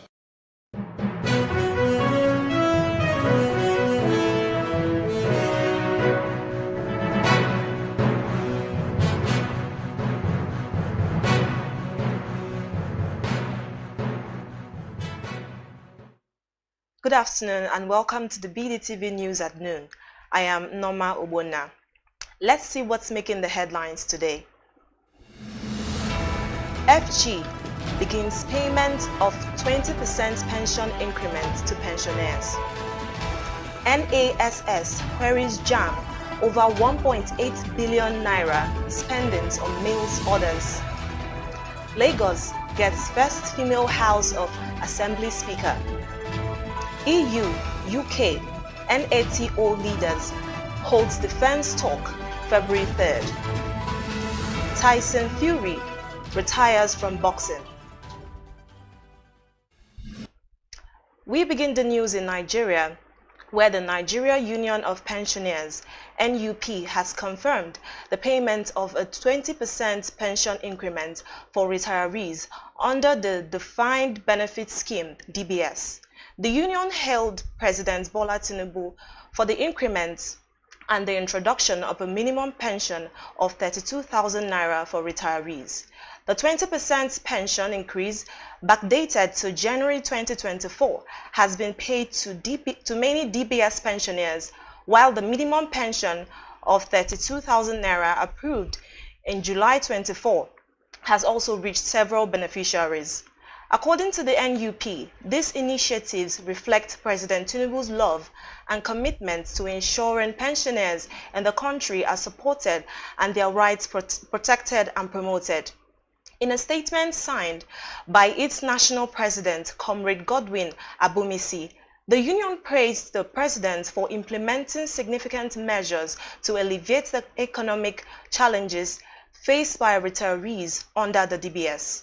The union also expressed gratitude to the Pension Transitional Arrangement Directorate, PTAD, and its new executive secretary, Tolulope Odunaya, for ensuring the timely disbursement of the pension increments. Moving on, the National Assembly Joint Committee on Finance has queried the Joint Admissions and Matriculation Board, JAMB, over excessive spendings on meals, refreshments, mosquito killings, and others in 2024. The committee also threatened to cut off the federal government's allocation to the board in the 2025 budget. This was after JAMB Registrar Professor Ishak Oloyede presented the board's 2025 budget proposal to the Joint Committee of the Senate and House of Representatives. Oloyede said JAMB has remitted 4 billion naira to the Consolidated Revenue Fund in 2024, but received a grant of 6 billion naira from the federal government. On his side, Senator Adams Oshimole queried JAMB over its spendings and asked the registrar to justify 850 million naira spent on security, cleaning, and fumigation last year. Oshimole further criticized JAMB for spending 600 million naira on local travels. Similarly, the chairman of the House Committee on Finance, Abiodun Falake, wondered why JAMB, a revenue-generating and self-sustaining agency, should rely on federal allocations. Still on the Lagos State House of Assembly, has sworn in its first female speaker, Mojisola Miranda.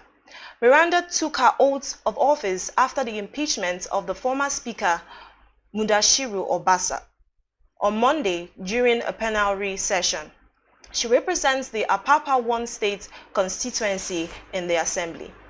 Taking her oath of office, Miranda affirmed to be faithful as the Speaker of the Lagos House of Assembly, promising to perform functions honestly to the best of her ability, faithfully and in accordance with the Constitution of the Federal Republic of Nigeria. Miranda, a Lagos indigene, was the chief whip of the 9th House before her time in the House. Miranda served the Apapa local government in different capacities. She also worked in the private sector. She is one of only 4 women in the 40 members 10th Assembly. To end the local news, troops of the 6th Division Nigerian Army, in collaboration with other security agencies, have recovered over 60,000 liters of stolen products in the Niger Delta region. The operations, which took place from January 6 to 12, 2025, resulted in the destruction of 32 artisanal refineries, the activation of 14 boats used for illicit activities, and the arrest of 15 oil thieves. He explained that in Rivers State, troops conducted operations in several areas, including Bile General Area in the Degema local government area, where 7 illegal refining sites were confiscated, along with over 20,000 liters of stolen crude, adding to 2 wooden boats complicated in the illicit activities were destroyed. He stated that along Imo River stretch, 10 illegal refining sites were deactivated, with several drum ports and receivers destroyed. According to him, over 19,000 liters of stolen products recovered, noting that the operations were carried out around Asa, Okoloma, Ukwa, Oza, Abiama, Obuzo, Ukwa, and Oyibo areas. On the foreign scene, EU leaders will gather in Belgium on February 3rd for an exceptional defense retreat involving Britain's Prime Minister and NATO's Secretary General. 2 weeks after Donald Trump returns to the White House, the bloc announced Monday. Extending invitations to EU heads of states and government to the talks at Limits Castle, Antonio Costa, European Council chief said Europe needs to assume greater responsibility for its own defense. The talks will come at a crucial juncture, with key Ukraine backers, Britain and EU, warily eyeing Trump's promises to put a swift end to the conflict after taking power on January 20. The EU Foreign Policy Chief Kaja Kallas reiterated last week that she hopes the United States will maintain its support for Kyiv, but if not, Europe was ready to take the lead. Costa extended an official invitation last month for British Prime Minister Keir Starmer to join the February meet as his Labour Party pushes to reset relations with the EU after years of post-Brexit rancor. The Council chief said NATO Secretary General Mark Rutte will also attend to discuss the most pressing defense-related issues, in particular the support for Ukraine, as well as EU-NATO cooperation. Also, suspended South African President Yoon Suk Yeol is set to receive a salary increase for 2025, despite being embroiled in an impeachment trial and facing an insurrection investigation. Official documents from the Ministry of Personnel Management and cited by AFP reveal that Yoon's annual salary will rise by 3% to 262.6 million won, that is $178,400. Despite being suspended, Yoon retains his presidential status while the Constitutional Court deliberates on this impeachment, allowing him to continue receiving his salary and associated benefits. Yoon's impeachment followed a controversial decision to suspend civilian rule on December 3rd. during which soldiers were deployed to Parliament. Now to sports. Tyson Fury has announced his retirement from boxing with immediate effect. The announcement comes just 2 days after Eddie Hearn revealed Wembley had been reserved for Fury to fight Anthony Joshua in the summer.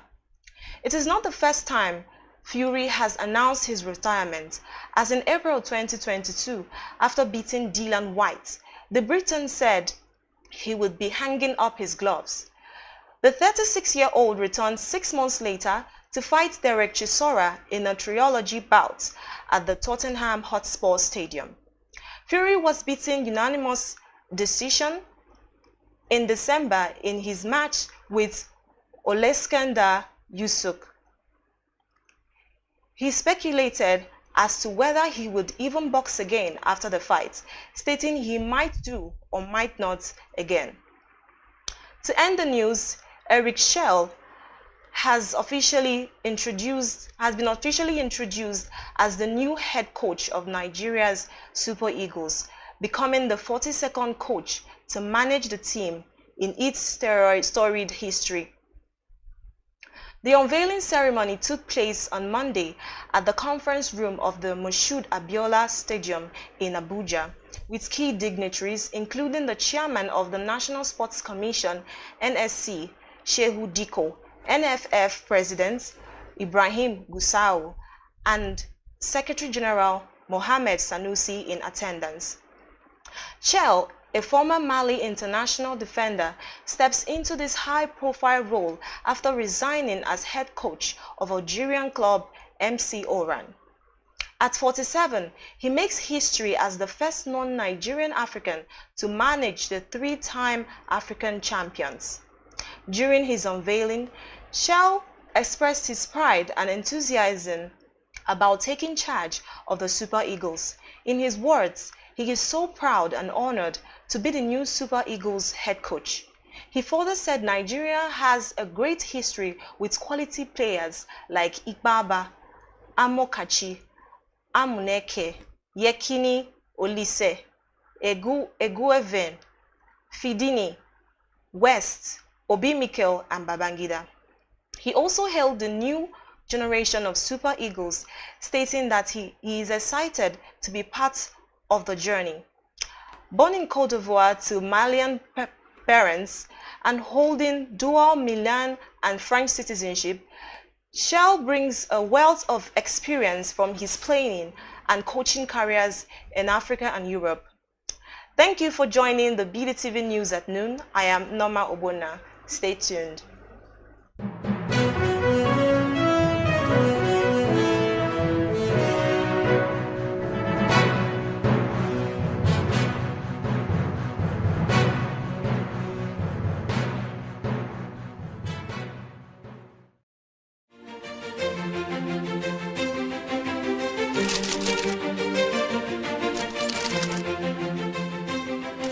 I am, of course, a great admirer of the impeccable credibility, professionalism, and business savviness of BusinessDay. If you really mean business in Nigeria, start your day with BusinessDay.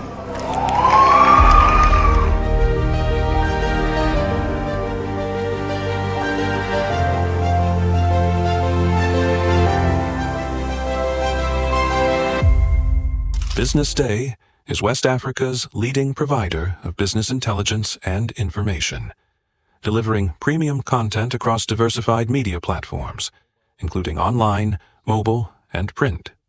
Since its inception in 2001 with a weekly newspaper production, BusinessDay has expanded its reach to provide exclusive content accessible through print, mobile, and online channels.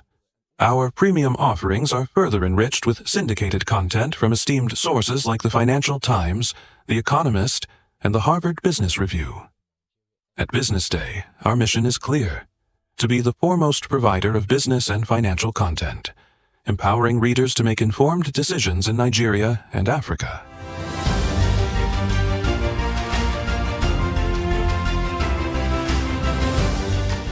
Since our establishment, we have been committed to delivering insightful, relevant, and accurate information about Nigeria's business and finance environment, while contextualizing the impact of global events.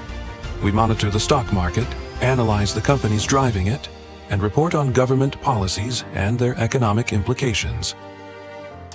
For being consistent in organizing these CEO forums for almost the last 14 years, I think this was a commendation, and I think something that will encourage them to continue. From decoding market trends to dissecting economic shifts, we offer actionable investment ideas and serve as a compass for decision makers navigating complexity. Beyond headlines, Business Day fosters discussions on critical economic issues through impactful conferences and events.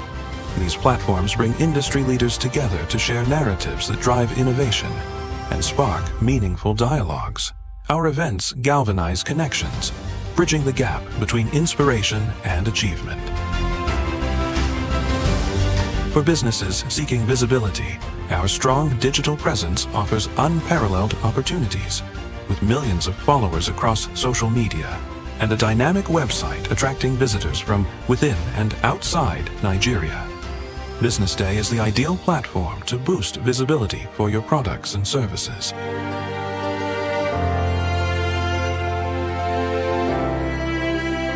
If you're looking for in-depth analysis and expert opinions on Nigeria and Africa's business landscape, Business Day is your guide.